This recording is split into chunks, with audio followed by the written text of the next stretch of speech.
Hey, what's up? It's Cute What If. This side. Today we will be seeing what if Deku faced the mastermind of Yue. Before we move ahead with the FIC, leave a like and subscribe to the channel for future what ifs like this. It was sudden, but attention was needed. An honest opinion was sought on a pressing question: to kill or not to kill a quirkless individual. A proper system of justice always strives for the fairest solution. Society often claims to protect the weak, including those without quirks. As a result, the government established heroics to safeguard both the quirkless and those with weaker quirks. However, a large-scale mutation soon made the quirk allele dominant, passed down frequently even in mixed conditions, leading to the recessive allele being masked completely. It was important to note that the quirks inherited were not exact copies of the parents but rather a mixture, influenced by incomplete dominance. While the theory behind this was complex, it triggered significant changes in the world, leading to a quirk boom. Millions began to develop unique quirks, even among identical twins. This shift in power left the strong even stronger while the quirkless became weaker and more in need of protection. Hero agencies proliferated, not only to protect the quirkless but also to help those with quirks manage their abilities. Villains emerged as many could not handle the responsibility that came with their powers, leading them down paths of reckless behavior and crime. From a societal perspective, silent discrimination against the powerless took root. Biases against weakness permeated households. Quirkless foeticide became widespread. Through procedures like amniocentesis or ultrasonography, it was often easy to determine if a FTS would inherit a quirk. By the second month, the FTS's traits were visible, and this knowledge led to tragic decisions. The discrimination against the quirkless painted them as weak, making it seem better for them not to exist in a world that shunned and abused them. Yet, the judicial system and higher authorities ignored these internal conflicts, vowing to protect the weak and marginalized. Textbooks often stated that quirkless individuals were human too and deserved fair treatment, but this did little to change perceptions. The reality remained that those without quirks would continue to be seen as lesser beings. The term quirkless had evolved. It once described someone normal but now indicated someone deemed deserving of a cruel fate. Observing the world while walking toward a new school, the contrast was stark. While children played joyfully in the parks, shadows lingered where individuals suffered for being weaker or quirkless. To be human is to be different, and that difference often manifests in ideologies, beliefs, and, importantly, quirks. The new government's health metrics defined health as a state of complete mental, physical, quirk, and social well-being. This raised an unsettling question. Did this mean that those without quirks were considered unhealthy? A genetic trait had morphed into a perceived disease over time, reinforcing the belief that death was preferable to life for many quirkless individuals, though this sentiment did not apply to everyone. At that moment, the narrator pondered a question that seemed trivial to most but held significance for an average person like themselves. They wondered if anyone reading had a true aim in life, something worth pursuing at any cost. The narrator admitted to lacking a specific aim, feeling no pressing need for one. All they desired was a peaceful, carefree existence, free from obligations. Achieving this had proven difficult over 16 years, and the life ahead did not seem likely to differ much. After all, how many quirkless individuals had attended the top school for heroism? But orders were orders, and they would follow them without question. Walking down the path to UA High was a peculiar experience. It was one of many firsts, and as they glanced to the side, they saw students of various ages rushing into the main building.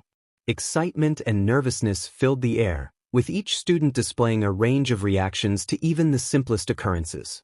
A boy with spiky brown hair leaped 4 feet into the air at the sight of a tabby cat rubbing against his legs, while a girl on the sidelines appeared to have thrown up was that glitter. I reached the front grate, a large metal door, and felt the presence of 4 to 5 cameras monitoring my every move within a 20-meter radius. Even amidst a crowd of innocent kids, UA High couldn't afford to let its guard down.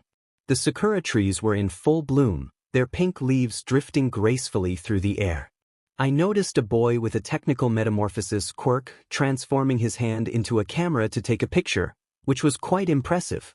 The potential of his quirk was worth exploring. However, approaching him felt daunting due to my complete lack of social skills. The reception area was bustling, but I managed to reach the front relatively quickly. After handing in my ID, I observed the middle-aged receptionist's pleasant smile shift to shock and then pity as she murmured, "Poor child." She coughed, but instead of a wheezing sound, a melodious flute-like whistle emerged. This was another interesting quirk, a melody quirk that seemed to enhance her vocal range, making it useful in the catering and hospitality business. She spoke carefully. Is being different wrong? That depends on the context. Perhaps one is different in a subjectively good way or a bad way, according to societal standards. I wish to understand these societal standards, what was acceptable and what wasn't, and then push those limits if given the opportunity. At that moment, I was watching the zero-pointer being launched to the ground. Many candidates scurried away as debris formed around the landing site. I wondered if someone might get trapped beneath it. Should I help? Would that earn me a hero license? I questioned whether the other candidates were strong enough to handle the situation. Why should I intervene? I was supposed to live a quiet life while earning my hero license. Yet, if it could put me in a positive light without putting myself in danger, perhaps I could check it out. As panic filled the air, I began to navigate through the debris, searching for any victims. Dust clouded my visibility. Suddenly, a girl with headphones pushed past me, shouting that I should run. I recognized her and explained that I wanted to check something out. She looked shocked, but that didn't stop her from fleeing. I continued walking slowly, observing the various reactions to the fear that had taken hold. Some were panicking, others were in shock, and many were running away. They were certainly acting better than ordinary civilians in danger, but the primal instinct to flee was evident in their frantic movements.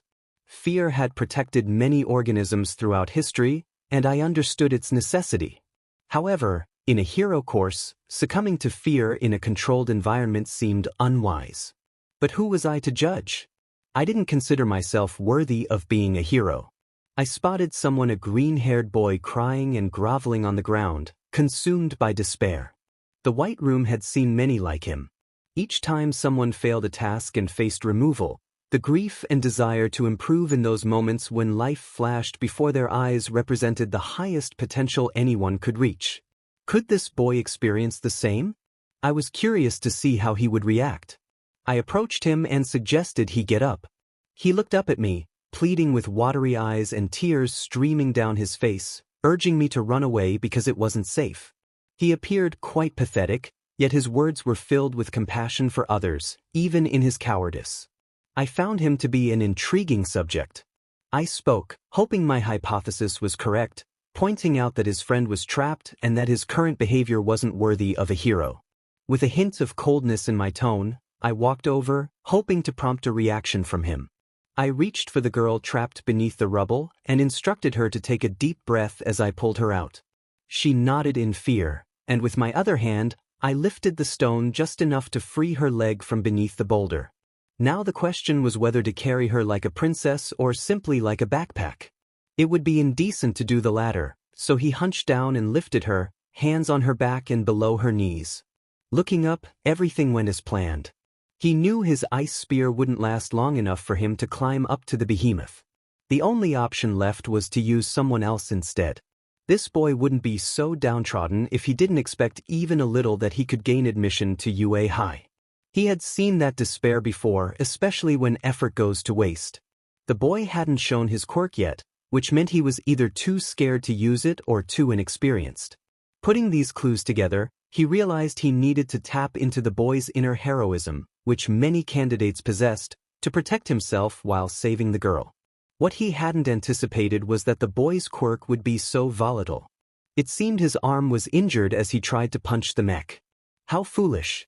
Now, even the boy was in danger. Sighing, he wondered why everyone acted so recklessly. It was probably just another human trait he had to accept. He turned to the worried girl in his arms and asked what her quirk was.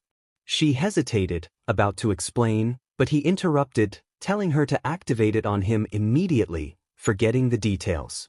She nodded in shock and touched his body with all 5 fingertips. So that was her activation method. He would have to remember that. He began to float as he threw her to the ground, using that momentum to propel himself high enough to catch the boy and break his fall. Now, he found himself in a strange position with these two candidates lying over him, both wounded. Whispers surrounded them as he felt the gaze of many, just like the other two. He wondered if this would affect him negatively. Even if it did, there was no turning back now. What was that? That quirk is incredible. But he got 0 points. If he had such a cool quirk, why didn't he score at least a few points? Maybe he was trying to trick us? Fortunately, the attention was on the boy, which spared him from trouble.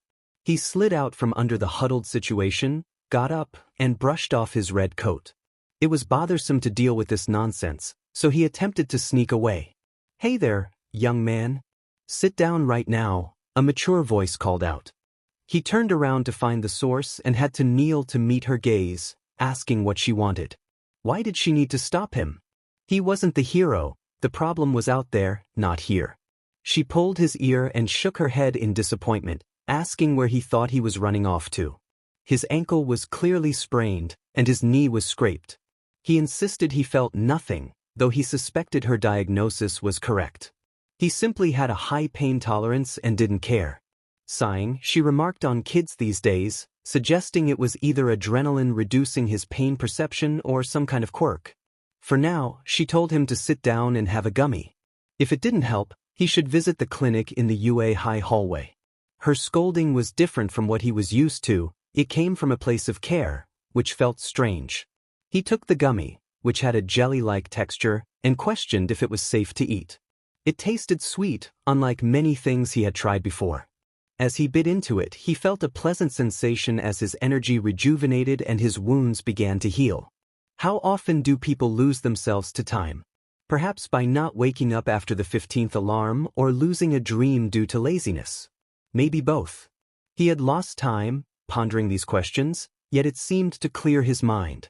Today was the day he would step into UA High once more, not as a participant, but as a student. The hologram contained a cryptic message when played backward, revealing the first letter that decoded to 11M Central Office. Am I going to be wasting my time again? That would be quite unpleasant. However, if this message is from the principal, ignoring it could lead to even greater loss. Why did he think I could solve this small party trick in the first place? Perhaps he overestimates my abilities? No, that seems unlikely without proof. I am just an ordinary student. Why and how did he target me? If my suspicion is correct, it was probably the 23 cameras that had focused on me during the entire incident. If that were the case, then the principal and teachers would certainly be aware of me. But I didn't need to worry, there were many more talented individuals in this school with useful quirks.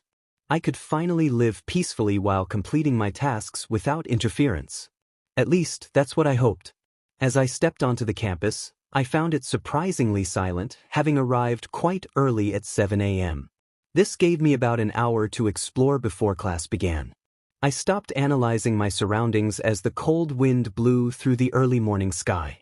My first steps on campus marked the beginning of a new chapter. Should I do something to celebrate?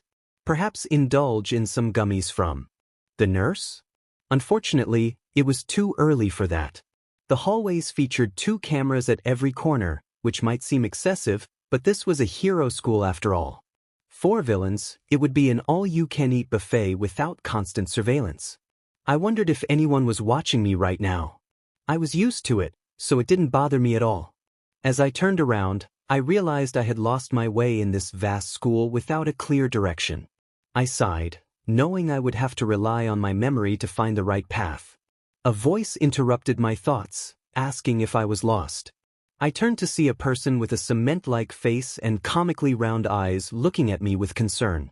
I noticed his pupils dilate, indicating he recognized me. My prediction was correct, but now was not the time to acknowledge that. Yes, unfortunately I lost my way. The school is quite a maze. I regretted comparing it to a maze.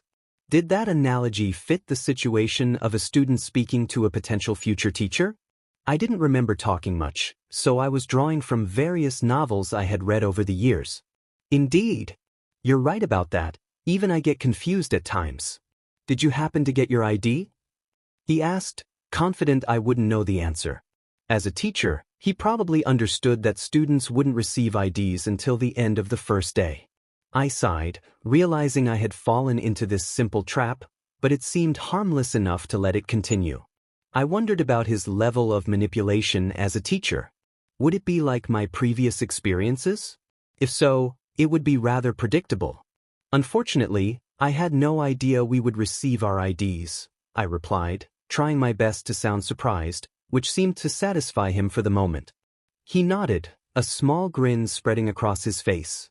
Why don't we head to the teacher's lounge? The student IDs were supposed to be distributed earlier. I suppose you didn't receive yours. His intentions became clear. He was eager to introduce me to the other teachers. This confirmed that my presence was already noted by the faculty and that the cameras had been focused on me for a reason. I sighed but didn't protest, as that might lead to annoyance. Please, sir, lead the way. Definitely, please follow me. Don't get lost again. May I also know your name? He asked as we began walking slowly.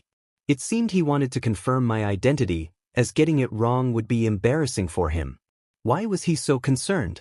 Perhaps he struggled with remembering faces or wasn't the most mentally sharp.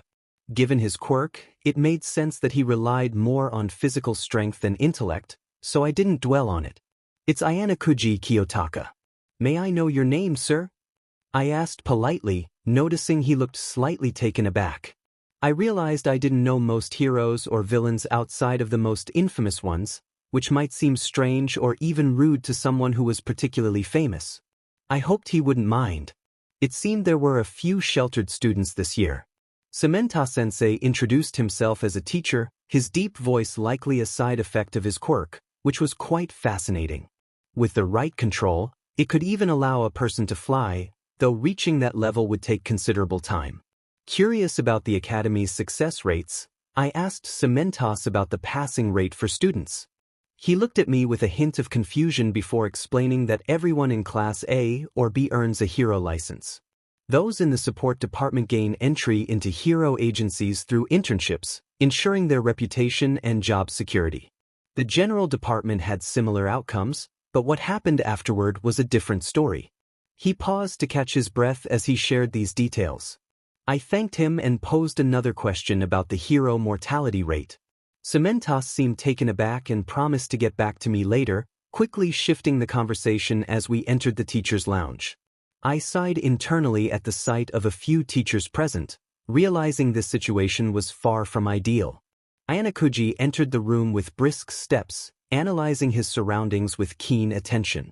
Izawa, who had just woken from the noise of the door, appeared quite annoyed, likely due to the increased workload that had come with the passing days. Villains were on the rise, and it was up to them to either ignore the threat or do their best to stop it before it escalated. In front of me stood a raven-haired maiden radiating elegance, yet there was something hidden beneath her diplomatic smile. She introduced herself as Momo, a name I found quite charming. She remarked on the early hour, teasingly suggesting I was as punctual as she was. As I walked toward a corner seat, I felt a wave of self-consciousness wash over me, likely because she was one of the few girls my age I had encountered. I responded that the beauty of the school had drawn me in early and asked her about her reason for arriving so soon. Momo's eyes sparkled with curiosity and a hint of embarrassment as she explained that students typically didn't arrive early, but the first day had made her eager.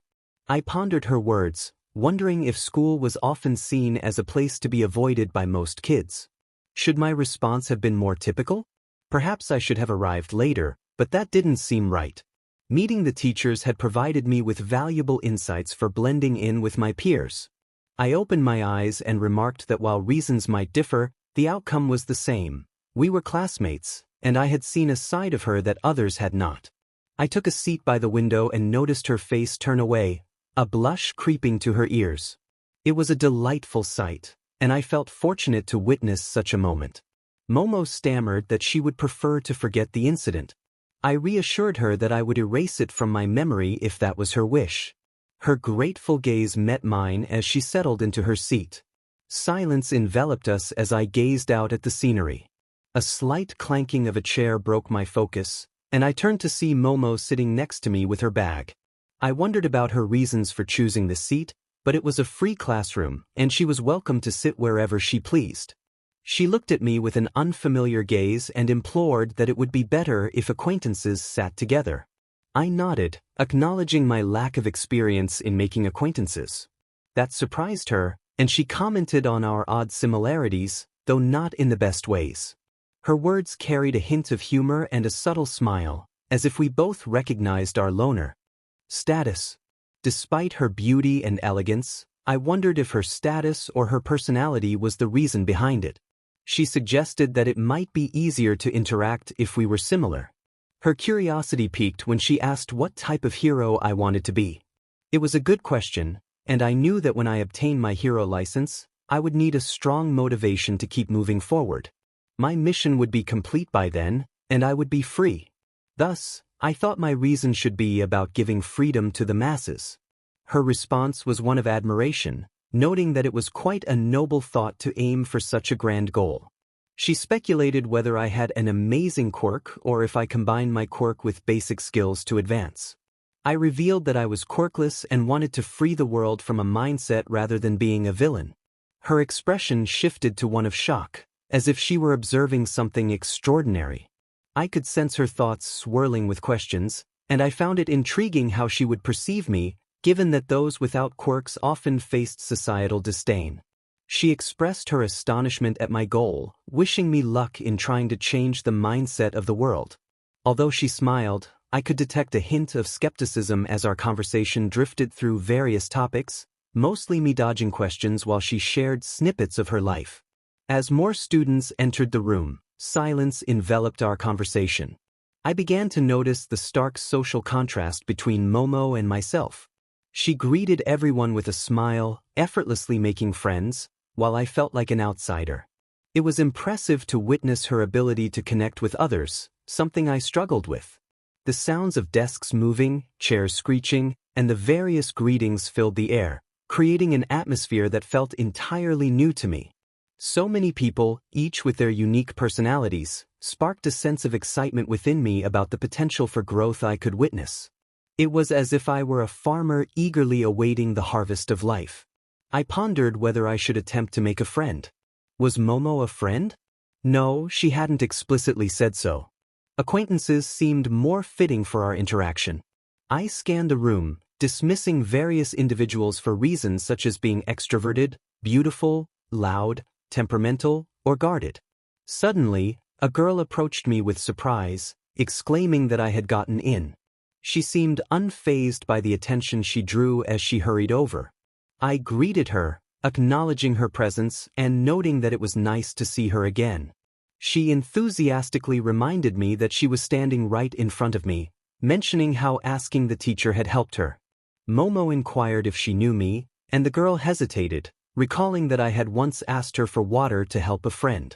She then recounted how I had teamed up with someone to save a girl from our class, describing it as an impressive feat. I noted her keen observation, suspecting that her privileged background might have influenced her perspective on the situation.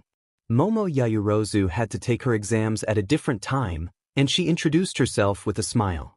Jiro smiled back, acknowledging her name with a compliment, saying it had a nice ring to it. Momo expressed her gratitude, noting that Jiro's name sounded cheerful, like that of a singer. However, the way Momo's pupils dilated when she noticed Jiro's quirk modifications suggested she was trying to get closer to her, which made Jiro feel uneasy about her intentions. After some light conversation, Jiro waved goodbye and sat down in front of me. It seemed this group would be lively. Momo had been focused on me since she heard about the entrance exam, but she hadn't asked any questions yet. Another girl I recognized approached me, smiling and bowing slightly. She thanked me for saving her the other day, expressing her gratitude for my actions. After her quick bow, she hurried away, perhaps realizing she had drawn too much attention to herself. I couldn't help but feel a sense of sadness about my school life. Momo remarked on the impact I had made even before school started, a feat she found impressive. I sighed, troubled by the interactions around me.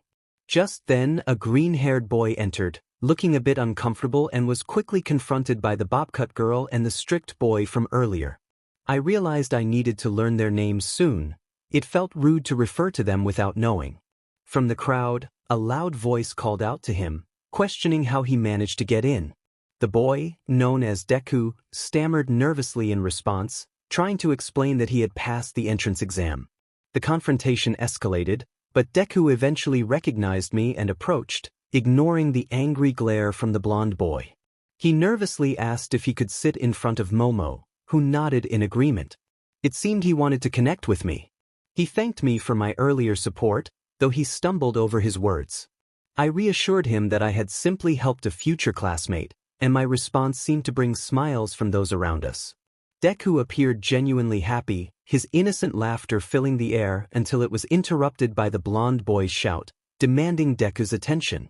Deku apologized, and I sensed a wave of unwanted trouble heading my way, but strangely I didn't mind. As I reflected on the concept of hate, I considered those who had faced heartbreak, watched their dreams fade, or lost everything they held dear. They experienced a deep, visceral hatred. But what about me? Having lost everything, I felt no hate, as I lacked dreams and the capacity to love. Yet, I yearned to understand this powerful emotion. Did hate drive one to succeed or lead to their downfall?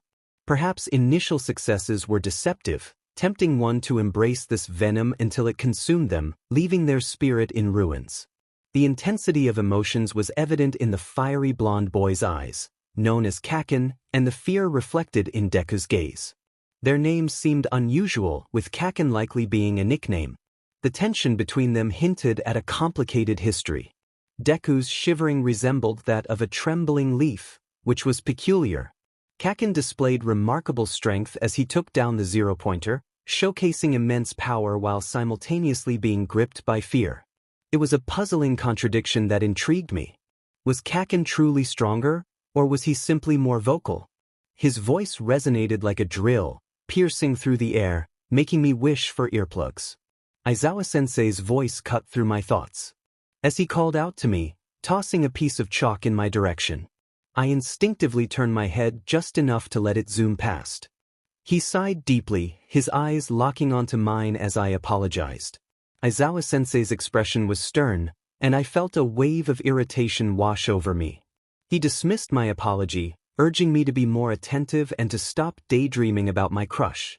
The class erupted in laughter, and I felt a mix of embarrassment and annoyance at his words. As it was the first day, Aizawa-sensei decided to let it slide. He instructed us to head to the grounds immediately, stretching as he began to walk away. However, the boy with the engine seemed to have questions, standing up and asking if Aizawa-sensei had forgotten the entrance ceremony. Aizawa-sensei's response was dismissive, stating that it was pointless and a waste of time, urging us to change into our costumes. His voice faded into a low murmur as he left the room, stifling another yawn. I glanced around as my classmates rose from their seats, heading to the changing room. Deku and Achiko chatted happily, while Momo was pulled along by a bubbly pink-haired girl. I lingered behind, watching them pass as I peered out the window. There, I spotted Aizawa-sensei sitting on the grassy field, resting his eyes and waiting for us. I decided to change my course and head toward him instead. As I approached the empty field, a gentle breeze brushed against my face. I casually remarked on the pleasant weather, attempting to break the silence. Aizawa-sensei turned, surprise evident on his face, and quickly rose to his feet, fixing me with a stern gaze. "Didn't I tell you students to get into your costumes?" he asked coldly, disappointment lacing his tone. I pulled out a cloak from my bag and draped it over my shoulders. It was a simple red jacket that reached just above my knees, my only affordable option and all I needed. Without a quirk to showcase or support gear to enhance my abilities, the cloak served to keep me warm in the chilly February air. "This is it, sensei," I shrugged, feeling comfortable in it. "Never mind. Just wait for your classmates," he sighed, standing beside me while grumbling internally. "Sensei, can I ask you something?" I inquired, and he turned toward me with a hint of curiosity. "Spit it out, problem child," he replied, his tone far from gentle. "Why did the principal call an ordinary boy like me to his office?" My question shifted his expression from boredom to one of slight unease. He groaned, sounding as if he were grappling with an existential crisis, before muttering, "Good luck, boy." I didn't know I could feel pity. A strange smirk crossed his face as he observed my reaction. "So you don't know anything?" I asked, feeling a sense of disappointment and wondering if I could extract the information from him in another way. Did his tape work like a belt if it were 50 Shades of Grey? Perhaps I could make midnight. Never mind. Even if I did, with all the cameras always running, I can guarantee I wouldn't escape unscathed if I spoke about it, he murmured. Perfect answer, Aizawa. You wouldn't want your paycheck to be cut in half. A high-pitched voice crackled from a nearby loudspeaker, followed by laughter that ended the transmission. I noticed Aizawa-sensei gulp, clearly taken aback. Ayanokuji understood the request to keep his quirkless status a secret until it was revealed. He noticed his classmates lining up, and one of them, a girl who had been feeling unwell, waved at him along with a few others. He nodded in acknowledgement while Izuku hurriedly approached him, looking a bit anxious. Izuku asked about Ayanokuji's costume, noticing he wasn't wearing one. Ayanokuji tapped his red coat, and Izuku's curiosity took over. He began to speculate about Ayanokuji's potential quirk, suggesting various possibilities, each more imaginative than the last. Ayanokuji sighed, feeling too exhausted to engage with Izuku's enthusiasm but found it interesting that someone shared his curiosity about quirks. As he entered the principal's office, Ayanokuji was greeted by a hybrid mouse-like creature with a gentle voice. The principal invited him to sit and offered tea, noting it was a lovely morning. Ayanokuji graciously acknowledged the principal, who smiled at him, revealing his fangs. The principal expressed delight in sharing green tea, highlighting its health benefits and refreshing flavor. Ayanokuji mentioned his lack of experience with caffeine, and the principal was surprised, emphasizing the importance of tea. He prepared a special blend and served it to Ayanokuji. The aroma of the tea filled the room, invigorating and calming at once. Ayanokuji took a sip, discovering a light, grassy taste that was new to him. He felt more alert and focused, realizing the tea's effects. The principal commented on Ayanokuji's unique way of holding the cup, pointing out his novice nature. Ayanokuji, now curious about the principal's tea, inquired about it. The principal proudly explained that he was drinking white tea, a rare type known for its delicate flavor and high levels of antioxidants.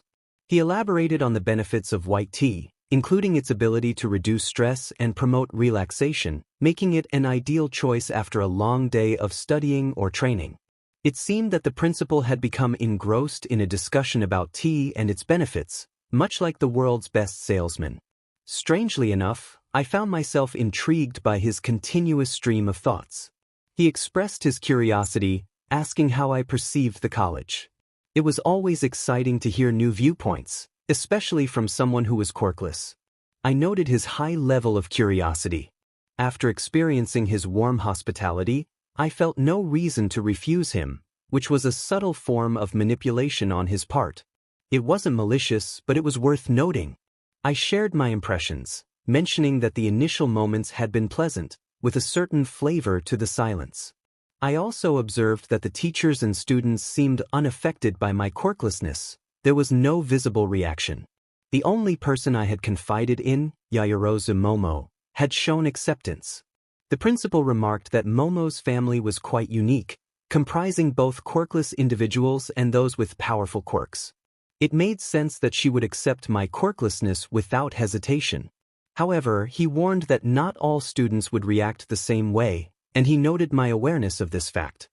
He had been observing me closely since I entered the room, recognizing the calculative gaze in my eyes that mirrored his own. I had picked up on the nuances of Momo's regal nature, from her mannerisms to her accent. He was correct. Revealing my quirklessness to Yaoyorozu was a strategic move to gauge the social standing of quirkless individuals in Japan's higher classes. This information would be crucial for establishing my position as a quirkless hero in front of influential figures. Sharing this detail with anyone else wouldn't yield valuable insights. The principal's additional information confirmed my hypothesis and provided me with more data about the influential Yaoyorozu household. I acknowledged his point, though I downplayed my thoughts, stating that I found Momo charming and trustworthy, which led me to share the truth. He continued, suggesting that while accidents and mishaps might apply to most, they didn't seem to apply to me. He questioned how an orphan like me had managed to survive in a society that was often unforgiving to the weak. His tone shifted, becoming more serious as he pressed for answers. I preferred not to discuss my past, reminding him that he had already investigated me and had numerous cameras focused on my actions. I indicated that his quirk could likely connect the dots on its own. I maintained a polite tone, aware that one misstep could lead to expulsion, a risk I couldn't afford to take. A sudden announcement from All Might interrupted our conversation, instructing the nurses to carry the students safely from the impact site. The hall fell silent, and the sight of two promising students defeated without me using a single quirk, relying instead on a seemingly weak quirk like Sticky Ball, left the students in awe.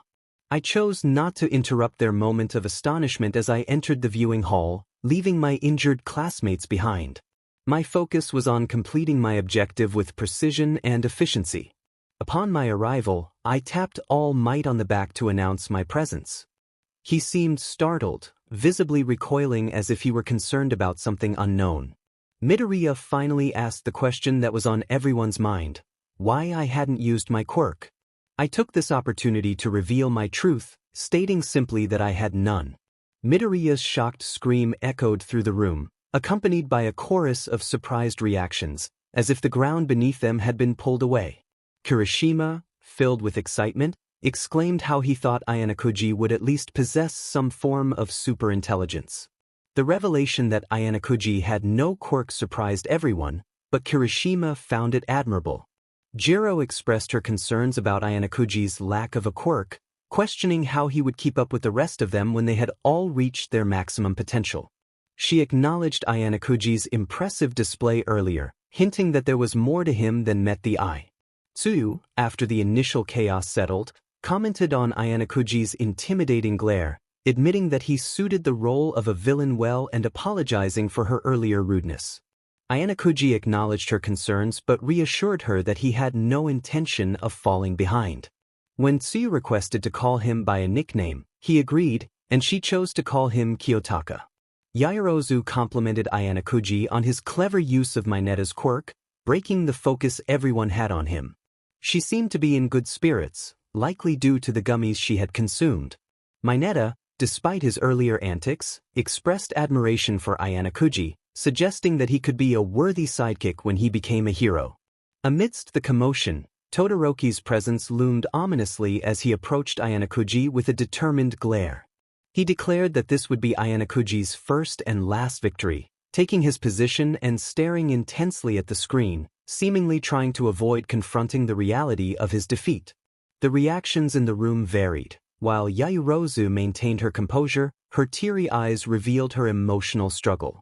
Todoroki chose a path of rivalry, while others reacted differently. Bakugo, despite his injuries, growled angrily, expressing his disdain for Ayanokuji and comparing him to Midoriya, whom he insulted. Ayanokuji, curious about Bakugo's reactions, pushed his buttons, finding amusement in the explosive boy's antics. Lita attempted to restore order, reminding everyone of their duty as students of UA High, but Bakugo's outburst interrupted him. Bakugo dismissed Lita's attempts at civility, claiming that Ayanokuji had merely gotten lucky. His laughter was filled with anger, and he suggested that Ayanokuji and his companions deserved to be villains. Midoriya, visibly anxious, questioned whether Bakugo truly meant what he said.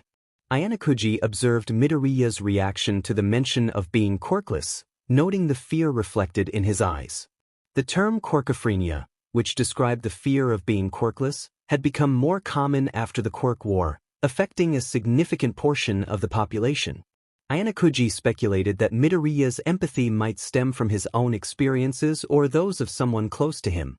Meanwhile, Bakugo's quirkist mentality was evident, as he openly displayed disdain for those without quirks. While such attitudes were frowned upon by a segment of society, the stigma surrounding being quirkless persisted, rooted in the belief that it equated to being useless. This world has come a long way from the days of outright discrimination against those without quirks or with weaker ones. However, the remnants of that hateful mentality still lingered, like a shadow that refused to dissipate. Bakugu's eccentric beliefs and behavior served as a painful reminder of this fact to many students, evident in their sullen reactions. Despite the progress made, society still clung to the notion that being quirkless equated to being useless. This mindset led to furrowed brows and judgmental glances when encountering those without quirks or with less powerful ones. The idea that some individuals were deemed untouchable or flawed simply due to a genetic lottery they had no control over was heart-wrenching. Just 50 years prior, such individuals would have faced a barrage of insults and degrading comments. The tranquil symphony of distant crickets serenaded the silent streets late at night, imbuing the atmosphere with a profound sense of peace and tranquility. Guided by the stars above, heroes could be seen gracefully patrolling the starry night skies, their acrobatic maneuvers akin to shooting stars gliding through space, granting the wishes of every hopeful hero. Each jump and movement was a testament to the unwavering dedication of various schools across the country that had meticulously nurtured and honed these young heroes' skills. Their combined efforts had led Japan to be ranked as the 8th highest producer of hero graduates in the world. On this particular night, as two heroes worked together in pursuit of a seemingly young target, a sense of hope emanated from their every move. With a purpose that shone as brightly as the stars above, they chased their quarry with unwavering determination, inspired by the belief that they could make a positive difference in the world. However, just like the darker alleys and flickering streetlights of the walkways, there were areas where the sun shone less. Mothers warned their children not to wander off after 9, drifting them off to sleep with urban folklore derived from earlier villain incidents dating back to the 2030s. A reflex honed from years of observation and constant threat made him turn his head. The rotten smell of decay filled his nostrils, yet he remained composed. It seemed that, once again, the heroes had lost. This was not the first time. He waited silently behind a side wall, feeling a cool breeze brush against his face as someone flew past him. It was Velocity, the speed hero, as indicated on his badge. Even though he zipped by in mere milliseconds, the urgency he exuded was palpable. His trembling hands struggled to gather the remains of his fallen ally, but all he managed to grasp was a wet mess scattered along the polluted corners. Even seasoned heroes could be overwhelmed by emotions. Such feelings were a surge that could only be controlled through desensitization, a significant sacrifice. It was understandable why this hero was emotional, but sadly, such emotions could cloud one's judgment. In his haste, he had not checked his surroundings as a cat-like figure ensnared him with her claws. The villain's demeanor was unsettling, her voice dripping with mockery as she taunted him. She had shape-shifted into the form of his deceased companion, leaving him stunned, as if the shock rendered him immobile. The villain's excitement was palpable as she reveled in the chaos, her eyes glinting with a disturbing hunger. She expressed a twisted delight in the prospect of causing harm, her words laced with madness. The hunger she exhibited was far more profound than mere appetite. It was a bloodlust fueled by an insatiable desire for destruction. Her irrationality was evident in her sunken cheekbones and cat-like topaz eyes, a chilling reminder of the darkness that lurked within. Upon witnessing the body earlier, the jagged and imprecise nature of the cuts raised questions about the girl's state of mind. Typically, when someone is under the influence of alcohol or drugs, their cuts tend to follow a zigzag or curved path. However, the victim's wounds were shallow yet numerous. Further examination revealed that only a small portion of the 84 stab wounds had struck vital areas, with only 13 being precise enough to reach their intended targets. This pattern suggested that the perpetrator was grappling with an internal conflict, missing the mark by mere inches, possibly due to a moral struggle. For instance, one wound was found just 2 inches away from the jugular vein, with the depth barely above the artery. Another wound was positioned just above and 1.5 inches away from the abdominal artery. These findings indicated that her moral compass was attempting to prevent her from committing such heinous acts. It was clear that the victim's injuries were not the result of a calculated killer, but rather someone who was conflicted about their actions. Each time she tasted blood, her desire intensified. It was akin to a person experiencing thirst in a desert.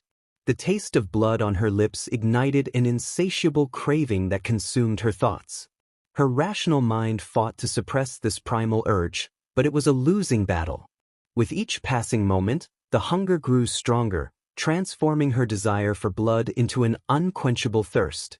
The stabs became more precise and deliberate, each one puncturing flesh with chilling accuracy. As she drew closer to the vital organs, her internal struggle intensified, yet the hunger was overpowering. It drove her to push past any lingering doubts or sense of mercy. The stabs increased in frequency and precision, first 5.3 inches. The man's cries of pain only fueled her desire, urging her to strike with even greater intensity. 5 inches. The sound of flesh tearing was a haunting melody that filled her with a twisted sense of satisfaction, leading her to just 0.5 inches away from a vital organ. She was no longer in control of her own body, a SLV to her darkest impulses and overwhelming desire for survival. When the final blow landed, it was as if a switch had been flipped, extinguishing the last flicker of humanity within her. What began as a fight for self-preservation had devolved into a perverse craving for blood. With each life she took, she lost a piece of her humanity, leaving only hunger in its wake. As these thoughts lingered, Velocity took his final breath on the beautiful streets of Musitafa, a country known for its high graduation rate and a troubling death rate among heroes. The skin melted away from the girl's body, transforming her into a ravenous creature, drinking from the carcass and cursing her fate. She questioned why he hadn't smiled, believing that seeing his friend would bring him joy. Instead, he cried, repeatedly apologizing even as he bled. She couldn't comprehend why he was sorry, insisting that she had done what was necessary to survive. In her mind, she had done nothing wrong. It was their fault for trying to stop her. She had shown kindness by allowing him to see his friend, but he had been nothing but a crybaby. After a few moments, she was overwhelmed and wretched, expressing her disgust at the taste of the blood, comparing it to spoiled milk. The bitterness churned in her stomach, and she lamented the foulness of it all. It seemed her body struggled to process the blood, likely due to her digestive system's inability to handle it properly. Despite the temporary relief it provided, her body's rejection of it led to a cycle of vomiting that took a toll on her health. As she contemplated her situation, she accidentally bumped into the wall, causing her to turn sharply, her eyes glinting with intensity. She demanded to know who was there, insisting that she wouldn't share but seeing no point in delaying further, he stepped into her view, posing a question about whether he might be another hero. "Oh, then, can you please give me your blood too, please? Oh, you look so much my type. Gimme. You are so cutie." She lunged at him, knife aimed at his neck. Despite her determination, she was too weak, making it easy for him to evade the attack. It seemed odd that such a frail girl could have taken down two heroes. Her pale hands reached out with surprising speed, but he skillfully redirected her momentum, lifting her off the ground and tossing her onto the pavement, causing the surface to crack under the impact. Reflecting on the situation, he realized that her earlier success was due to the first hero's lack of training. The hero had focused solely on agility and navigation, which allowed him to chase her down quickly but ultimately led to his downfall. The hero colleges had failed him and many others by producing specialists in one area while neglecting others. This failure stemmed from inadequate training, as the colleges prioritized quirk development over well-rounded hero training. The colleges had created martyrs, not heroes. In contrast, UA High was different. Its curriculum and teaching methods were practical, training students to be versatile while mastering their quirks. Other colleges, like Shiketsu, produced experts in their quirks but left students lacking in other essential skills. He grabbed the girl by her hair, noting the unpleasant odor of decay emanating from her tattered shirt, stained with remnants of vomit. Her head was bleeding, likely from a concussion he had caused, but it wasn't severe enough to be fatal. Given a few hours, she would be back on her feet. He lifted her, disregarding the state of his own shirt, and made his way back, careful to avoid the watchful eyes of the heroes now alerted by the recent commotion. Upon entering his room, he realized that calling it a room was optimistic. It was a dilapidated space he could afford after only being out for a week. His funds had dwindled due to expenses for uniforms and basic necessities like food and water. Working as a cashier was not sustainable, and he knew he would need to find a better job soon, but that was a concern for another time. For now, he saw potential in the broken girl before him. She could be his link to the underground, possessing the skills and madness he needed. With a little manipulation, he could turn her into a formidable ally. However, he was aware of the risks. He had a failsafe in place should things go awry. Who could have predicted that a simple walk could lead to such an eventful encounter? It was strange that news outlets had not hinted at such an incident. A lost soul, a murderer, an accident, and a depraved hunger all described the blonde-haired girl lying on the floor. A few buckets of icy water seemed to slowly bring her back to her senses as he settled into a rickety chair, the best he could manage. Most would consider it madness to bring a psychotic murderer into his home, defying all logic. Yet, this was the most rational path to gaining power in a world filled with quirks. Power could be obtained through two distinct means. The first, widely recognized, was through the mastery of quirk abilities. The second, which he had come to understand, was through the mastery of control exerting authority over quirk users. In a structured and law-abiding society, such leaders held the ultimate power. It seemed the girl was finally awake, her voice trembling as she asked where she was. The pain in her voice was evident as she expressed her distress, her hunger overwhelming her senses. She felt dizzy and weak, the added concussion not helping her condition. A voice greeted her with a simple, "Good afternoon." She reacted with alarm, demanding to know who the speaker was and accusing them of stealing her blood. Her desperation was palpable as she pleaded for it. Before the voice could respond, she lunged forward, driven by an insatiable hunger. In that moment, it was clear that any aggressive action could be risky, so the best course of action was to provide a response that would satisfy her.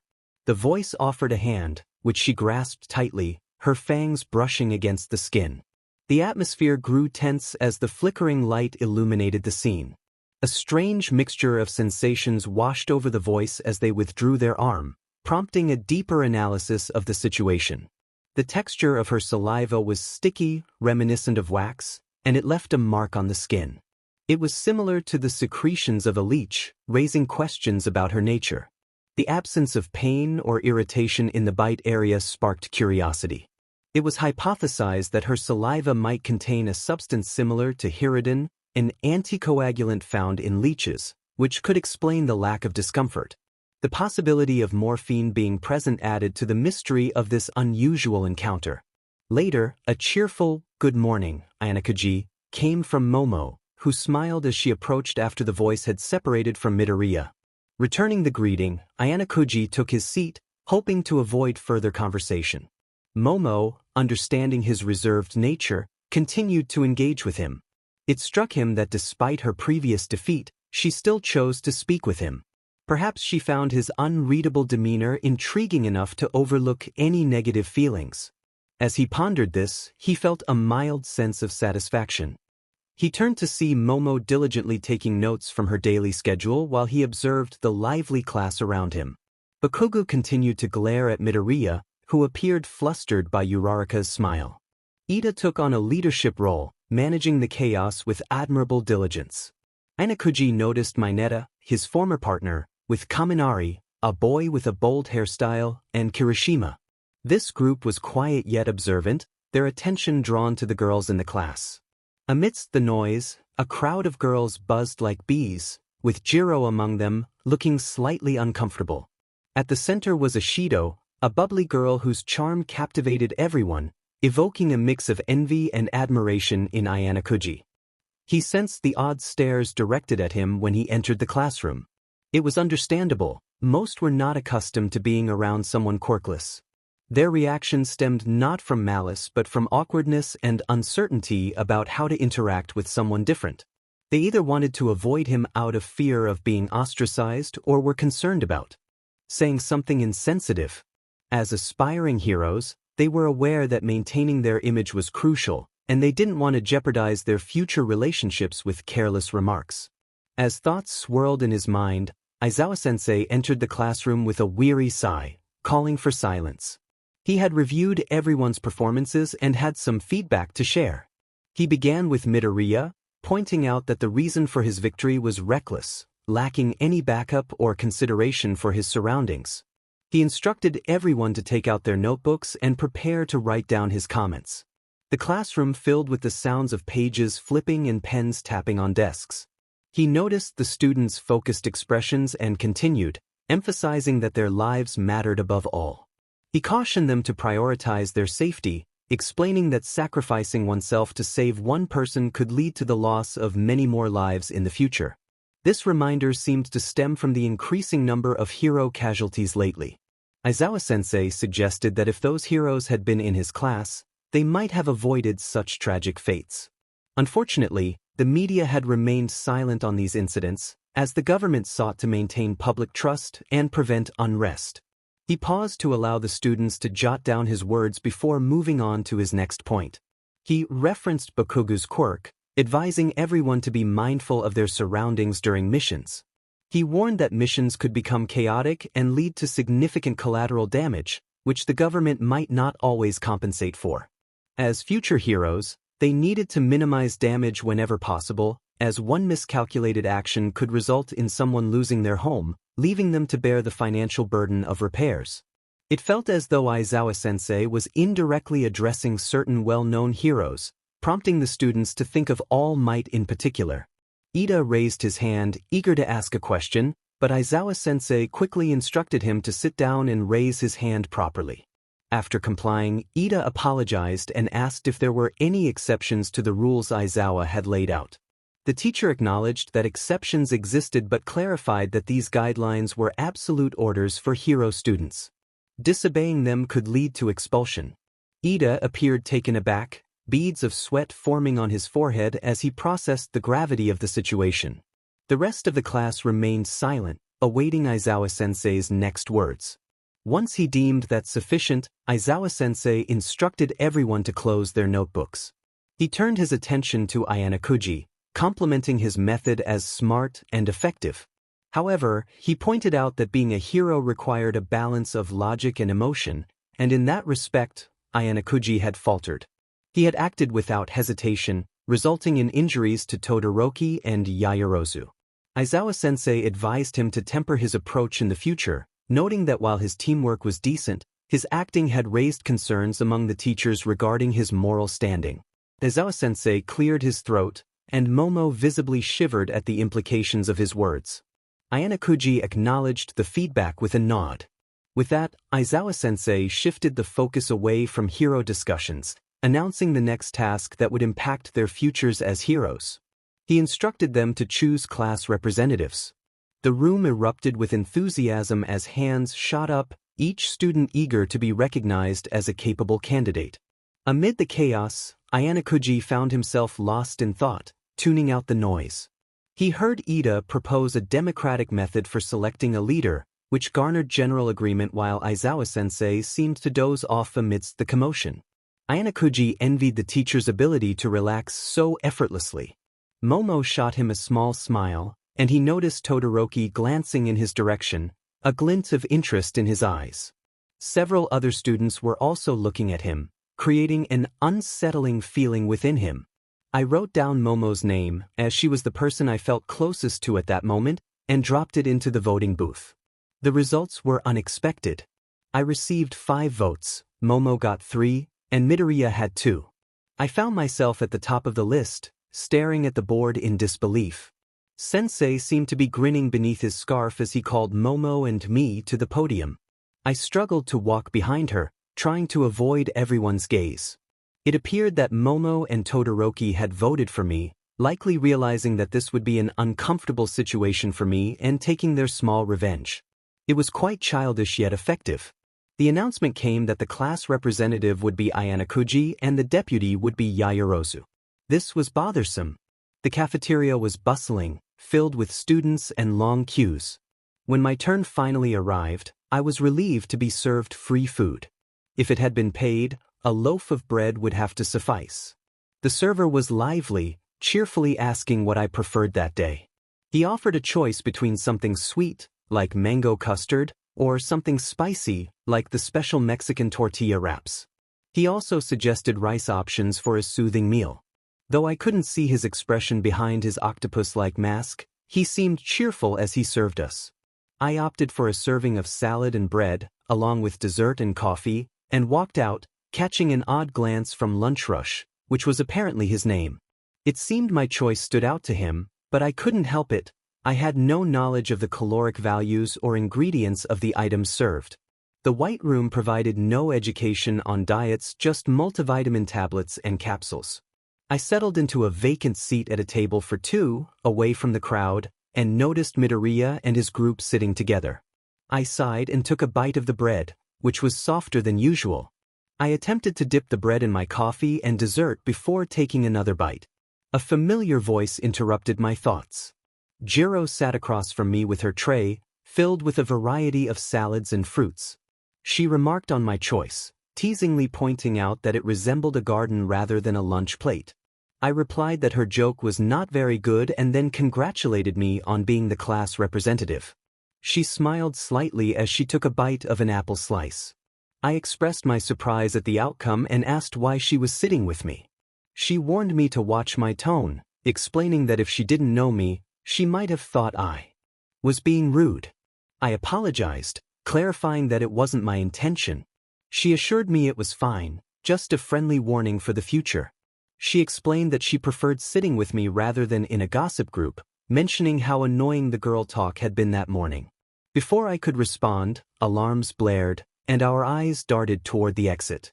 Given that this was a hero school, the students reacted quickly, rushing toward the door. I jumped over our table, carefully navigating around the scattered food, and moved forward to gather more information about the situation. I suspected it had something to do with the morning media. My assumption was confirmed as I spotted Ida, who was being squeezed against the glass door. He struggled to speak, his words muffled. I sighed as the crowd grew more chaotic. I pulled Ida onto a chair beside me and instructed him on what to do. I would throw him toward Uraraka, ensuring he would be propelled into the air to use the pipes above as a platform for escape. He nodded, and I grabbed him by the collar, tossing him over my shoulder. If he missed, it could end badly for him. I stood back and watched through the glass door as he managed the situation with surprising grace, informing the crowd that it was a false alarm. The media situation was unusual. They had somehow bypassed security, and I could see debris on the gate's hinges from a distance. I hypothesized that someone from the media had used their quirk to damage the door. However, such a powerful quirk made me wonder why they would choose journalism over heroism. Right after the break, a meeting was called by Ayanakuji and Momo to delegate positions to everyone. While Momo took care of most of the roles, Ayanakuji made a single choice, deciding that Ida would be the class organizer, a fancy way of saying he would handle all the mundane tasks. Some students expressed surprise at this decision. Ayanakuji explained that Ida had demonstrated his capability in managing chaos earlier that day, thus making him suitable for maintaining class ambience and discipline. The students cheered for Ida, who graciously accepted the responsibility, vowing to do his best. Momo nudged Ayanakuji, stifling a smile, and remarked on how he had cleverly shifted his responsibilities onto Ida. Ayanakuji shrugged, pretending not to understand her comment. Later that day, Aizawa-sensei announced an upcoming event. He instructed everyone to pay attention, stating that today's training would be different.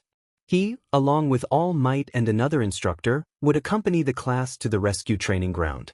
When a student inquired about the nature of the training, Aizawa-sensei smirked and reminded them that he wouldn't repeat himself, emphasizing the importance of staying observant. He explained that being a hero required attention to detail, as situations often held more than what appeared on the surface. He advised them to focus not only on what their teachers said but also on the words and actions of potential criminals, as emotions could lead to revealing information. After sharing his insights, Aizawa-sensei informed Ayanakuji that his support gear was ready as requested. Ayanakuji nodded and took the briefcase with his name engraved on it, feeling that things might become easier with this equipment. Aizawa-sensei noted that some of Ayanakuji's requests were too complex for the support students to fulfill in the given time frame, but assured him that the rest of the gear would be sent later. Ayanokuji expressed his surprise that anything had been made at all, wondering if the rushed production would lead to issues. Aizawa-sensei, appearing drowsy, suggested that Ayanokuji could inquire with the support department later. Ayanokuji opened the suitcase to find a small metal watch and a pen, both elegantly designed. Although they seemed like ordinary items, they held a certain allure.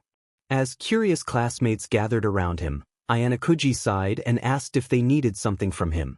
While some students reacted flusteredly, Ashido boldly commented on the intriguing combination of a watch and a pen, admiring their design. Ayanokuji mentioned that he had ordered more items but that these would suffice for now. He strapped the watch onto his wrist, tightening it slightly, and placed the pen in his pocket. Izuku, filled with curiosity, asked Ayanokuji what the watch and pen did. The watch indicated the time, and I was determined not to miss my class, even if my pencil was half broken. I pointed at it, hoping my classmates would accept my excuse. Uraraka looked at me with a puzzled expression, clearly unsure of my reasoning. Todoroki was craning his neck, trying to catch a glimpse of what was happening. I explained that the watch operated on solar power, eliminating the need for batteries, and that my pen still had plenty of ink to last for about a year. Kaminari raised his voice, questioning how any of that would help us in battles.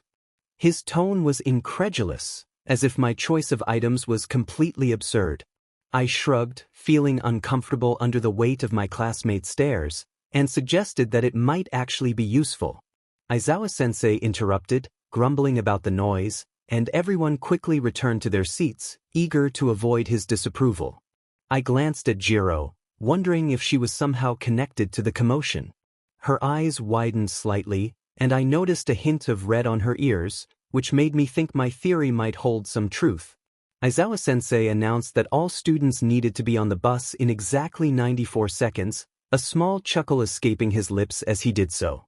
Everyone rushed to board the bus, but Ida took it upon himself to organize everyone into perfect lines, his hands moving erratically with enthusiasm. I stood behind Kirishima, who was engaging in conversation as we walked. He complimented me on my watch, saying it looked very manly and that the metallic color was cool.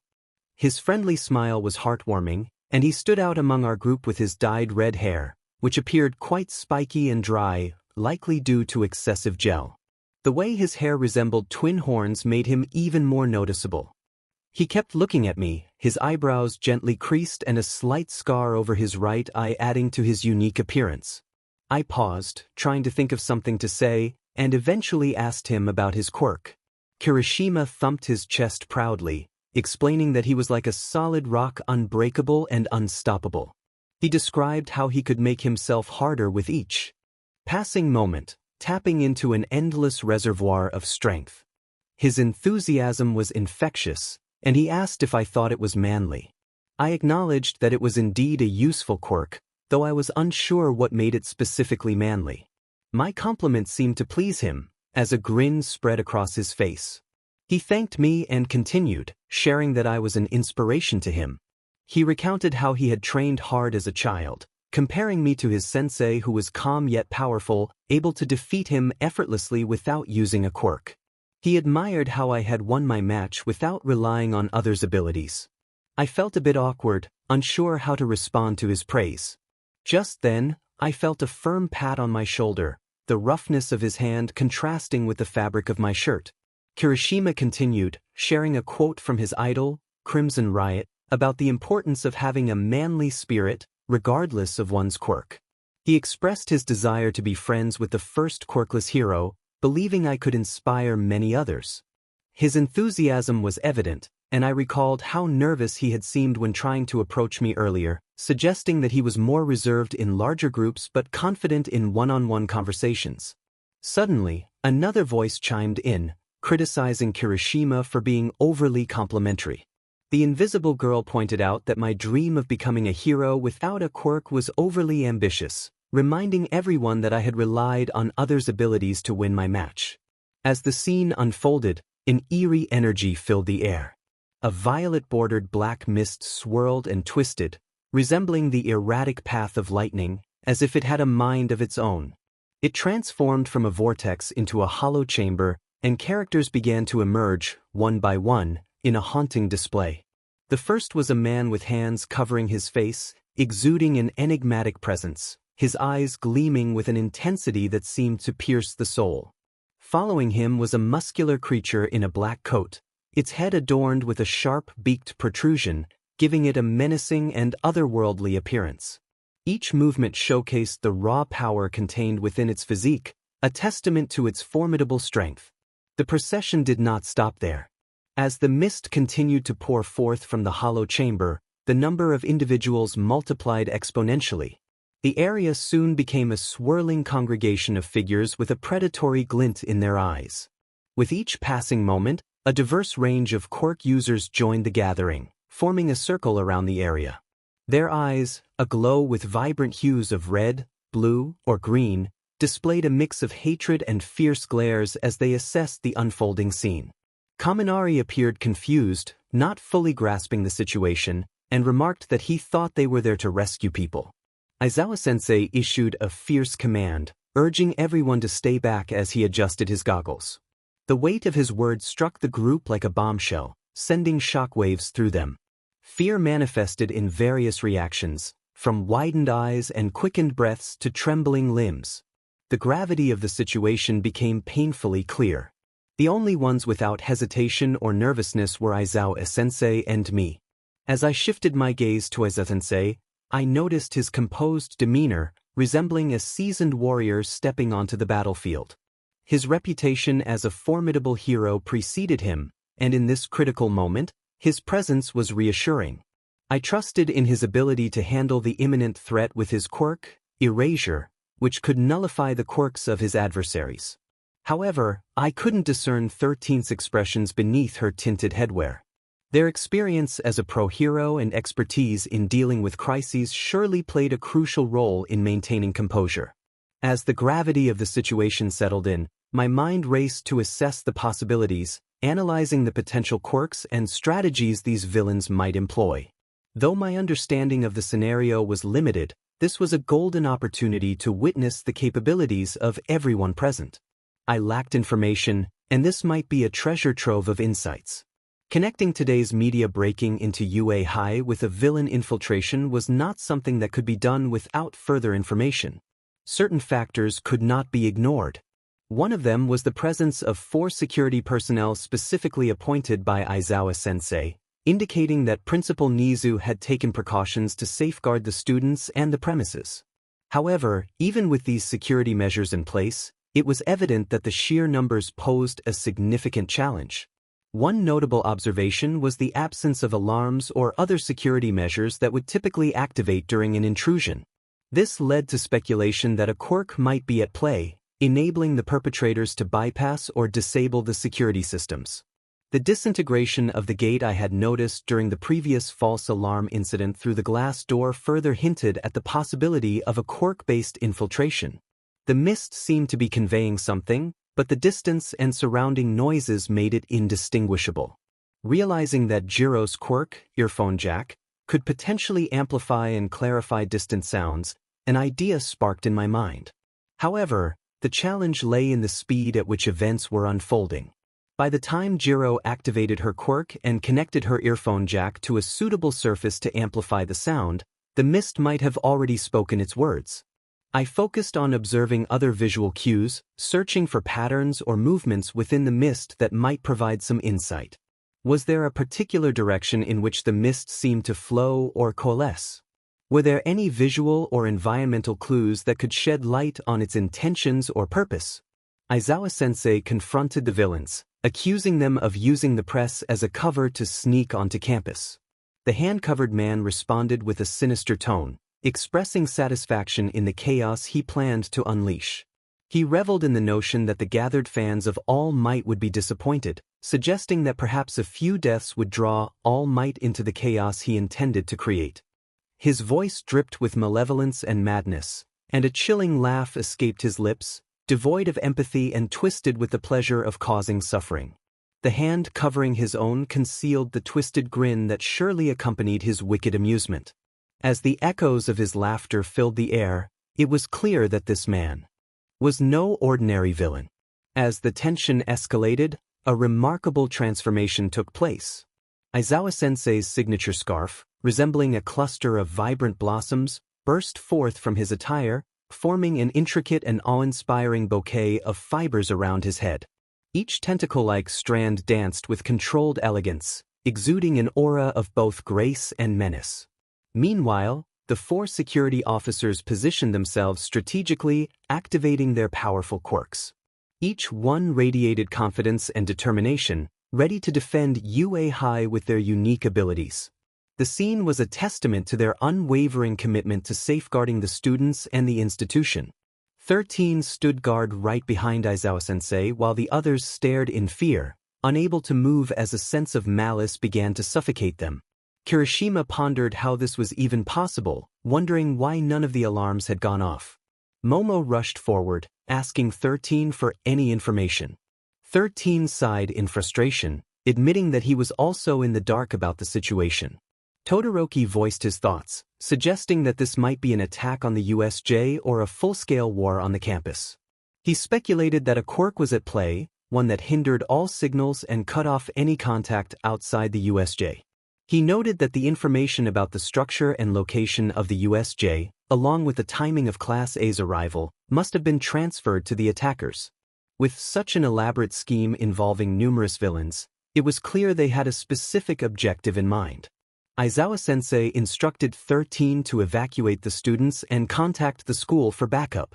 He realized that if the attackers were blocking their sensors, they had likely blocked communication as well. He directed Kaminari to use his quirk to establish contact if possible, but Kaminari's efforts proved fruitless. Midoriya, surprisingly speaking without a stutter, expressed his concern. He pointed out that Aizawa-sensei couldn't fight the attackers with just 3 people. The sheer numbers and variety of quirks the villains possessed posed a significant threat. He urged Aizawa-sensei to allow them to join the fight, revealing his genuine fear for their safety and his desperate need to help turn the tide in their favor. Aizawa-sensei responded firmly, explaining that a professional hero couldn't rely on just one strategy. He emphasized that the students lacked the necessary training and experience. While he might permit the use of their quirks in this dire situation, their safety had to come first. He instructed them to focus on getting to safety before thinking about helping their friends, stating that attempting to assist would only make them a liability. His words struck with a harsh impact, leaving a sting of hurt egos in their wake. Yet, there was an underlying sense of care in his voice, a necessary truth that needed to be conveyed. He understood their desire to help, but the reality of the situation demanded a level-headed assessment. Aizawa-sensei's intentions, though sternly delivered, were rooted in genuine concern for their well-being. There was no time for arguments or heated debates. The urgency of the moment required immediate action. With his final words, he leaped into action, instructing 13 to take charge. The other 4 officers followed him without hesitation while 13 urged the students to run toward the gate with haste. 13 called out for the children to hurry, instructing Ida to use his quirk and rush out to contact the school. Ida hesitated, expressing that it wouldn't be right to leave, but Aizawa-sensei insisted it was an order. Reluctantly, Ida complied and shot off from the scene. As the others moved quickly, Shiro shouted at Midoriya and another student, urging them to hurry and not to waste time analyzing the situation. The urgency of the moment pressed upon them all, demanding swift action in the face of impending danger. I nodded, but it felt futile. The mist, with its mysterious ability to teleport, had left us at a disadvantage. It became clear that there was only one entry and exit point, and in that fleeting moment when Aizawa-sensei blinked, everything could be lost. As if in response to that ominous thought, a swirling vortex appeared before us. From its center, a thick mist of deep violet hues spilled forth, solidifying into a sinister form. Glowing streaks of yellow emerged from its empty eye sockets, casting an eerie light. The figure announced their presence as the League of Villains, acknowledging the rudeness of their uninvited arrival but expressing a twisted sense of politeness. They remarked that this location seemed fitting as the final resting place for All Might's legacy, hinting that more graves might be dug today due to his regrettable absence. With an air of calculated confidence, the mist surrounding them dispersed, revealing the ominous figure. Without hesitation, Kirishima and Bakugo sprang into action, unleashing a thunderous explosion that filled the area with billowing smoke. The sound of destruction echoed around us, amplifying the menacing atmosphere. However, this impulsive move only worsened our situation. The violet mist swirled around, obscuring our vision, while the kicked-up dust further complicated our escape routes. As the mist gradually cleared, the figure with intriguing metal plates came into view. I couldn't help but wonder about the purpose of their quirk, but I had no time to dwell on it. With urgency, I moved away from the fog, trying to create distance between myself and my classmates. Unfortunately, my efforts were in vain as the mist pursued me relentlessly, enveloping everything in darkness. The sounds around me became distorted, suffocating my senses and trapping me within its grasp. The next thing I knew, I felt the hard ground beneath me as I crashed down. Standing up, I realized I was in a mountainous area. I seemed to be less disoriented than the others who had landed with me, Momo, Jiro, and Kaminari, to be specific. A quick glance at my watch revealed the heat signatures it displayed, precisely 27 distinct sources. Considering the 4 of us accounted for, that left 23 unidentified entities within a 10-meter radius. However, a peculiar detail stood out: the heat signatures had yet to transition into the orange color spectrum. This observation suggested that the entities were positioned further away, in the range of 25 to 50 meters. These deductions provided valuable insights, allowing me to gauge the positioning and proximity of the unknown entities. I had about 2 minutes to get the others into fighting stances. They sat up, still disoriented from the sudden events. I informed them that they had 2 minutes, give or take, and advised them to stand up. They quickly realized the situation and took their positions. Momo created a saber for Jiro and a staff for herself. I contemplated whether I should ask her for a weapon. It could be beneficial, but I hesitated on how to approach the request. Should I plead, expressing desperation, or adopt a nonchalant demeanor, casually remarking that I wouldn't refuse if she offered? Alternatively, I could avoid the request altogether to protect my social image from potential embarrassment. However, considering the uncertainty surrounding the quirks I might face, having a weapon could prove advantageous. It would provide a means of defense, especially when physical contact with the villain might be unattainable. This analysis led me to conclude that acquiring a weapon was practical, despite the potential impact on my social standing. I approached Momo directly and asked if I could have the staff. She seemed confused at first, but Jiro helped clarify my request, easing the process considerably. I apologized for my lack of clarity and bluntly asked if she could create a synthetic diamond staff for me. Both Momo and Jiro's eyes widened in disbelief at my request. Synthetic diamonds are artificially created using high-pressure, high-temperature processes or chemical vapor deposition. They possess exceptional hardness, making them one of the hardest known materials. A staff made of synthetic diamonds would have excellent structural integrity and resistance to wear and tear. However, creating an entire staff out of diamonds would be highly impractical and expensive due to the rarity and cost of large synthetic diamonds. Instead, using diamonds as a coating or inlays on a staff made of more practical materials, such as wood or composite materials, could provide added strength and durability while showcasing the unique properties of diamonds. But practicality was not Momo's concern. With her remarkable quirk, she could manifest diamonds effortlessly, bypassing worries about scarcity or expense. By understanding the diamond structure and layering, Momo could conjure as many diamonds as she desired. Given the chemistry book of formulas she always had on hand, it was reasonable to assume she had the diamond structure memorized or noted on one of the pages. Momo hesitated, questioning the viability of creating synthetic diamonds. She seemed to second-guess herself as time ticked away. The narrator reminded her that her quirk allowed her to materialize objects without the constraints of economic feasibility. When considering the construction of a diamond staff, it was essential to recognize that diamonds possess a carbon tetrahedral structure, similar to steel.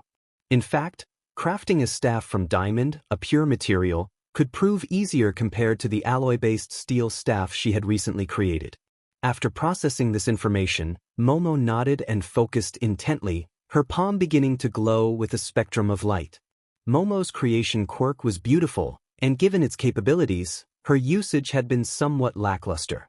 The narrator hoped today's event would encourage her to push forward in the right direction after providing her with a hint. A shining rod soon began to crystallize from her palm, and within moments, a gleaming diamond staff about 4 meters in length lay on the ground.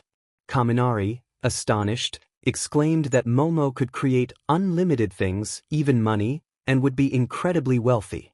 Unfortunately, the first thought that crossed his mind was money.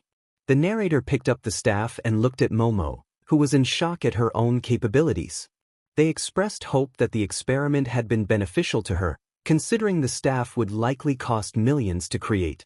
Momo was speechless, having never contemplated such a possibility. Just as she began to express her excitement, a fist slammed down near Kaminari, who barely dodged it. A towering giant loomed over them, threatening to crush Kaminari. The narrator found themselves positioned at the back of their makeshift defense line, reflecting on the challenges of being quirkless in a quirk battle. At least they had 3 reliable allies to protect them. Jiro, thinking along the same lines, hurled Kaminari toward the giant like a human projectile. The electrifying attack worked well enough to incapacitate the giant momentarily. However, the moment of relief was short-lived as the giant's massive hand swung at the narrator. Considering its size and mass, the giant's movements were slow, allowing the narrator to dodge seamlessly to the side. Despite the giant's size, the narrator realized they could not effectively attack him with their staff. They watched as the giant's fist struck the rocks behind them, crumbling into rubble, but it regenerated quickly. The giant's hand transformed into a mallet and swung at the narrator once more. This time, parrying was an option. The narrator swiftly positioned the staff, aiming its tip at the edge of the transforming mallet. With a controlled motion, they hooked the staff onto the mallet, pushing it away just in time. The hand crumbled again, demonstrating the durability of the bricks around them. The giant shouted in frustration, demanding the narrator stay still. While the giant's hand regenerated, the other hand aimed at the narrator's staff. It was a clever decision to target the staff instead of leaving the narrator defenseless, but given the diamond's strength, there was no need for concern about durability. Each action was deliberate, and each decision was calculated. The weight of the situation heightened the narrator's senses, sharpening their focus in the midst of chaos. In a bold move that caught the man off guard, the protagonist swiftly dodged his attack by rolling closer, defying his expectations. The man exclaimed in surprise, caught off balance by this unexpected maneuver. Seizing the opportunity, the protagonist swung the staff with all their might, aiming for his legs. The impact was powerful, causing the man's lower limbs to buckle, a temporary victory in their clash. However, there was only a short time before they would regenerate completely. As the man tumbled over, crashing onto the floor, the protagonist took the chance to escape. They understood that they lacked the strength to defeat him entirely, but their agility and nimbleness allowed them to navigate through the hazardous battlefield. It was crucial to reach the epicenter of the threat before something more drastic unfolded. Moving towards Kaminari, the protagonist slammed the staff into a reptile-like creature's jaw, dislocating it. The creature let out a painful howl as it fell over in agony. The protagonist asked Kaminari about the radius of his electricity's impact. Kaminari seemed confused at first, but then his eyes gleamed with understanding as he estimated the distance. He mentioned that if he went all out, it could be around double that. The protagonist felt slightly annoyed at Kaminari's uncertainty about his own quirk but urged him to focus on running away. They then aimed the staff at the solar plexus of a panther-like creature swinging a katana in a frenzied state. The strike landed, halting the creature's momentum abruptly, its body convulsing in a display of agony. It was evident that these villains lacked substantial combat experience, their unfamiliarity with weapons and their own quirks painfully apparent. Their feeble attempts at retaliation only reinforced this observation. A closer inspection revealed signs of malnutrition among the attackers, supporting the theory that they had been plucked from the streets, enticed by the promise of money or a meal.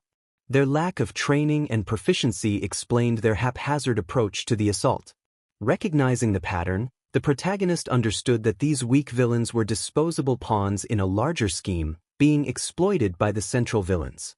Their presence was merely a means to an end, a distraction intended to further the villain's goals. Dodging a few of the other attackers, the protagonist rushed towards Momo, who was busy creating a net. They urged her to stop, explaining that they had a plan that required her assistance. Momo expressed her concerns, recalling how the previous idea had led to a breakthrough but was wary of another risky experiment. She threw her net at an oncoming attacker, who jumped through the air aiming their blades. The protagonist understood her hesitation but insisted that it was not the time to work slowly and steadily to stop every single threat. They emphasized the need to attack all at once. Momo agreed to listen but found the plan strange, acknowledging its logical yet risky nature. She suggested that they could create a larger blanket-like surface instead. The protagonist explained that creating larger surfaces would require more material, while their suggestion would take up less space and material. They encouraged Momo to have faith in the plan, knowing she was a student of science. Momo accepted the challenge and formed 4 pairs of black insulated boots. Kaminari was too far away for the protagonist to give the boots directly. Throwing them was an option, but there was a chance he might not catch them. Instead, the protagonist turned to Jairu and threw 2 pairs of boots her way. The boots hurtled through the air, their trajectory guided by Jairu's outstretched AUX cables. Time seemed to slow as she effortlessly intercepted them, her movements a blur of agility and control. With unwavering accuracy, she swung one of the pairs of boots towards Kaminari, who remarked that he would have appreciated a heads-up before being booted. "I apologize for the suddenness." Kaminari was being a handful and Jiro, in a tense state, urged him to wear the boots. As she amplified her sound waves, they incapacitated the front few attackers, giving her enough time to slip the boots on herself. Jiro was frustrated and questioned why he was asking about her quirk at such a critical moment. He wondered if her quirk was related to her heartbeat. She confirmed it, but insisted it was not the time for such discussions. The gruff figure among the attackers was becoming increasingly agitated. He unleashed a barrage of rock shards in their direction, but his lack of precision worked in their favor, allowing them to dodge the incoming projectiles. Seizing the opportunity, the protagonist twisted their body and launched a powerful kick at the villain's shins. The impact sent him crashing to the ground, and the protagonist swiftly followed up by stepping on the man's head, the force of the blow echoing through the area. The villain's cries of pain mixed with the satisfaction of a successful strike, and thankfully, no one seemed to care about his condition. Kaminari, oblivious to the seriousness of the situation, asked what they should do next. The protagonist ordered him to wait, as they didn't have time to put on the boots themselves. Only Jiro and Kaminari were equipped. Recognizing the gravity of their situation, the protagonist made a split-second decision that would have consequences. With a mix of trepidation and determination, they slapped Jiro across the face. The impact caught everyone's attention. Jiro's shocked expression quickly turned to fury as she recoiled from the unexpected blow. The amplified sound waves from her boots reached an ear-splitting level, incapacitating all but 3 attackers nearby. As Jiro expressed her anger, the protagonist braced for her wrath, hoping the shock would elevate her heart rate and enhance her quirk's capabilities. Apologizing was the only way to diffuse the tension, and the protagonist bowed, acknowledging the absurdity of the situation amidst the chaos. They managed to utter an apology, their voice filled with genuine remorse. Jiro, still fuming, noted the assailants around them and insisted they focus on escaping, as the attackers wouldn't stay down for long. The protagonist nodded, and they quickly donned their boots. Kaminari, still unaware of the plan, asked what they should do next. Jiro urged him to use his brain and light up the area. Kaminari, relieved he wouldn't hurt his friends, unleashed a crackling surge of electricity.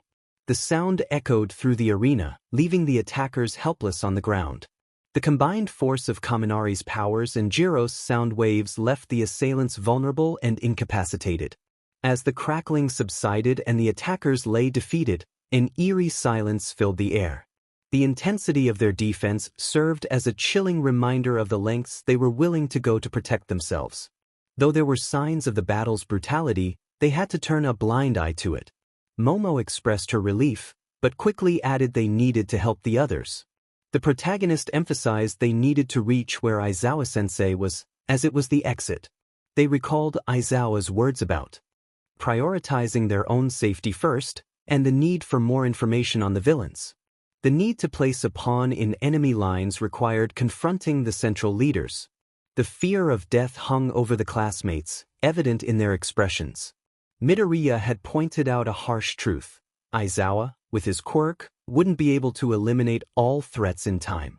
The attackers had come with the intent to kill All Might, indicating they had planned this carefully. Acting hastily would lead to casualties, tarnishing UA High's reputation as an educational institution. All Might was the reason for this threat, and he was also their potential savior. Ida had already taken off, and given his speed, he would arrive in about 10 to 15 minutes. With my speed, I could reach the location in about 2 minutes, allowing me 8 to 13 minutes to monitor the situation and prevent things from spiraling out of control. The swarm of reporters outside was a clear indication that if even one student were to perish today, UA High's educational license would be in jeopardy, and the headlines would be brutal. If the institute fell, obtaining a hero license would become an impossible dream given the time constraints I faced. We had already started running, but the situation was precarious, exacerbated by both the villains and my classmates' dwindling strength. Dodging incoming attacks proved challenging. The continuous use of quirks had dangerously depleted my comrades' energy. Momo still had some of her creation ability left, having held back on her insulation idea, but it was only enough for 1 or 2 more uses. Jiro, on the other hand, was visibly exhausted, showing signs of fatigue as she struggled to keep up. Kaminari's quirk had rendered him ineffective, as he seemed to lose his focus with every use, which would be frustrating for anyone in his position. Jiro expressed her panic, her blasts from her boots diminishing in intensity. Momo suggested that returning to 13 might be a safe option, her breath coming in labored gasps as she fought to fend off incoming attacks. I proposed that we needed to regroup, warning that returning to the mist without proper backup would be disastrous. As I dodged a venomous attack from a heteromorph, I managed to grip its fangs and pull them from its jaw, a sight that made my comrades turn away, blood splattering onto my chin and shirt. Fortunately, my coat was red, masking any potential wardrobe issues. As we navigated through the chaos, only Midoriya, Tsu, and Mineta appeared vigilant and safe. I urged the others to stay close, slowing my pace to move quietly. The assailants nearby were immobilized, and if we could avoid drawing attention, we might make it through. Kaminari began to speak loudly, but a hand quickly covered his mouth to silence him. Jiro sighed in frustration, keeping her grip firm to prevent any further outbursts. As I stepped into the water, I felt my pants dampen. It was an eerie sensation as I had never encountered a pond before. The closest experience had been a pool with certain obstacles. The water soon took on a blood-red hue as the stains from my clothes washed into it. Momo placed her cold hand on my shoulder, expressing concern for my well-being. I assured her I was fine but warned her to focus on her own safety, as her energy reserves were dangerously low. I noted her worried expression but chose not to dwell on it. I splashed the water, fascinated by the ripples it created. As we moved forward, it seemed Midoriya and his group were handling the villains, allowing me a moment to enjoy the water. Momo commented on my antics, letting her hair down, which had been affected by the water. I remarked that her raven hair was eye-catching, a thought that slipped out without much consideration. She thanked me, her mood lifting as we approached the others, who were watching Aizawa-sensei fend off more than he could manage. Midoriya's mouth was sealed, and the rest of the group quietly watched the fight unfolding before them. Mineta, however, was distracted by something else. What lay before them was difficult to describe, but it was undeniably red. A gruesome amount of blood covered the ground, belonging to the officials who had tried to protect them, yet they appeared to be alive. Aizawa was engaged in a tense battle with a man whose head resembled a hand. Unable to contain his impatience, the man lunged at Aizawa with an outstretched hand, seemingly attempting to grab him. Was that his quirk? It reminded Midoriya of Uraraka's ability, but there was no time to ponder as Aizawa skillfully dodged the attack and struck the man in the solar plexus, causing him to stagger. The revelation of the man's quirk soon followed. Aizawa's elbow began to disintegrate. The man's screams filled the air as he struggled to pull away, but it was futile. Aizawa, with great effort, managed to break free and fell to the ground. The man taunted Aizawa, claiming that he and his allies were nothing but insignificant obstacles in a larger game. He dismissed Aizawa's abilities and expressed his intent to summon reinforcements, a sinister smile spreading across his face as Aizawa turned to see a muscular creature approaching. Before Aizawa could react, the creature slammed into him, pinning him to the ground. Fear gripped Midoriya and his classmates as they held their breath, terrified of being detected. One of the officials unleashed a sonic wave aimed at the creature's head, but it seemed to have little effect. The creature merely shook its head and leaped onto Aizawa, twisting his weakened arm. Pain, a relentless companion, had the power to consume one's focus and amplify its presence. It appeared in various forms, each unique to the individual. Shigaraki expressed his pain through shouts and curses, while Aizawa's contorted expressions revealed his discomfort. What caught Midoriya's attention was how Shigaraki's pain stripped away his rationality, leaving him in a state of confusion. With deliberate intent, Midoriya applied pressure, pulling Shigaraki's thumb backward to test his limits. Whether he would render Shigaraki's quirk useless was up to him. Midoriya had anticipated this situation based on Shigaraki's previous encounters with Aizawa. Shigaraki had proven clever enough to shield himself from Aizawa's quirk, but his narrow focus on the boss of this game blinded him to the significance of the extras. This tunnel vision allowed Midoriya to exploit Shigaraki's lack of preparation. The Nomu remained still, fixated on Midoriya, while Kurogiri, who was blocking Aizawa's quirk, seemed unlikely to move logically. If he did, Aizawa's quirk would immediately neutralize Shigaraki's, allowing Midoriya to act without hesitation. The officials had cleared the area of nearby villains, creating a stalemate. But how long would it last? Shigaraki's pain threshold would soon be tested, and he would likely order the Nomu to focus on Midoriya. At that moment, Midoriya would have the opportunity to help Aizawa regain consciousness. It was intriguing to observe Shigaraki's mindset. Despite his evident pain, he did not seem afraid of losing his quirk, suggesting he believed his fingers could be healed. Perhaps he had a teammate with exceptional healing abilities, similar to their school nurse. This possibility raised questions that warranted further investigation once the situation was resolved. Midoriya calmly addressed Shigaraki, suggesting that it would be wise for him to leave the scene. He pointed out the irony of losing his precious quirk without facing his rival, All Might, and urged Shigaraki to consider the bitter truth of his predicament. "Argya, whatever you freak. Nomu, take care of this distraction." Upon further consideration, it seemed there was more to the situation than I initially understood. Shigaraki, in his own way, had accepted the idea I proposed and was now contemplating using the Nomu to escape without losing face.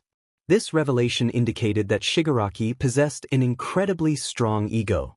Individuals with big egos are often easier to manipulate. In social settings, it's advised to boost their ego in the desired direction to keep them under control. However, if one truly wants to break someone like Shigaraki, they must dominate them visibly and substantially, right before their eyes. Was I willing to break Shigaraki? Of course not. I was determined to be a hero, standing mighty and proud. However, I would have to say goodbye to Shigaraki as the Nomu charged toward me, with Midoriya rushing and shouting that he would protect me. Unfortunately, I wasn't Midoriya's damsel in distress, Aizawa-sensei was. The Nomu's fist lunged at me as it jumped forward, but it missed its target as I leapt off Shigaraki's body, landing on my backside. The fist instead slammed into Shigaraki, who writhed in pain. "Ah, this useless freak. I hate friendly fire. Enough is enough." Shigaraki spat out a copious amount of blood as he curled up in pain, struggling to regain his footing. "Isn't that unfortunate, Shigaraki? Even with such an advantage, you still can't escape being hurt." "I pity you," I taunted, taking note that confronting egoists often requires a well-timed jab when they are already in a less-than-ideal situation. I couldn't let him escape. I had to use his ego to make him stay and focus on me until All Might arrived. You pity me? Did I hear that right? Pity. Who are you to stand before me? Just because you got a cheap shot, you think you have the upper hand? Huh, I will show you just how weak and pathetic you truly are. Shigaraki would have continued, but Midoriya's fist struck his face. Not while I'm here, Shigaraki, Midoriya declared with determination as Shigaraki, already battered, fell to the ground in pain. Not again. Nomu, take care of this broccoli.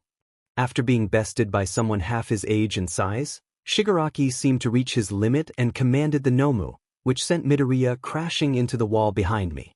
I watched as a pool of blood formed beneath him, his body almost lifeless, blood trickling from his lips, and the wall behind him cracked. I knelt beside my fallen companion and said, "Thank you, Izuku. However, your reckless heroics have led to this. You are responsible for your own situation." I observed him slip into unconsciousness as he absorbed my harsh words. It was true, if Midoriya had focused on saving Aizawa-sensei, he would have been safe and the situation would have been easier for us to control. Alas, his emotions led him astray, fixated on the immediate threat before him. His emotional vulnerabilities had placed him in a harmful situation. But there was still time for him to learn. It would be interesting to watch him grow. Yet, it wasn't time to focus on Midoriya as I took out my pen and twirled it in my fingers, waiting for Shigaraki to finish his monologue. "You mindless robot, start moving. And this one too." Shigaraki pointed at me and continued his orders. "Kurogyri, don't move. Stay in your place and block Eraserhead's vision. Crush his bones if you have to, and make sure he can't escape." Once more, the relentless Nomu charged toward me, but this time, evading seemed futile. Instead, I opted to confront the creature head-on. I needed more details about it to find an opening, but for now, I had to experiment. With fists poised to strike, I noted that despite its immense power, the Nomu's moves were disappointingly limited. As its fist propelled toward me again, its predictable nature became my ally. Swiftly tilting my head to the side, I evaded the blow effortlessly. Leveraging the Nomu's slightly bent knee as a foothold, I propelled myself upward, launching toward its towering head and driving my pen into its eye. The Nomu's piercing shriek echoed through the air as its knee straightened abruptly. There I hung, suspended by my pen lodged deep within its eye socket. But I wasn't finished yet. With a press of the button atop my pen, a torrent of inky black dye surged into the Nomu's eye. It was a momentary victory, though short-lived. In a swift motion, the Nomu's hand forcefully pushed me away, tearing my pen free from its eye. Hurtling through the air, I soared toward the water, the impact sending ripples of splashing waves in all directions. That was a close call. If I hadn't leaned sideways as I was being grabbed, I would have definitely slammed into the concrete, and the situation would have been quite gruesome. However, the water entering my lungs made it difficult to stay submerged, leading me to quickly swim back to the surface. Thanks to Midoriya, I had to rely on the backup plan. Being thrown towards the water served another purpose. It positioned my classmates for the next step of the plan. I felt a slippery, wet tongue wrap around my waist and nodded towards Tsuyu, who acknowledged me with a nod of her own. The rest of my classmates were ready, their eyes fixed on the Nomu charging toward me.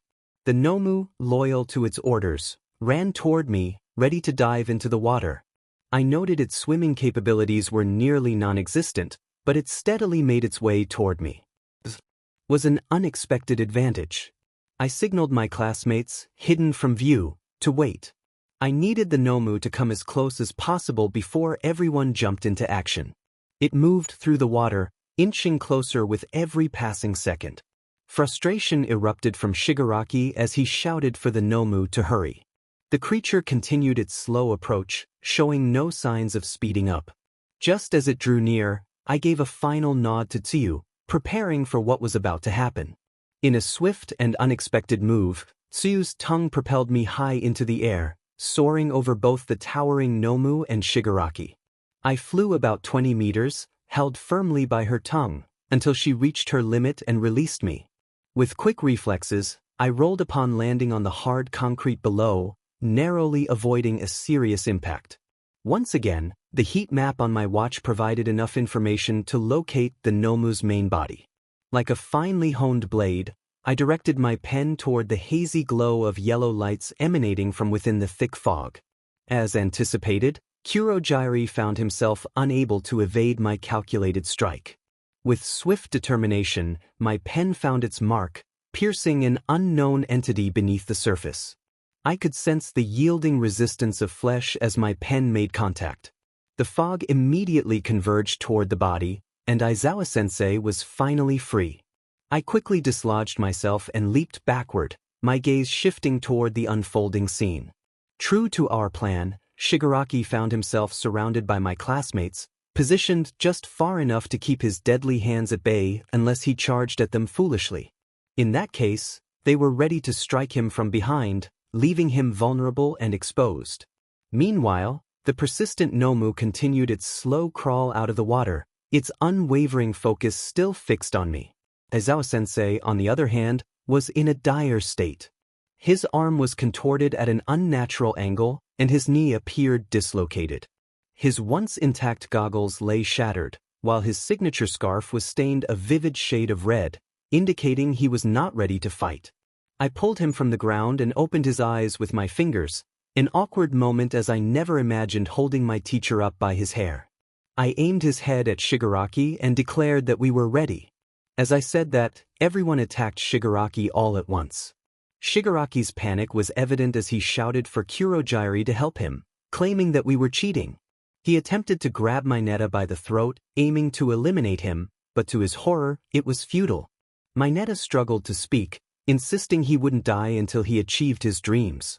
He followed my command and stuck his purple sticky ball over his eyes, rendering himself blind until he removed them. Shigaraki, frustrated, tried to remove the sticky ball from his eyes but only ended up getting his hand stuck to them.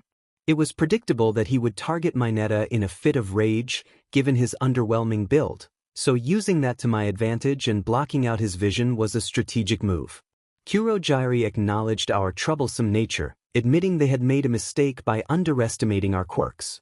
However, he noted that this situation was possible because of me.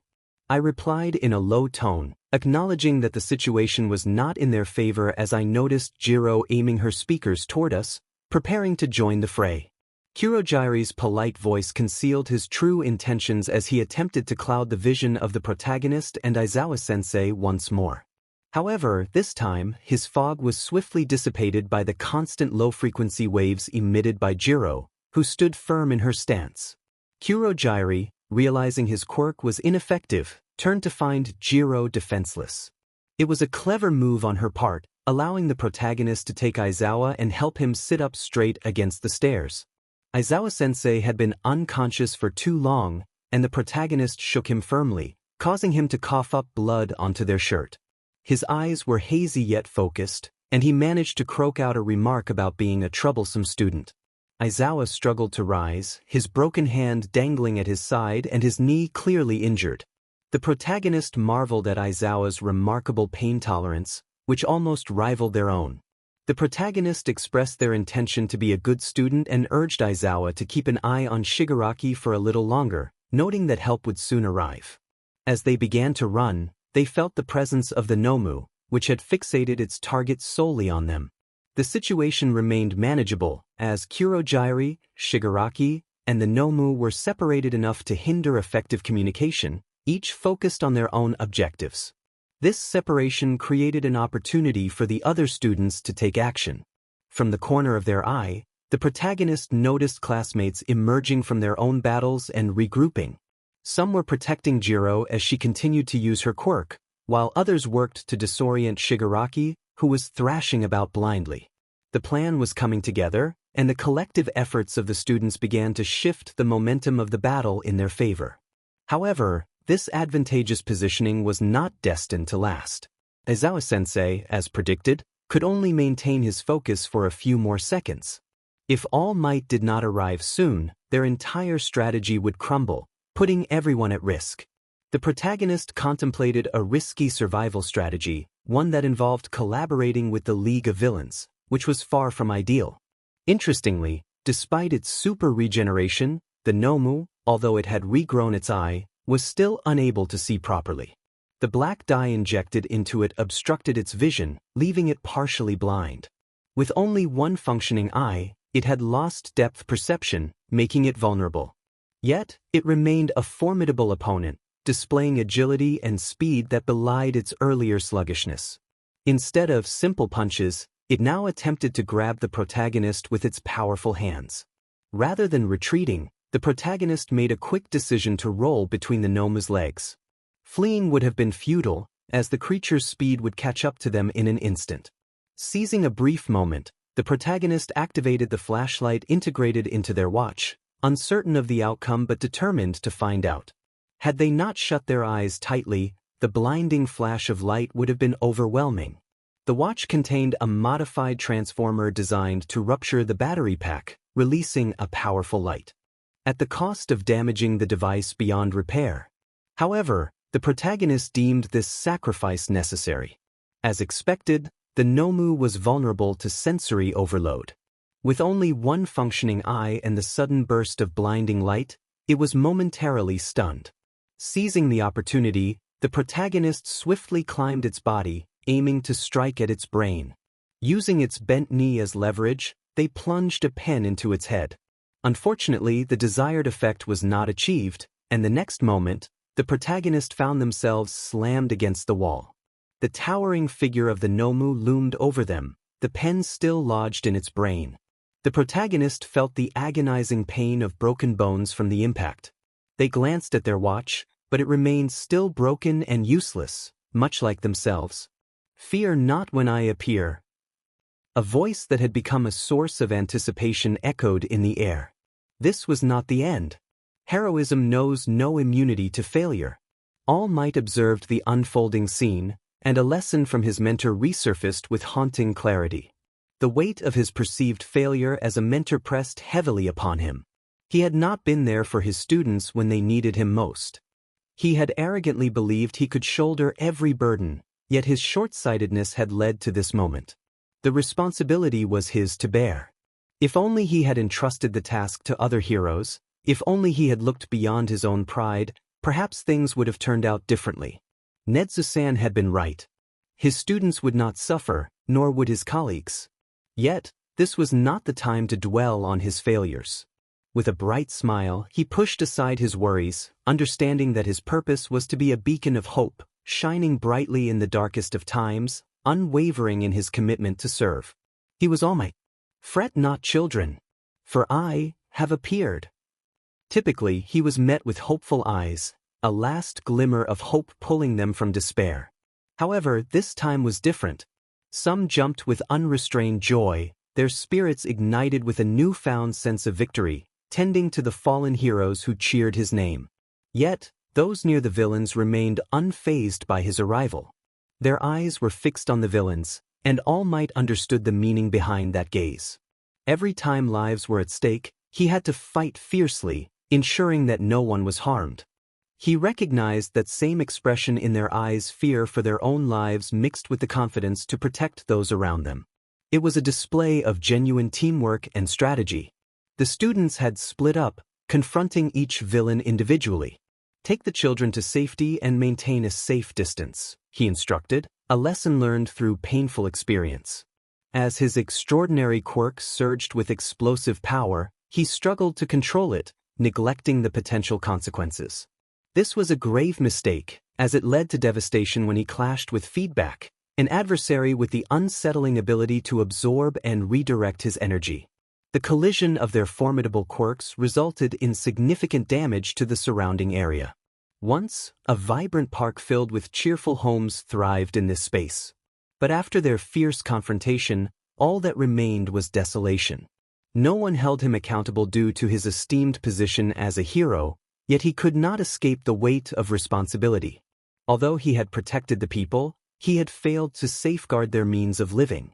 The destruction served as a harsh reminder that being a hero involved more than just saving lives.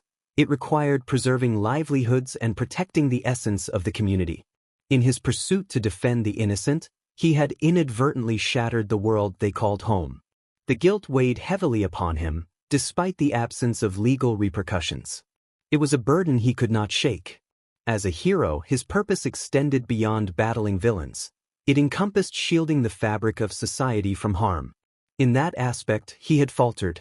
Just as the students were cleared away enough for him to use his quirk safely, he dashed through the area, picking up Eraserhead and the other officials who were injured, and carried them back to safety, entrusting them to his allies. He would not face this alone. What is happening?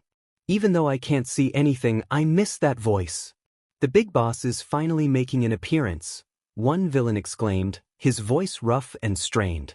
Nomu, forget about the others and focus on that powerhouse All Might.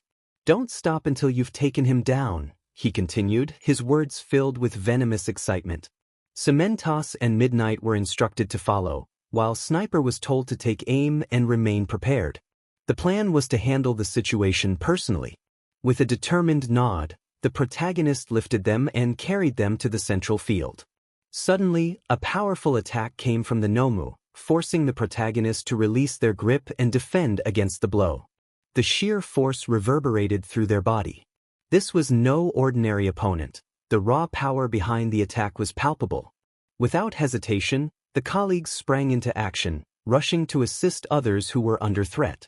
Meanwhile, the monstrous creature's unwavering gaze remained fixed on the protagonist, its eyes filled with a chilling resolve. Despite the creature's imposing height and physique, the protagonist knew their punches were stronger. With a fierce shout, they delivered a powerful strike to the giant's solar plexus. The impact sent shockwaves through the air, and a small chuckle escaped as they acknowledged the creature's strength. However, they were ready to give it their all. A flicker of relief crossed their face as they noticed the students making their way towards safety, their expressions a mix of fear and determination. This sight brought a sigh of relief. The children were safe, marking a small victory amidst the chaos. Now, it was time to confront the looming threat directly. The creature's sharp talons slashed through the air, but the protagonist skillfully dodged its attack, narrowly escaping its grasp. With adrenaline surging, they swung their fist, aiming to incapacitate the monster. To their dismay, the creature merely staggered, showing little sign of being affected by the blow. Nedzu observed the scene unfolding before him. As he entered the room, the clamoring voices of reporters demanding answers fell silent. He ascended the podium, taking in the sight of cameras and microphones aimed at him. It was a delicate moment that required a careful response, as the public's attention was firmly fixed on him. The concerned parents were eager for information. A small cup of brew sat beside him, inviting him to take a sip, though it was oddly bitter. He tapped the microphone a few times, adjusting his tone to be calm and clear. Before any questions were posed, he assured everyone that all were safe and encouraged them to continue their normal lives. He explained that the heroes at UA High had risked their lives during an incident where villains targeted the unforeseen simulation joint after a security breach. 60 perpetrators had been taken into custody, and he hoped the information would reach the families of the students involved. He reiterated that all students were safe. Understanding the weight of their worries, Nedzu felt it was his duty to ease their fears. He would repeat his reassurances as many times as necessary, driven by a commitment to their peace of mind. He considered the toll this might take on his voice but reassured himself that a warm brew of tea infused with honey would soothe any discomfort. With each sip, he would be revitalized, ready to deliver his message of reassurance with clarity and conviction. As he wiped his whiskers, the noise from the crowd demanding answers erupted once more. A gentleman in a red suit, wearing a forced smile, posed a question about the recent incident at UA High, questioning whether the villains had grown stronger or if the esteemed institution had proven unworthy of its title. Having observed human society from the shadows, Nedzu understood their tendencies and their desire for sensational stories. The media had a relentless appetite for captivating narratives, often at the expense of truth and justice. The speaker addressed the audience with a voice full of conviction, aiming to reshape their perceptions and instill a sense of critical thinking. The hope was that humanity, including the media, would learn to value truth, integrity, and the pursuit of knowledge above all else. The speaker noted that the accusation made was bold and unfounded, questioning if the accuser considered themselves a part-time judge. The response highlighted that whether they were worthy of such a title depended on the future generation of heroes they helped nurture. The speaker pointed out that villains had infiltrated due to a security breach caused by the media themselves, mentioning that certain journalists had attempted to bypass the security of their institute. Observing the reporters' reactions, the speaker continued, enveloped in the delicate aroma of honey-kissed tea. Instead of dwelling on accusations and media missteps, the focus should be on fortifying defenses, honing the skills of heroes in training, and thwarting those who threaten their peace. A small smile accompanied the speaker's words, lightening the bitter brew as a man in a red suit grumbled in embarrassment after being called out. A blonde-haired reporter stood up, accusing the principal of immaturely shifting blame to reporters and questioning the strength of the UA barrier. The speaker acknowledged the point, playfully noting the eagerness of reporters to dive into action. However, the barrier was merely a level one, intended to keep them at a safe distance. A stronger barrier would have led to unpleasant outcomes for some adventurous souls. The speaker suggested that perhaps the reporter could visit them next time, without prior permission, of course. Another reporter raised concerns about footage showing ambulances and stretchers entering the building, questioning if there had been any casualties. The speaker confirmed that while teachers had been injured, they were recovering well, as were the villains. A woman in a purple scarf asked about the condition of a quirkless student admitted that year. The speaker assured her the student was doing fine, feeling wary of revealing too much information that could harm the student. Before the woman could continue her questioning, the speaker interjected, advising her to be silent. They pointed out that her news channel had experienced a drop in shares and suggested that silence might be in her best interest to avoid further decline. The speaker concluded with a playful yet pointed remark, leaving the venue after finishing the last of the tea. Backstage, Midnight awaited the speaker, conveying a serious tone. Reports had come in that one of the officials had lost their life, along with one of the villains. The speaker acknowledged the gravity of the situation but insisted that certain details had to remain hidden. The official's name was Aizan Hitori, who had a family that included an 8-year-old daughter and a wife who had recently filed for divorce. While reparations and homage would be paid, the speaker emphasized that this information should not reach the public eye. Isn't that lying? The safety of the students had been confirmed, and it was indeed true, as revealed in the interview, that the brave heroes risked their lives.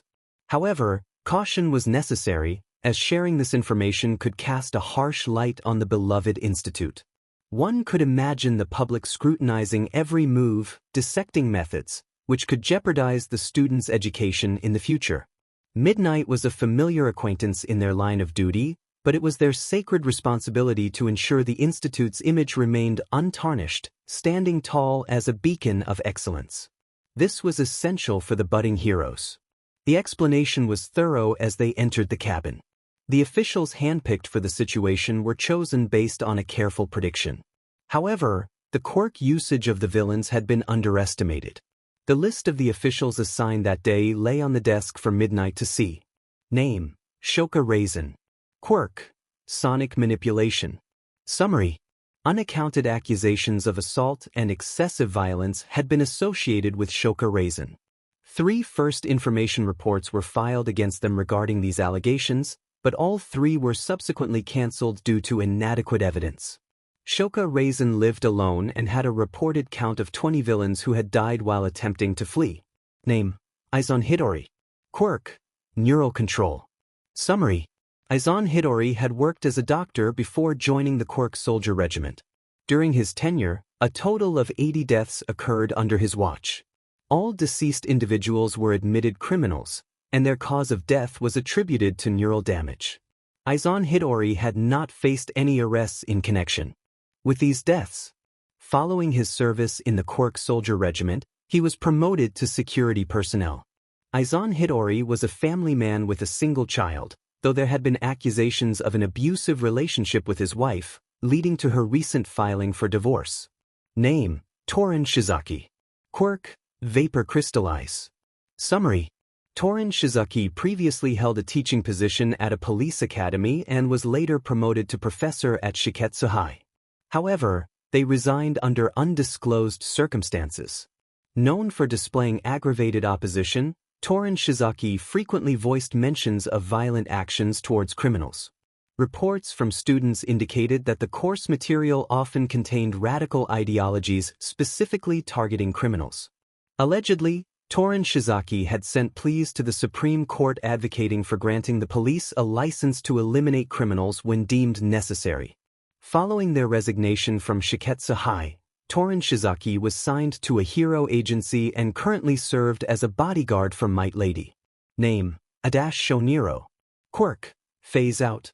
Summary: Adash Shoniro inherited a support tech company but transferred the inheritance to his brother. There was a record of Adash Shoniro being convicted of aggravated assault, but he was subsequently released due to a sudden confession made by his brother, which impacted the case.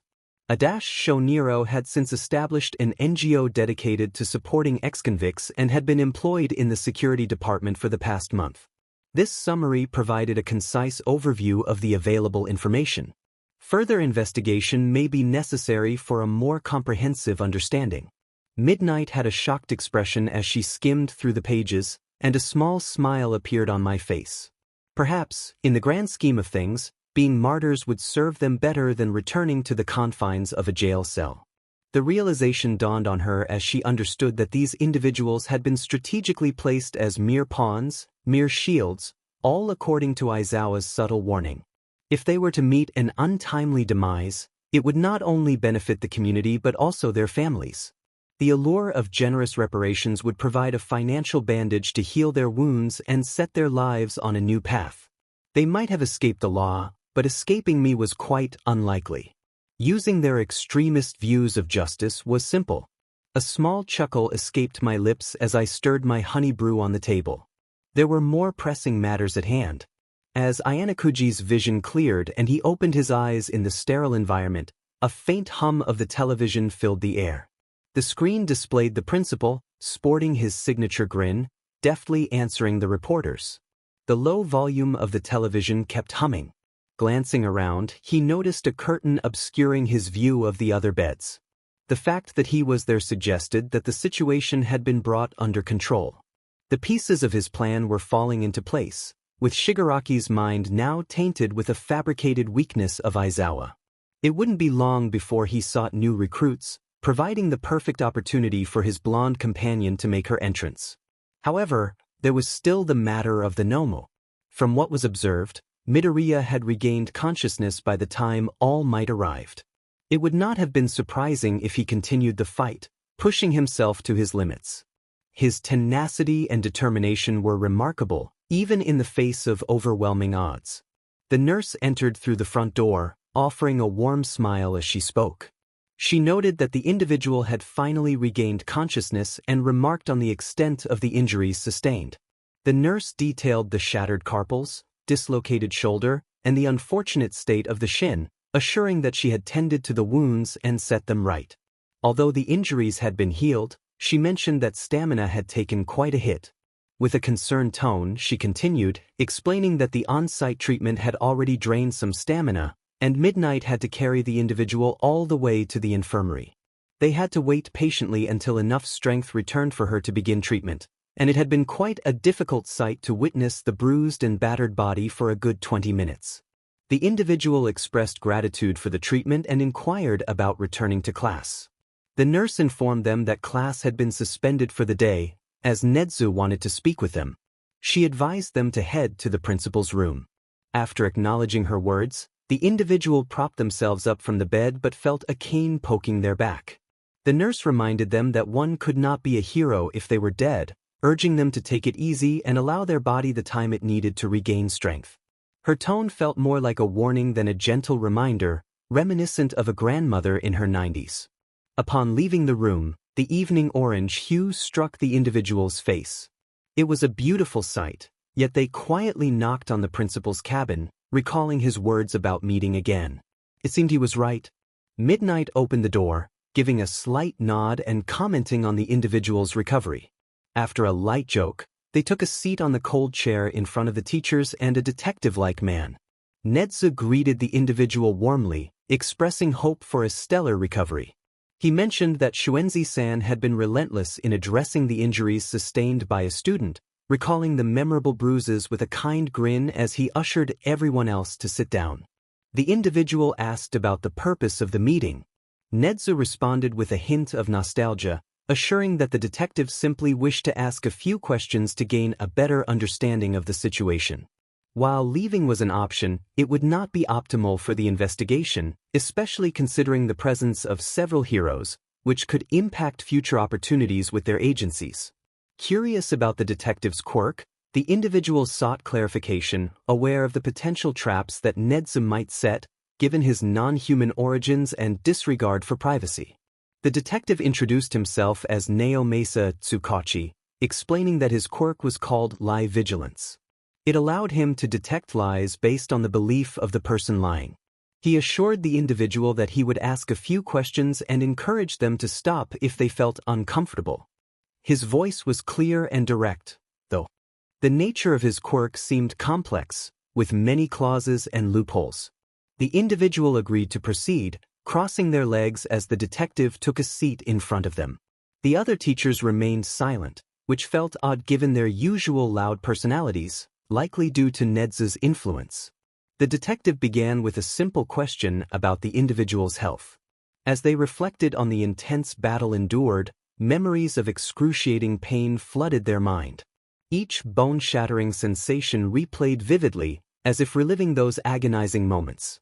The Nomu's monstrous fist crashing into their body left them gasping for air and struggling to stay upright. Although the pain did not cloud their thoughts, its presence was undeniable. I needed to find a delicate balance, a state of mind where I could acknowledge the pain without being overwhelmed by it. It was a careful dance, a fine line to tread.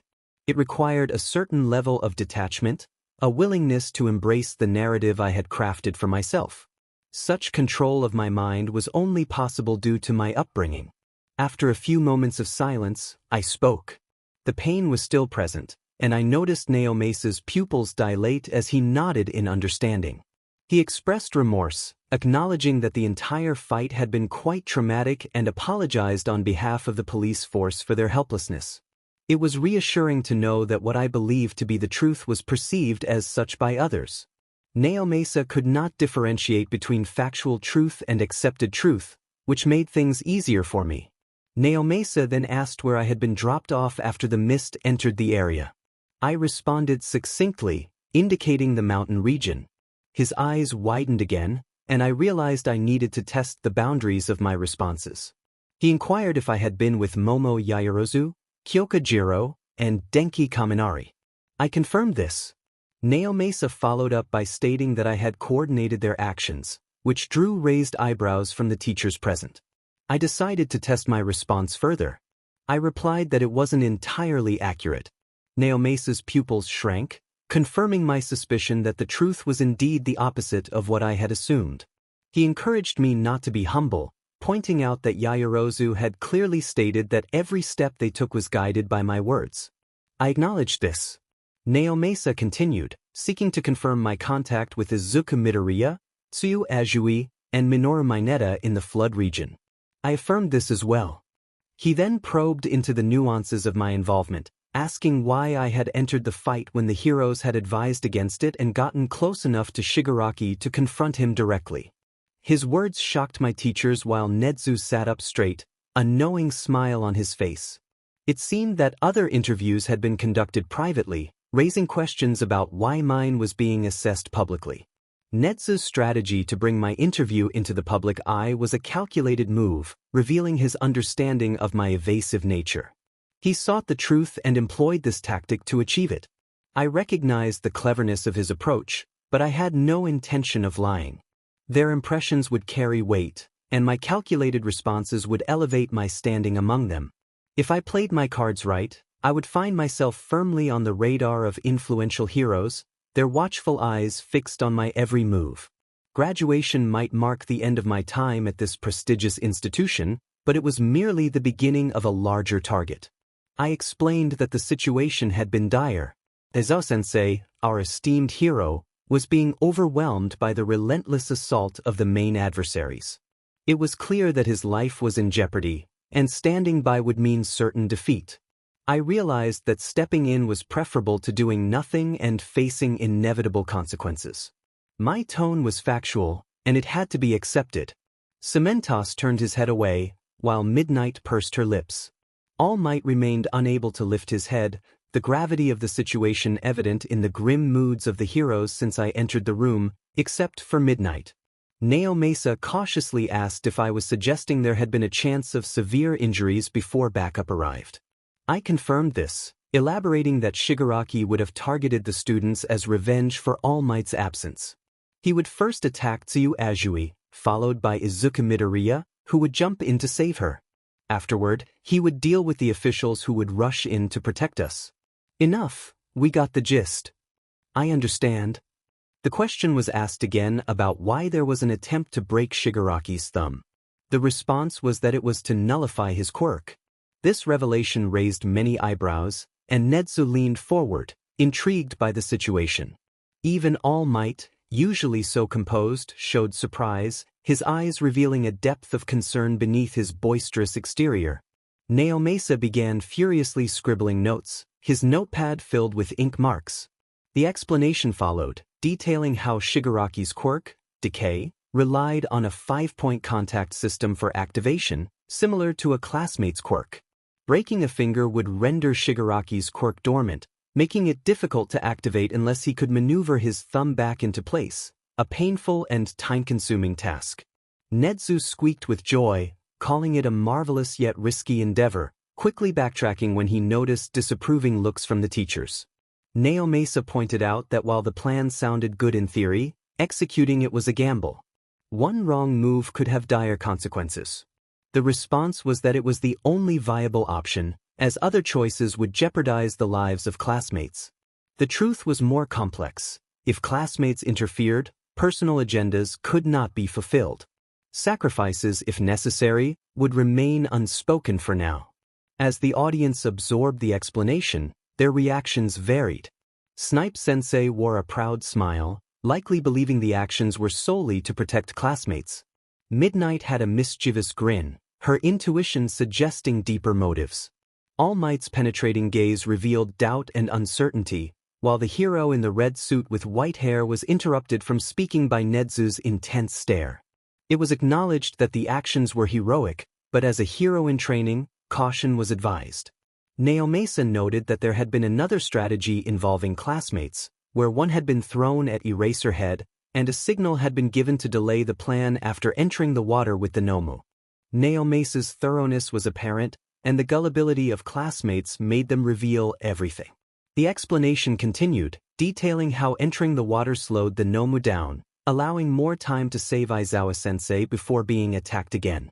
However, Mesa pointed out that this was only part of the answer, suggesting that he could sense the truth behind the words. His quirk seemed to reveal shades of truth rather than a clear distinction, indicating that half-truths were detected.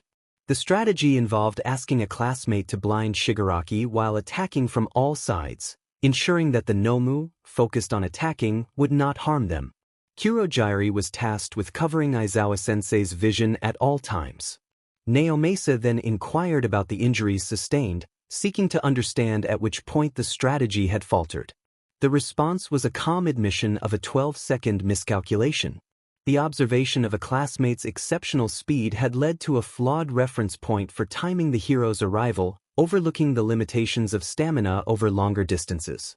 The unexpected speed of the Nomu had surpassed estimates, and an attempt to target its vulnerable brain had proven insufficient, leading to the failure of the time scramble.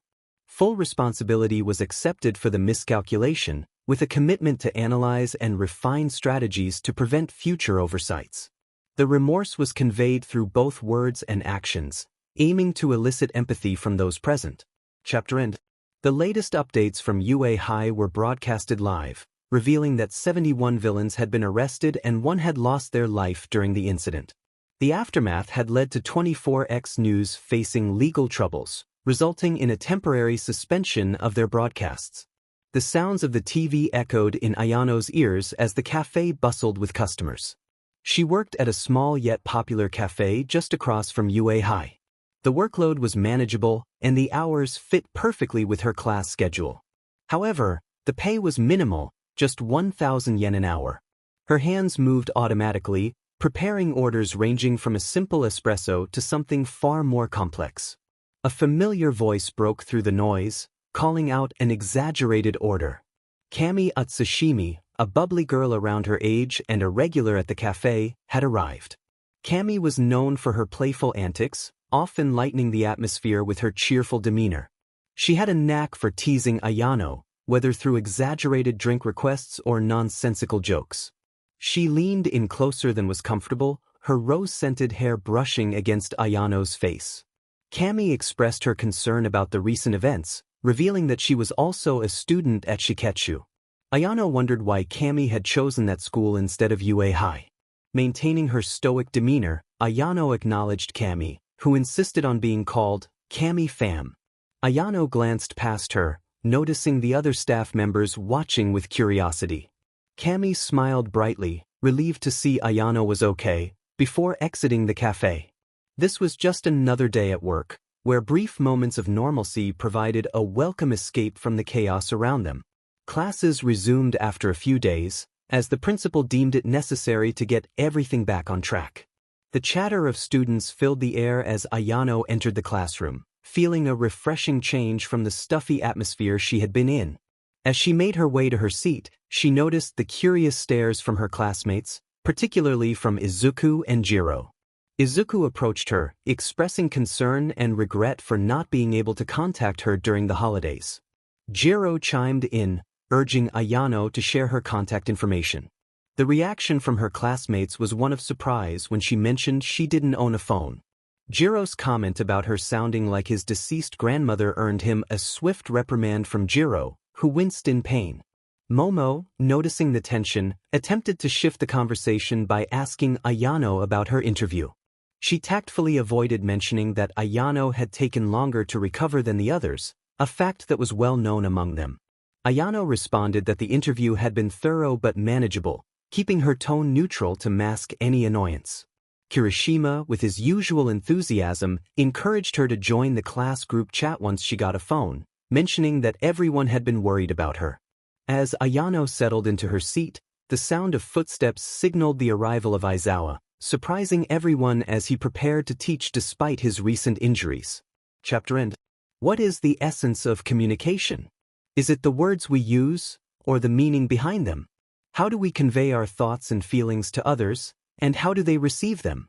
Words are not mere sounds or symbols, they are powerful tools of influence. They can cut deeper than swords or heal wounds that no medicine can. However, words alone are not enough. They require context to sharpen or soften their impact. Context encompasses the background, the situation, the intention, and the emotion that give words their power. Without context, words are dull and meaningless. With context, they can change the world. Ayano had witnessed firsthand how the words she spoke, shaped by past and present events, profoundly impacted those who heard them. The metallic ringing of the bell jolted many from their thoughts. Contemplation replaced frustration or anger, suggesting that her classmates had matured somewhat after the recent events. Thinking about using the right words while carefully considering various aspects of what a person has said is essential for a hero. Watching people grow in front of him was definitely a hobby, but he had to silence his growling stomach.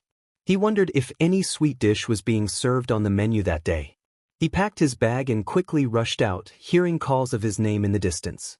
The silent voices in the class screamed louder than most would reckon. The voices of his classmates were filled with mixed emotions. From silent agreement to contempt for his thoughts, many had different opinions. He didn't care. He had no business with anyone other than the person in question, Aizawa-sensei. The grin on Aizawa's face wasn't a happy one, but rather one of challenge. He knew that the extreme ideology he had presented to the class was not merely for a reaction. He understood that what he had said was quite selfish and extremist, articulating the worst nightmare of every hero out there.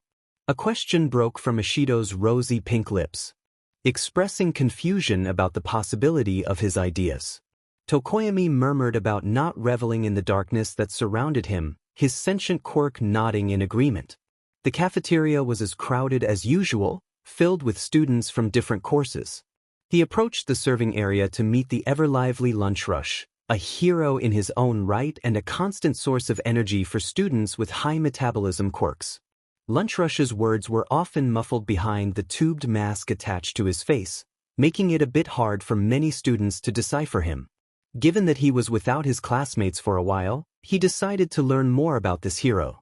He ordered a bit of rice with a side of miso soup and ice cream. Lunch Rush recognized him immediately, recalling his name and order.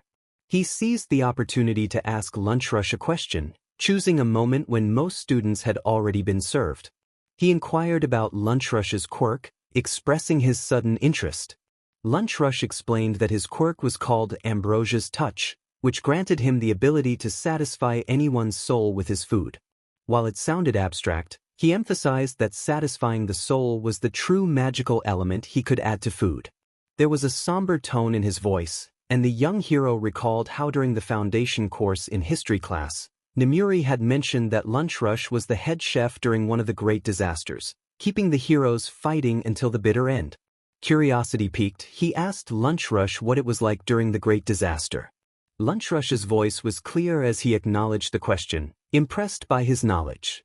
He recounted how it was the only time he ever pushed his quirk to the edge, recalling the empty eyes of heroes who had lost everything. He had given them plain bread, but it was more than just food, it was a healing for their souls.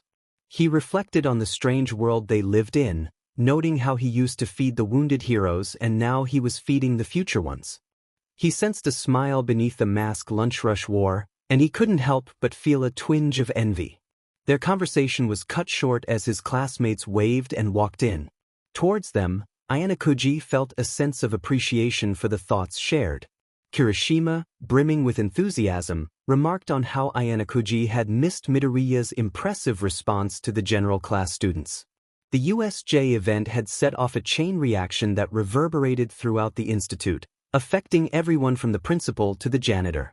However, such stirring events often lead to division. The general class students held a negative view of the incident and the heroes involved, lacking an understanding of the situation's complexity. They judged based on what they saw, a common flaw in human nature that often leads to conflict. Izuku's face flushed with embarrassment when Momo pointed out a particular student with violet hair who seemed to harbor a dislike for Ayanokuji. It appeared that Ayanokuji had gained notoriety for reasons that weren't entirely favorable.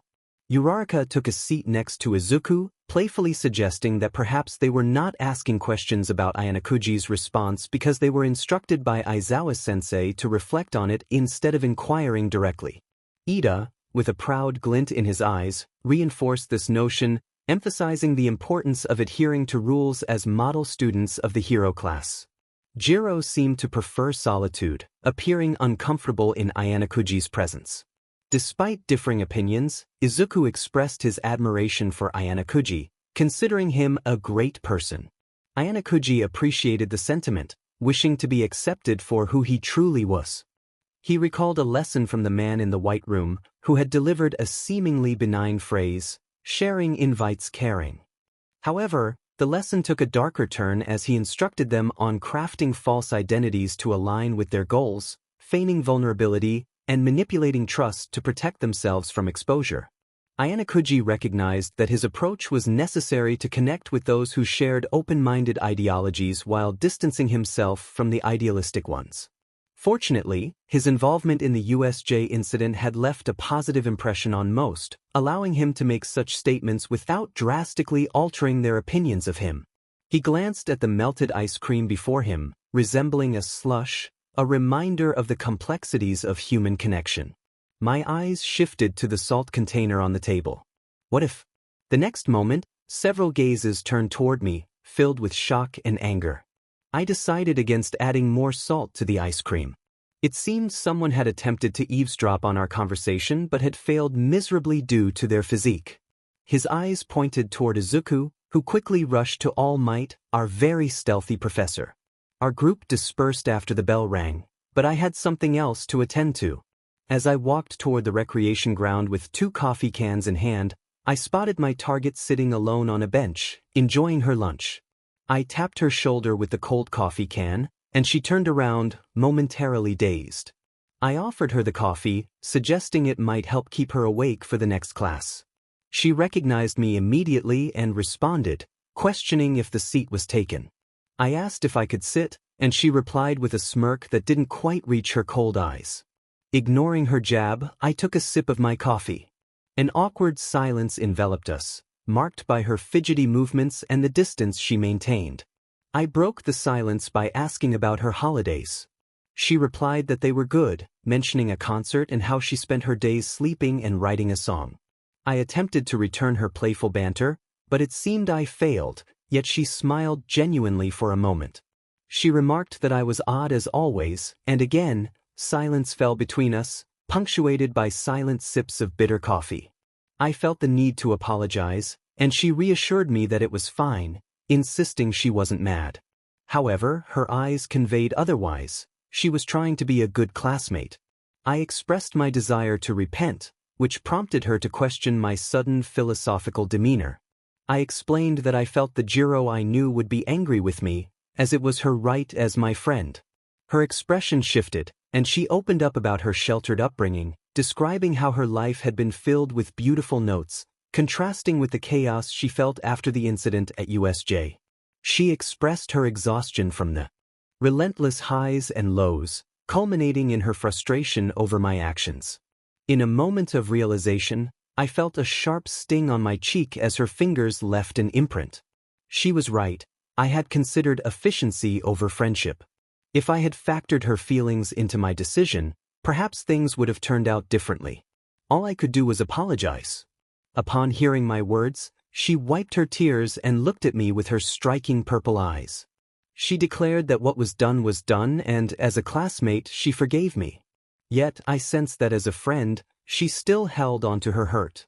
Isn't the most efficient way the right way?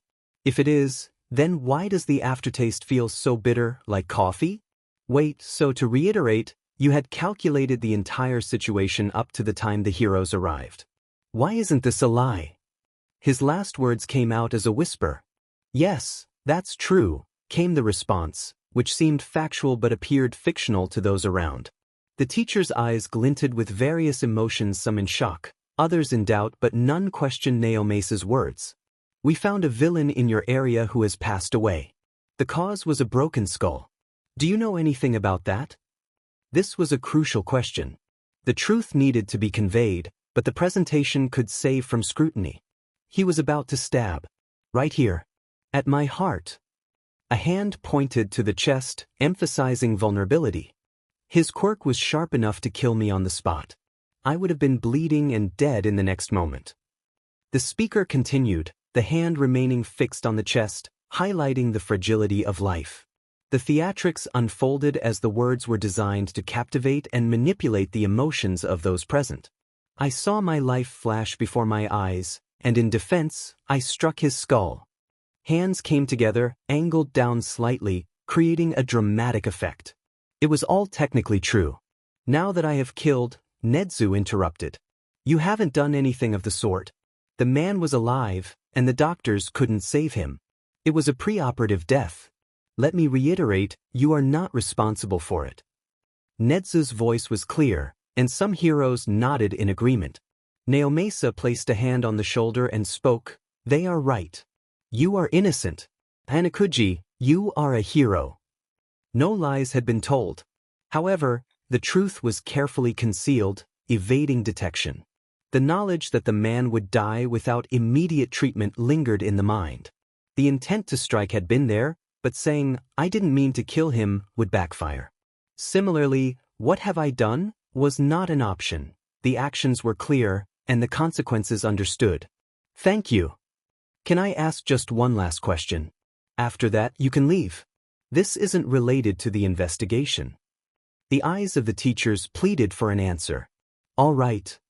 Are you truly quirkless? A cold detachment shielded the heart from the pangs of sadness that could have emerged. It was a calculated defense mechanism, refusing to let sentimentality seep through the cracks of the facade. Did the incessant reminders cause hatred? Was being associated with the term quirkless despised? Or perhaps it served as motivation, a driving force to prove worth in a world dominated by extraordinary abilities? Such introspective questions held no sway over the indifferent state of mind. Emotions were mere distractions, hindrances to the rationality and calculated actions required to navigate the challenges ahead. Any sadness, if it existed, was buried deep, camouflaged beneath layers of cold detachment. It was simply another fact, akin to stating the color of one's eyes. Yes, I, Kyotaka Ayanakuji, am quirkless. Leaving the room, the gaze caught Naomesa's eyes dilating in response. The concept of a champion had occupied my thoughts for some time. Was a champion merely the victor of a race, the one who crosses the finish line first amidst the cheers of the crowd? Or was it the individual who captures the public's admiration, whose name resonates through history? Perhaps it was the enigmatic figure who, through their presence or actions, leaves a lasting impression on the collective consciousness of humanity. So many different answers were possible. However, amidst this diversity of perspectives, a fundamental question arose. Was it essential for a champion to be a winner in the conventional sense? Or could the essence of championship exist independently, free from the constraints of victory and defeat? Lost in such thoughts, Aizawa-sensei entered the classroom, his cast still on and a troublesome grin on his unshaven face. I couldn't help but wonder if he ever used a comb. Did the idea of personal hygiene ever cross his mind, only to be dismissed as trivial? It was a mystery wrapped in bandages. Did he secretly have a passion for knitting, perhaps? Or maybe he spent his free time perfecting the art of catnapping. The enigma of Aizawa-sensei, with his disheveled hair and unconventional teaching methods, remained one of the great mysteries of our time. His keen eyes scanned the classroom for any signs of misbehavior. Finding none, he continued, expressing his irritation at our complicated expressions. He sat down, letting out a sound of annoyance. He urged us not to waste time dwelling on his previous words, as we had bigger matters to address. With a casual flick of his wrist, he revealed a crumpled piece of paper, announcing the sports festival. The mere mention of those 3 words ignited a flurry of reactions in the classroom. Whispers spread like wildfire, doubts swirling about the timing of such an event so soon after a significant security breach.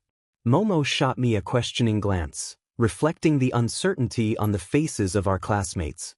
But amidst the chaos, I made a silent decision to look forward, keeping my gaze fixed ahead and avoiding the temptation to get lost in the captivating eyes of the girl beside me. Aizawa-sensei's sudden display of authority sent a ripple of tension through the classroom, his quirk activating with an aura of dominance. The atmosphere grew heavy as his desk bore the brunt of his frustration, the sharp sound echoing in the silence that followed. Clearing his throat, he addressed the unspoken queries hanging in the air, reminding us that a teacher was present and decorum must be maintained. He clarified that questions were to be directed to him, not to our classmates, daring anyone to challenge his authority. He explained that the reason for the event was straightforward, so simple that even those with limited understanding could grasp it. His gaze fell upon Anakuji, singling him out from the crowd. He called on him to stand and enlighten us about the purpose of the sports festival. Anakuji's grin sparkled, and though I wished to avoid the spotlight, it seemed Aizawa-sensei had other plans. I sighed and rose from my seat, giving a non-committal groan as I attempted to respond, only to be interrupted by Aizawa, who pointed out that my answer would affect Ayanakuji's midterm marks. Aizawa's words echoed in my mind as I contemplated the implications. He explained that the recent incident had diminished public trust in UA High. To regain that trust, it was only natural for UA High to organize something significant, not only to divert attention from the incident but also to improve public perception of our school, demonstrating that we were not afraid of any villain attack. As I reflected on these thoughts, I often wondered if my desire to succeed, to overcome challenges, was a natural instinct or merely a reaction to my survival instincts. Would I prioritize survival over winning? Would my definition of success change if survival was the ultimate reward for losing? These musings reminded me of the intricate nature of human drive. In my quest to understand the human experience, I sought comprehension through the exploration of these questions. One thing became clear: the survival of my essence depended on fulfilling the mission for which I had been moved into this world. The idea of infusing a competitive spirit into my character crossed my mind. It would be a nice touch, I supposed, but that consideration would have to wait for another time. Adrenaline coursed through my veins as cheers erupted from all directions in the expansive stadium. Being the center of attention was not something I relished, yet my situation had always been ironic, leaving me with no choice. Around me, emotions ran high, some filled with excitement, others tinged with anxiety. I was certain everyone had their own game plan. As Midnight Sensei's announcement echoed throughout the stadium, I analyzed the situation. The preliminaries would test both physical and mental strength, and the 4-kilometer course promised to be a grueling challenge for all participants. When the race began, a wave of energy propelled my fellow competitors toward the exit. However, their progress was quickly obstructed by the first obstacle, a narrow corridor leading out. The confined space rapidly filled with determined participants, creating a chaotic bottleneck that hindered their movement. Recognizing the inefficiency of the crowded corridor, I decided it was futile to move from the starting line. The struggle to navigate through the tight space added an unexpected layer of complexity to the race, setting the tone for the challenges ahead. Mike Sensei's voice rang out, filled with excitement as he commented on my stillness. All eyes were on me in that moment, but my reaction was simple: I would wait. I knew that either Bakugo or Todoroki would activate their quirks to break free from the bottleneck. Whichever one acted first, I would take advantage of their abilities. Both of their quirks were highly effective in this scenario, capable of taking either a defensive or offensive approach. Based on what I knew of their personalities, I was confident they would be the first to use their quirks. Their competitive spirits were unmatched. Amidst the tension, someone in the crowd found humor in the situation, comparing it to their daily commute. Suddenly, the sound of ice forming reached my ears, and I sprang into action. Without wasting a moment, I dashed toward the corridor, leaving a trail of dust in my wake. My focus sharpened on the now freezing crowd ahead. Quirk users like Ashido Mina were rendered ineffective in their earlier tactics, while Momo, Todoroki, and Bakugo were already strategizing ways to break through the ice. I had timed my movement perfectly. The moment I stepped onto the ice, it solidified, preventing its icy grip from hindering my legs. I knew I couldn't lose momentum. The more I relaxed my feet, the easier it became to glide across the icy track. However, navigating through the many competitors cluttering the path was becoming increasingly frustrating. One misstep could cost me precious time, allowing others to gain an advantage. My legs moved with fluidity, gliding effortlessly as my body followed suit. My expression remained impassive, matching the nonchalant movements I executed with each passing second. Mike Sensei's voice broke through the noise, drawing attention to my performance. He had a knack for amplifying the excitement, and the more outrageous my actions seemed, the more the audience focused on me. A few competitors stumbled as the cold took its toll, and I leaped over them, maintaining my speed. A simple jump would have slowed me down, but a flip allowed me to preserve my momentum while curving over the fallen participants. Upon landing, I pushed off with a powerful kick, propelling myself forward and arching my body to maintain my speed. The cold wind rushed past me, and my breath formed a mist in the frigid air as I continued to navigate the course. It was typical of Tsuyu to remain level-headed in situations where most acted on instinct. She aimed to come out on top while also hindering her competitors. A tongue shot out at a distance, but it was slow. She definitely needed to improve her speed.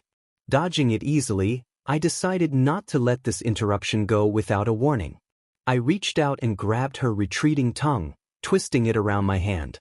Without wasting a moment, I took a shard of ice and pressed it against her tongue. Tsuyu let out a cry of pain. It was clear that she was hurting. I felt a chill in my voice as I acknowledged her. She had crossed my path and faced the consequences. I knew she would recover later, but for now, her pain would deter any further contenders trying to slow me down. My legs continued to slide until the icy trail came to a stop. The atmosphere shifted as an observer commented on the intensity of the situation, expressing surprise at the brutal tactics displayed. The first obstacle had been reached, and everyone needed to stay alert. It seemed that many had stopped, with only 5 competitors having made it so far. I turned to see others rushing toward us, mostly from Class A and B. It appeared that the hero course was performing better than expected. My strategy had worked out well. Suddenly, the ground shook, sending dust swirling through the arena. While I was accustomed to such scenarios, I could tell the others were not. Large behemoths began to emerge from the dust. Giant robots, I thought. They were predictable and slow, not a challenge at all. Their numbers were impressive, but not intimidating. I didn't want to wait for the dust to settle or for all the robots to appear. I sprang to my feet and moved through the haze. Since I was the only one in the robots' line of sight, I became their primary target. About 10 of them surrounded me, blocking the path and preventing anyone from getting through unless they could leap over or dismantle a few. I had successfully obstructed the path, but now I needed to seal it off. I aimed to create a domino effect. The robots were designed to become immobile once they fell, and I intended to use that to my advantage. This plan would serve two purposes, but it relied on my technique and timing. I climbed onto the knee of one robot and leaped to its shoulder, holding my breath as I calculated the movements of all 10 robots. I focused intently. The robot at 12 o'clock would turn 30 degrees to face me. The one at 9 o'clock would swing its right leg in a 3-meter radius. The 7 o'clock robot would lift its arm to aim at me, while the 4 o'clock robot would fire within 8 seconds of activation. The challenge lay with the robots at 6 and 5 o'clock. Their paths wouldn't intersect unless I caused my robot to crash into the one at 6 o'clock. I struck the metal head of the robot beneath me. It would take about 1.2 seconds to topple, giving me just enough time to slide down its back. I heard the 4 o'clock robot launch its missiles at the crashing 5 and 6 o'clock robots. My feet hit the ground as I began to run forward, not bothering to look back. In 2 seconds, another crash would occur between the 12 o'clock and 2 o'clock robots. The next crash would happen in 3 seconds. With the numbers dwindling, I found it easy to dodge and maneuver around the incoming attacks from the remaining robots. Chaos erupted as the robots began to topple over one another, creating a chain reaction that sent them crashing down. Amidst the confusion, one student had managed to orchestrate this unexpected turn of events. It was impressive, requiring a keen sense of calculation to pull off such a feat. As the robot mayhem unfolded, the cameras shifted their focus onto me, allowing me to slip away unnoticed. Most of the 10 robots that had fallen were still operational but unable to rise, their view limited to the sky. This meant that whenever other contenders attempted to leap over them, they became targets for the missiles. The sound of explosions filled the air, accompanied by Bakugu's frustrated cries, which were loud enough to drown out the blasts. His exclamations of pain echoed through the chaos, while another contender lamented the fate of their vines, which were being scorched by the flames. Another student, overwhelmed by the situation, decided to freeze everything in sight. A chill swept through the arena as Todoroki unleashed his quirk, likely freezing the fallen robots. This development complicated my strategy, as the icy terrain would pose a significant challenge for those without the ability to fly or leap over obstacles. The combination of ice and metal barriers added an unprecedented layer of difficulty, compounded by the relentless advance of the robots. I focused on evasion, aware that I couldn't afford to damage the robots, as that would inadvertently aid my competitors. My speed was my greatest asset, outpacing everyone except Tenya Ida. However, I could feel the pressure mounting. Todoroki was becoming a nuisance, and the other contenders were closing in. A fist swung toward me from the left, but I sidestepped effortlessly, maintaining my momentum. At the same time, a leg descended from above, but I dodged it with ease. Anticipating danger, I shifted to the left, narrowly avoiding a laser beam that sliced through the air just inches from me. Each movement was executed with precision, a testament to my years of training and instinctive tactical awareness. Despite the numerous threats, I found the situation manageable, especially compared to the challenges of the White Room. The influx of commands reminded me of the stark contrast between this reality and my own. In moments of overwhelming action, my perception of time slowed, a skill ingrained in me since childhood. The announcer's voice boomed, signaling the next obstacle. A canyon loomed ahead, wide and deep, presenting an impossible challenge. I spotted a narrow tightrope and wasted no time in crossing it, knowing that hesitation was not an option. As I stepped onto the tightrope, suspended over the vast canyon, memories of my rigorous training flooded back. The canyon felt like the endless void of the White Room, its depths filled with uncertainty and peril. Each step was a delicate maneuver, reminiscent of the precision I had practiced under my instructor's watchful eyes. There was no room for error. Every movement had to be calculated to avoid falling into the abyss below. The wind rushed past me, a constant reminder of the stakes involved. Yet, I remained calm, drawing upon the discipline instilled in me during my training. Doubt and hesitation had no place in my mind, only unwavering focus on the task ahead. With each step, a sense of familiarity enveloped me. Walking the tightrope mirrored the challenges of the White Room, requiring a cool head and steady resolve to succeed. As I finally stepped off the tightrope, my peers arrived, their reactions filled with awe. The announcer's excitement echoed through the arena, comparing my performance to that of a circus performer. The banter between the commentators added a layer of entertainment, much to the audience's delight. I sighed deeply as I looked ahead at the minefield, which, from the looks of it, was. That's right, my field. Ladies and gentlemen. I checked to see Todoroki still in second place, closely followed by Momo, who somehow remained unscathed during the robot incident. I pondered which method to use among the 18 different solutions I had simulated for the problem in front of me. What was the best way to draw immense attention even in the final stretch of the race? Questions swirled in my mind as I tried to grapple with the thing I hated most, standing out. But it had to be done. After all, it was all in the name of future peace. I calmed my thoughts. I had about a 47-second lead at this point. I didn't need to fret whatsoever. Picked up a pebble from the ground and tossed it at the minefield. Nothing happened. I took off my shoe and threw it this time, adding more force and momentum. The ground erupted with a loud boom. Well, that was easy. I watched as my now smoldering shoe lay among the pink snow covering the area. I gathered rubble and debris, throwing them again, this time faster and harder over a larger area. The explosions continued to echo around me. It took a while to carry out the detonations. By the time I reached halfway through the minefield, the others had arrived. I had, in fact, made the whole area easier for them. If they all took the path I did, they wouldn't have to face any damage or effort. As expected, most rushed straight at me. Todoroki's fierce determination to win was admirable as he charged at me, ready to unleash his icy powers. I sighed, wondering why we had to do this when surrounded by mines. I didn't want to engage, but it seemed unavoidable. A few more competitors rushed at me with equal vigor, all set to plow through me and seize victory. Just perfect. The more crowded it became, the better. Todoroki's fist shot toward me, a move even an amateur could block if they stayed calm. While his ice was indeed intimidating to some, it wouldn't matter if it didn't reach me. I leaned forward, grabbing his arm, twisting my body, and using his weight to slam him into the mines beside me. The explosion sent everyone, including me, soaring into the air.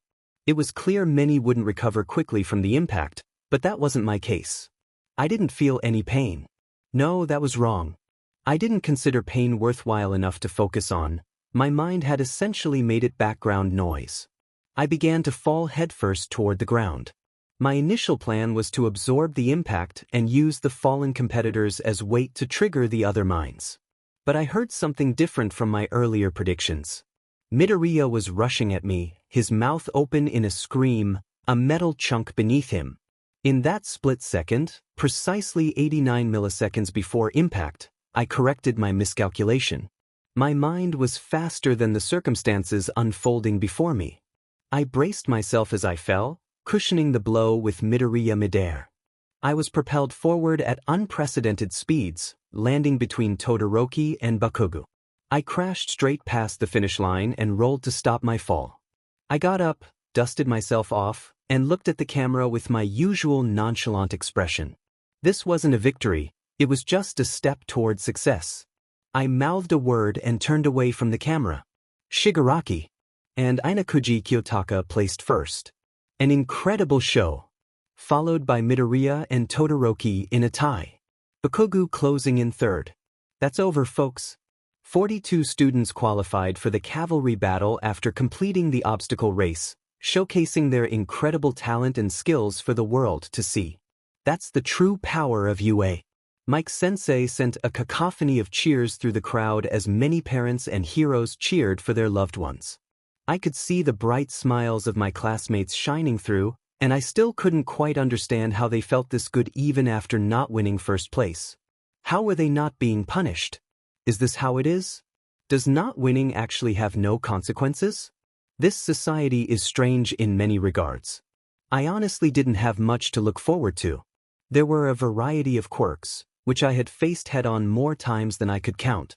Fortunately, I hadn't torn any fabric from my body, otherwise, things would have been messy. I was sure the EMS had seen my blood-stained scars from when I was injured back at the training center, but thankfully most of my teachers and classmates were too busy fighting off the villains to pay much attention. After the initial cheer for me as the winner, most of the heroes focused on those who showcased their quirks. This was to be expected.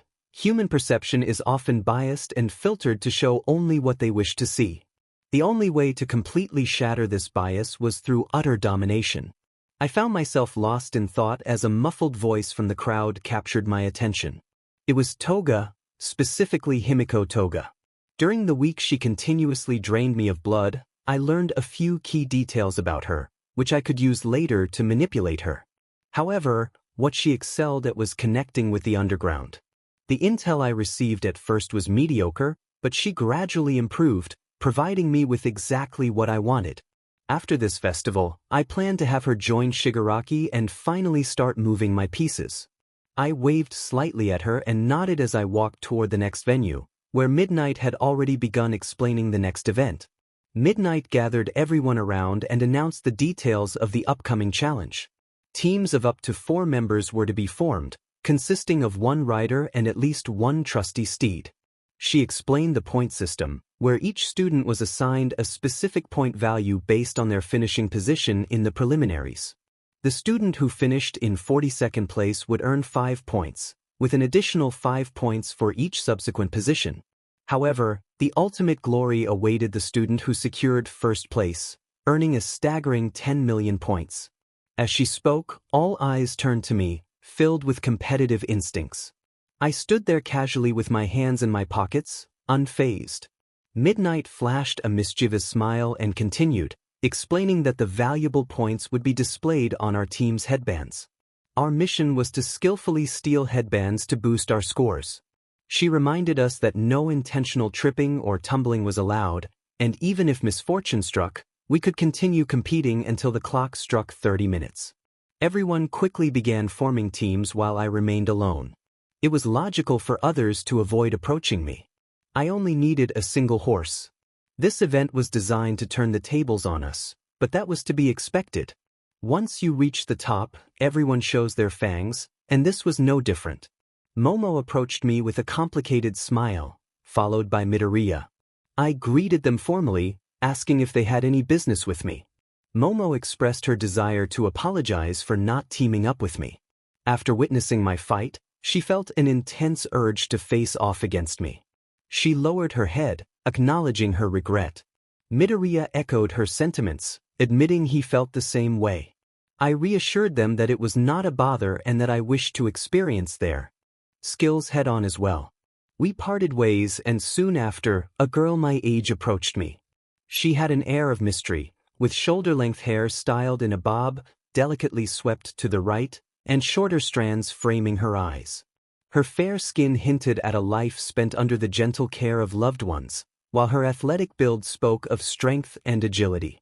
However, it was her cerulean eyes that drew the most attention, resembling deep pools of azure reflecting the sky above. Despite her calm exterior, there was a sense of hidden awkwardness behind her neutral expression. Anger, envy, and wonder were the pinnacle of emotions surrounding me at that moment. My eyes darted to the timer, glaring in red and counting down mercilessly. Just 13 minutes remained. We had already squandered enough time, and the pressure was mounting.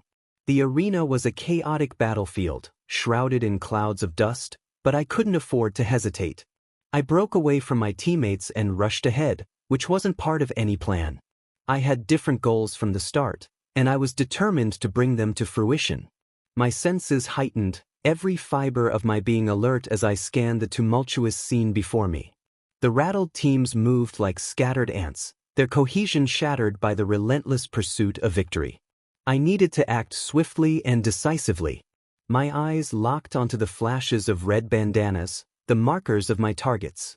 However, caution tempered my haste. I knew better than to engage teams whose quirks could be a liability. In the White Room, I had meticulously studied every conceivable quirk, analyzing their strengths and vulnerabilities. This relentless preparation had become my shield, an automatic safeguard against any potential threat. The countless hours spent understanding the intricacies of each quirk had honed my ability to counter them with precision. This knowledge now guided my movements, an invisible armor against the unpredictable nature of the quirks I faced. I propelled myself forward, my mind a whirl of calculations. The dust cloud obscured my vision, but I navigated through it with the confidence born from rigorous training. The cacophony of the arena receded into the background as my focus sharpened. Each step was deliberate, quiet, and every movement was purposeful. There was a vine quirk in our midst. If I stepped on anything even remotely sketchy, I would be launched into the air and grappled by the quirk. The adrenaline coursed through my veins, sharpening my reflexes and heightening my awareness. As I advanced, I could see the desperation in the blurred eyes of my competitors. They, too, felt the weight of the ticking clock and the pressure to secure their positions. But unlike them, I had an edge. My experiences in the White Room had taught me to remain calm under duress, to think clearly and act decisively. It was this composure that set me apart. They were immature, but they would grow. I wondered, however, once they did grow, would these strategies work against them? Never in a million years. Starting off with Suyu's team, who carried a total of 420 points, was my target. Their quirks had enough negative impacts from the dust to make them a primary focus. Suyu's skin was highly allergic to dust and pollen. Given her frog-like traits, her skin was more porous than others, making the swirling dust in the arena her enemy. I zeroed in on Shuji, who had unfortunately duplicated his eyes, thinking it was a strategic advantage. However, the dust had rendered his extra eyes useless, blinding him instead. This miscalculation made their team vulnerable, and I was ready to exploit it. I leapt toward Shuji. His multiple hands, intended to shield Mineta and Tsuyu like a protective chamber, became my stepping stones. I launched myself upward, my legs striking his arms aside as I ascended. Each movement was calculated and efficient. I reached the narrow slit at the top, my target clear. Without hesitation, I shoved my hand into the gap, feeling the soft fabric of the bandana. In a swift, fluid motion, I yanked the bandana off Tsuyu's head. Her eyes widened in shock, but there was no time for her to react. The points were now mine. I landed gracefully, the bandana clutched tightly in my fist. The crowd's roar was a distant murmur in my ears as I refocused on my next objective. The countdown continued, and I was far from finished. Tsuyu screamed in disbelief, realizing her headband was gone. I could hear the chaos that ensued, but I hardly had enough time left. The fallen teams were quickly recuperating. Taking down Tsuyu's team had taken me a total of 45 seconds. At most, I had another minute or two. I had to act faster. My next target was Jiro. I chose her team mainly for two reasons. First, Hagakure's body was now visible as the dust settled on her, making it much easier to grab the bandana. Secondly, it was their quirk combination. Only Jiro's earphone jacks might pose a threat, but I was very familiar with them and had no reason to worry. I rushed forward, weaving through the debris and chaos with the agility of a trained predator. Koda was my first obstacle. Without hesitation, I drove my fist into his solar plexus, a precise strike that left him gasping for air. His eyes widened in shock, and he crumpled to the ground. I knew him to be a quiet and reserved animal lover of the class, but this wasn't the place for niceties. He was too naive for the hero course. If he didn't change his pacifistic approach to situations, he would be in danger in the near future. He needed to learn a lesson. An innocent person wasn't fit to be a hero in this society. Koda fell, his voice making a strange sound.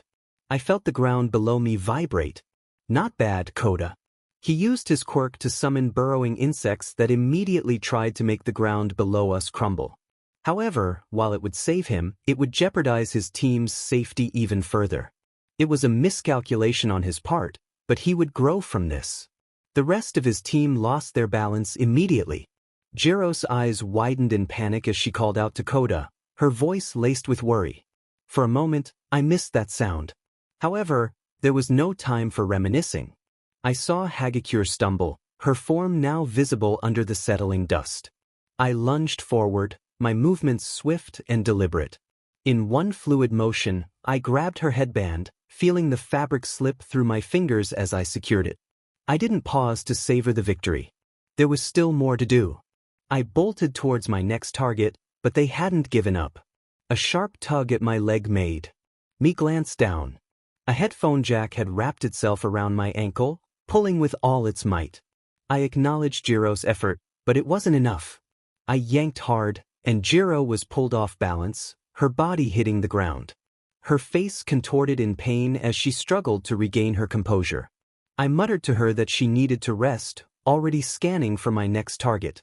However, fate had other plans. A human, resembling a beast, leaped at full speed toward the protagonist. It seemed that the other classes were taking an interest in the unfolding events. The protagonist dodged to the right as the beast fell to the ground but quickly turned to face them. Its breath came in heavy puffs, and its rider commanded with fervor, urging their companion to remove the bandana. The beast snorted, anger flaring in its eyes as it locked onto the protagonist and charged. The ground trembled slightly under the force of its powerful strides, while the roar of the crowd faded into the background. This changed everything. The dust would settle by the time the protagonist finished with this challenge, so all they could do was make the best of the situation. However, the speed at which the beast approached was no joke. The protagonist barely maneuvered out of its path again, feeling the horns graze their uniform.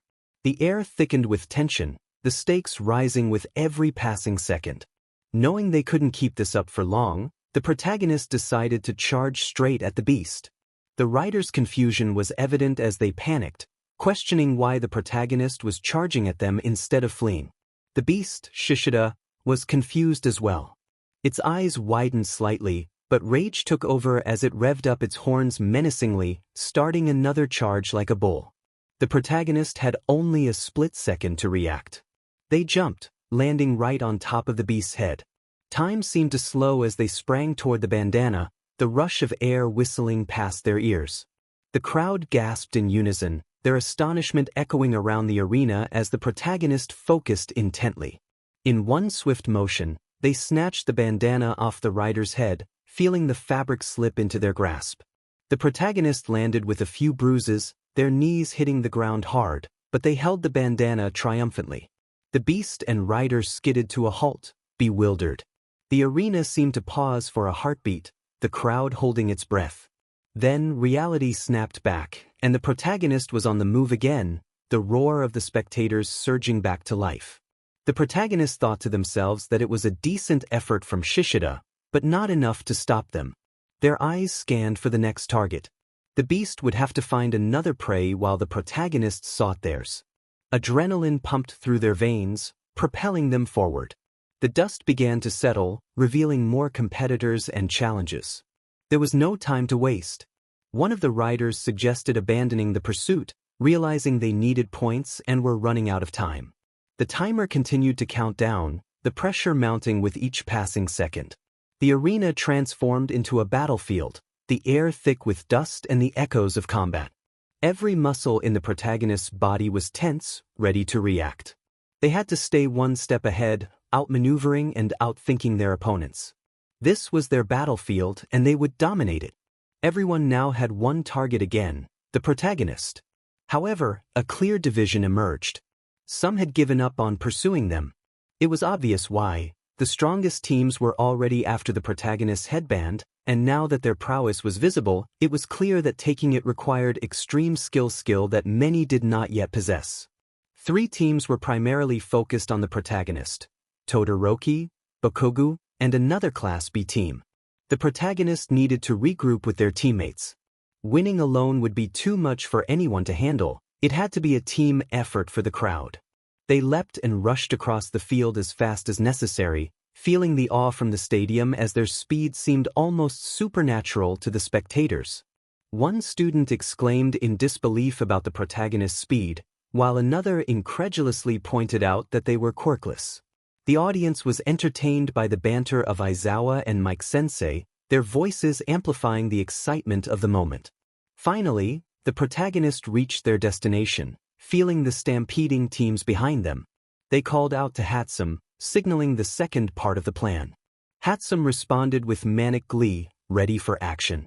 She had already geared up and positioned herself along with Yui to time the protagonist's arrival perfectly. As the protagonist approached, they jumped and landed on their shoulders with precision. The crowd's astonishment rippled through the stadium as they witnessed the united front.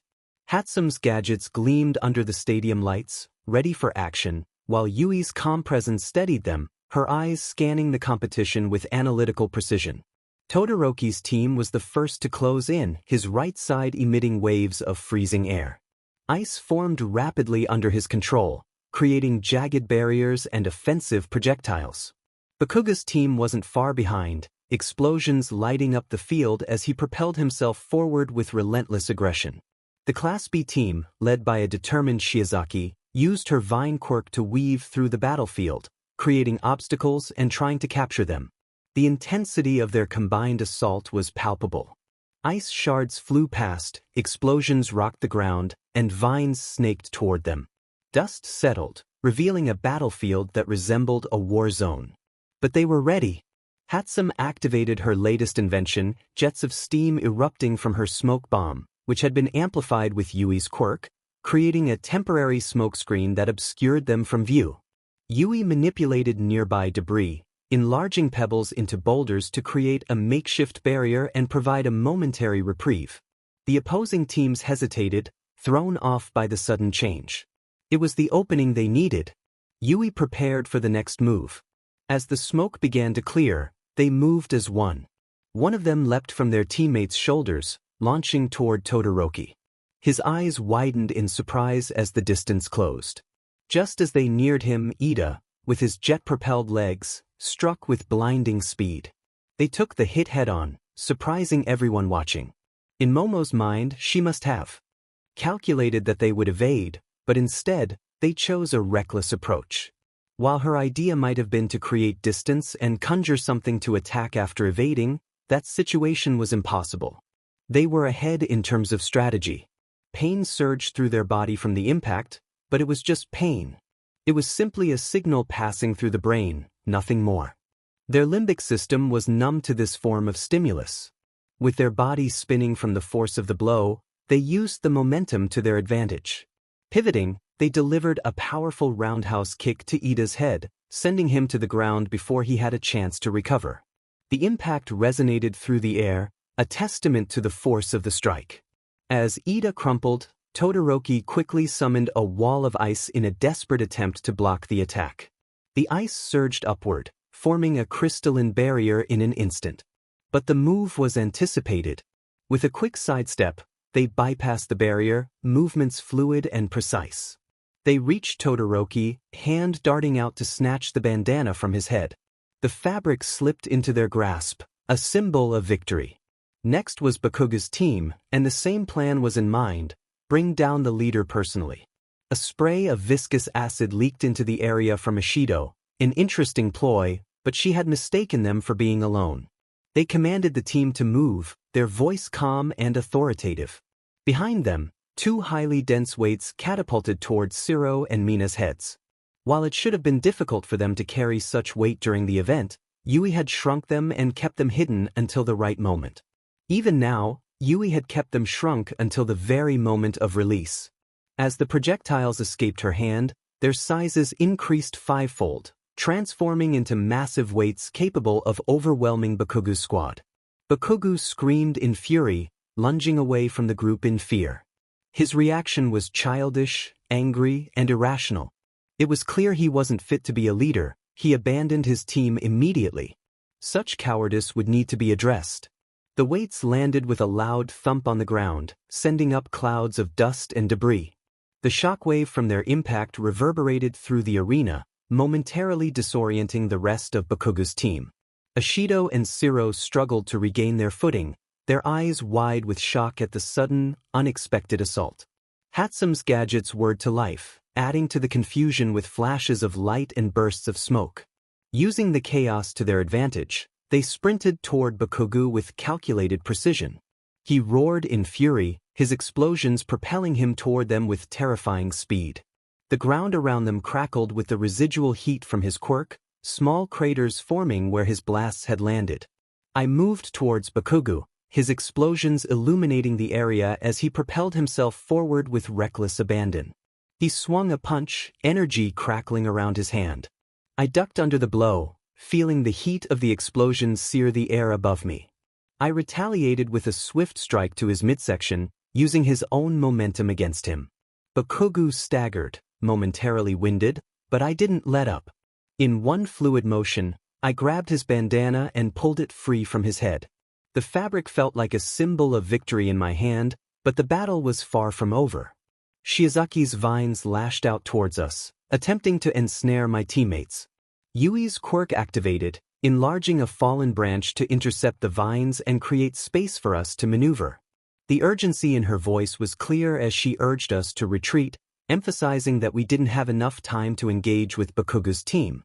With only 1.5 minutes remaining, we needed to gather more bands. I acknowledged the leader of Class B's team. He was right. It was too late for them to focus on me. The realization struck both teams with stark clarity. Time seemed to slow as they understood their predicament.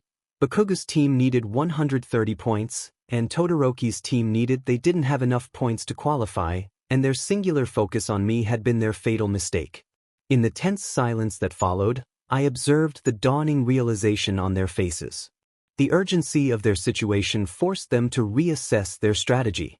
With a sense of inevitability, they abandoned their pursuit of me and swiftly regrouped into their original formations. Todoroki's icy demeanor returned as he coordinated his team, directing their attention towards other competitors who could still yield the points they needed. Why had I gone through the effort of gathering all these extra points? I was the epitome of efficiency, yet I had chosen this tactic. It was simple. I needed an unquestionable victory to capture the attention of a society obsessed with quirks. I needed to assert my supremacy. With 45 seconds remaining, amidst the chaos of desperate maneuvers for points, I remained aloof, a silent observer of their frantic struggle. 30 seconds remained, and none dared to challenge my presence, for I was a specter of unwavering dominance. As the countdown continued, I stood unchallenged, a force of calculated precision amidst the chaos. In this fleeting moment, I embodied the potential of the quirkless, a whispered threat amid their extraordinary powers. This was their dread that the quirkless might shatter their expectations, unleashing a strength too formidable to contain. But in this moment of triumph, I was the Quirkless Mastermind. With the final seconds ticking away, the announcement rang out, declaring my team the victors with a total of 1,221 points.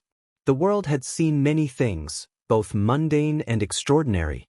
But today I had introduced a new variable, a shock factor that reverberated through the air with undeniable weight. Something never before seen, something undeniably monumental. As the gravity of the moment settled in, I pondered my reaction. What expression should I wear? Could I even muster one? A quirkless individual, a mistake, they would call me. Society's verdict was clear, but I neither agreed nor disagreed. I had a mission, a singular focus, and once fulfilled, it would pave my path to the freedom I so desired. I stood there, unfazed and unbothered by the large crowd now rendered silent, their jaws hanging in stunned disbelief. No one had expected this outcome. Today, their very notion of inborn strength and superiority was irrevocably challenged. After a few moments of pin-drop silence, a slow, deliberate clap echoed through the arena. Toga herself, with an almost mocking enthusiasm, initiated it. Her applause, though solitary, was loud enough to ignite a chain reaction of hesitant claps and cheers. Yet, their collective response felt insufficient, a pitiful scream of silence that mirrored their inner turmoil. The awkwardness of the situation would test anyone's psyche, provided they possessed even a shred of emotion. But my interest lay not with the crowd, but with my own classmates. They had witnessed and endured numerous lessons within this brief span of time. Their faces were a mix of confusion, admiration, and perhaps a hint of fear. Their expressions told a story of shattered preconceptions. They had faced their own vulnerabilities and witnessed a quirkless individual rise above insurmountable odds. The silence and the awkward applause were not merely reactions to a surprising victory, they were the sounds of a paradigm shift. After the surprising feat, the announcement continued, revealing that the second place went to Team Shinso with a total of 1,000 points. From what I had observed, the Class B team had handed over their headband at the last moment. It was peculiar, especially given the determined demeanor of their leader. The purple-haired boy, who had challenged us earlier, suggested that his quirk was not to be underestimated. The subtlety of the exchange indicated something more: a psychological quirk, perhaps manipulating the situation to their advantage. The announcement echoed through the arena, drawing gasps and murmurs from the crowd. Team Momona had emerged victorious with a total of 375 points, while Team Bakugo had fallen short. In a surprising twist, Midoriya had joined Team Momona as a last-minute entry, shifting the balance in their favor. Midoriya, known for his strategic mind, had likely provided critical insights into Bakugo's explosive quirk, enabling Momona to devise a precise counterattack. The sequence of events became clear. Midoriya's warning had equipped Team Momona with the foresight to exploit Bakugo's aggressive quirk. With a well-timed surprise attack following the disruption of the teams, they had neutralized Bakugo's team, securing their place among the top ranks. The announcement continued, revealing Team Todoroki in fourth place with 225 points. They had managed to outmaneuver a Class B team, thanks to Momo's quick thinking and resourcefulness. She had cleverly used a titanium rope to bind their feet, securing the headband in a decisive maneuver. Bakugo's frustration erupted as he expressed his disbelief and anger. His voice echoed through the arena, filled with raw emotion. The stark contrast between Bakugo's explosive reaction and the calculated moves of Team Momona highlighted the complexity of the competition. It wasn't solely about raw power, it was about strategy, adaptability, and quick thinking. Momo's use of the titanium rope exemplified how a well-executed plan could turn the tide in an instant. As Bakugo's rant continued, the crowd's reactions varied. Some were shocked by his outburst, while others seemed to revel in the drama. My classmates, however, wore expressions of realization. They had witnessed a crucial lesson: brute force alone wasn't enough to secure victory. It was a combination of intelligence, teamwork, and strategic foresight that truly made the difference. In the midst of Bakugo's tirade, I observed quietly. This was a pivotal moment, not just for the competition, but for everyone involved. The dynamics of power and the importance of mental acuity were on full display, reshaping our understanding of what it meant to compete in this arena. The underestimated and overlooked had shown that with the right strategy and mindset, one could stand toe-to-toe with the best. As Bakugo's rage simmered, I recognized that this event marked the beginning of a turning point. The rules of the game had changed, and the implications would resonate far beyond this moment. By the end of the day, the reality would be clear. True power lay not just in quirks, but in the mind that wielded them. That lesson would be etched indelibly into the fabric of everyone's heart. A voice announced a short break, inviting everyone to enjoy refreshments while the real event was set to begin. I contemplated whether to wait and watch the unfolding events. As I sighed deeply, feeling my energy waning, a tap on my shoulder pulled me back to the present. Yui from Class B expressed her gratitude with 2 soft words. Her odd demeanor had piqued my curiosity from the start as I met her gaze. She then revealed her true reason for choosing me, citing curiosity as her motivation. Curiosity and desire, she explained, were potent forces. She noted that her stutter had disappeared, indicating that she no longer needed to play the pity card. She admitted to being somewhat lazy, preferring to win without exerting much effort. With a brief farewell, she turned and left, her steps small and deliberate. I found her to be a strange presence, but not a threat, and her involvement had ultimately been advantageous. However, my interactions were not over, as Todoroki approached quietly. He requested a word with me, and despite my fatigue, I agreed to listen. I had a solid idea of what he wanted to discuss and saw this as an opportunity to share some insights. We walked to a quiet, dark hallway near the faculty entrance, where he remained silent, lost in thought. Ayanokuji observed Todoroki, who seemed lost in thought. The weight of contemplation hung in the air, and Ayanokuji knew he had little time before needing to grab some gummies. Todoroki glanced at him, his scarred face reflected in Ayanokuji's eyes. He acknowledged Ayanokuji's unusual nature, expressing admiration mixed with introspection. Despite lacking a quirk, Ayanokuji had managed to outsmart everyone.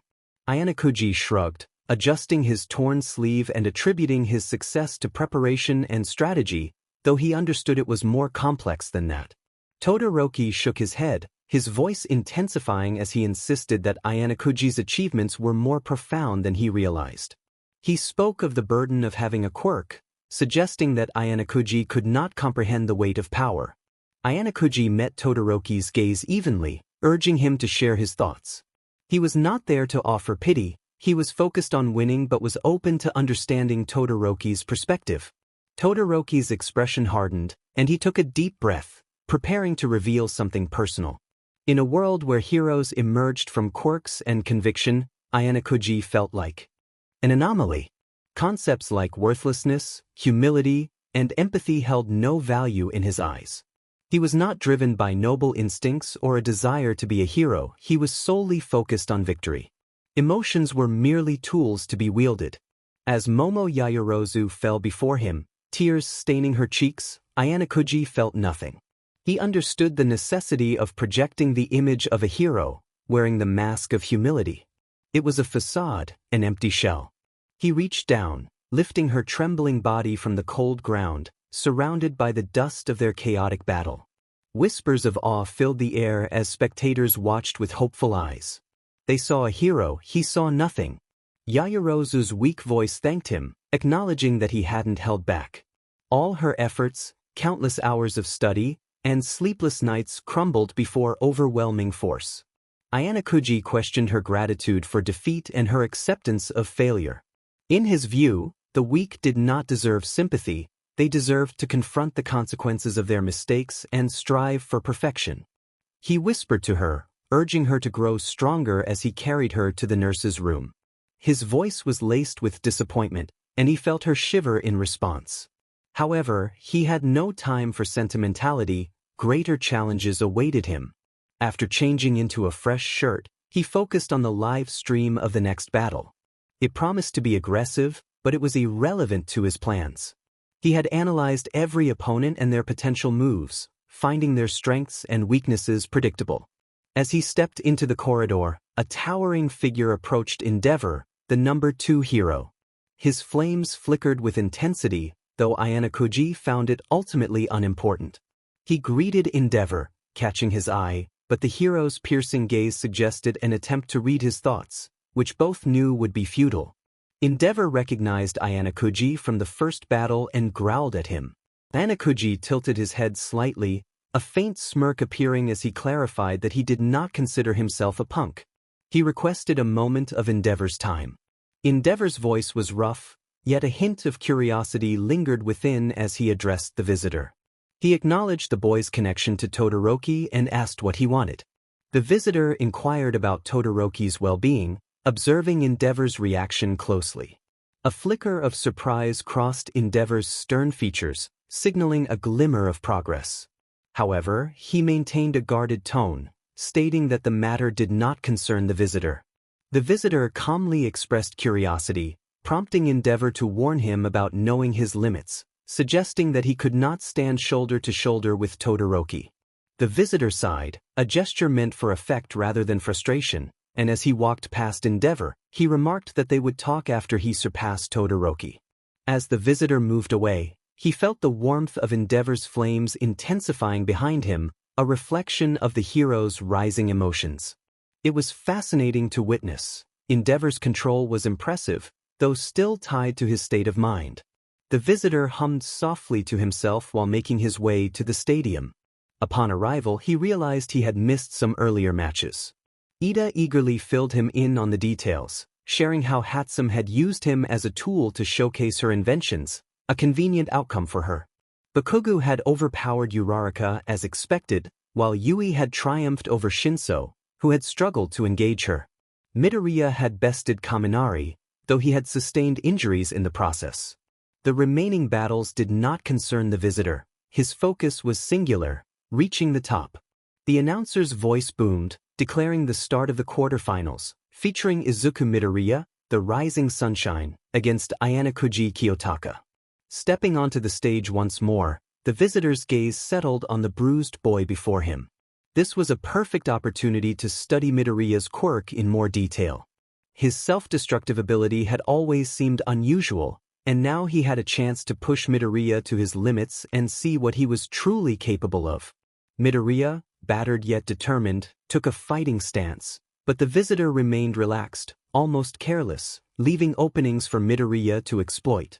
As the buzzer rang, Midoriya launched his attack, compressing the air in front of him with a Delaware smash.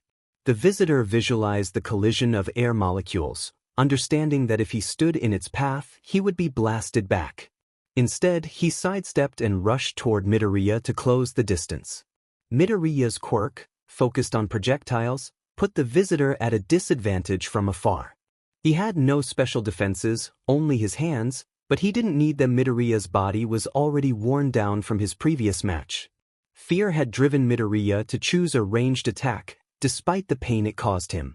As the visitor neared, he noticed Midoriya's face contorting in agony, his body struggling to keep up with his intentions. Just for a moment, the pain distracted Midoriya, and that was enough. The visitor's leg shot out, striking Midoriya with precision.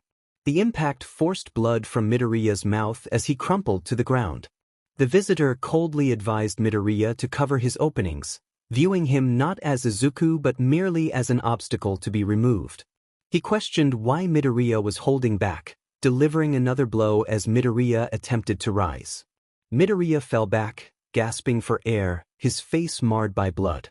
Looking up, Midoriya expressed his struggle, trying to explain himself. Before he could finish, the visitor struck again, emphasizing that trying was not enough. Midoriya was holding back out of fear of harming someone without a quirk, worried about causing irreparable damage. The visitor recognized that Midoriya's altruism and softness were causing hesitation. In his heart, Midoriya considered the visitor inferior, which made him reluctant to go too far. That hesitation would be his downfall. The only way to break it was to push Midoriya to the edge, to show him a sight close to defeat. Humans, when faced with the loss of everything, shed their humanity. It was the only way to survive.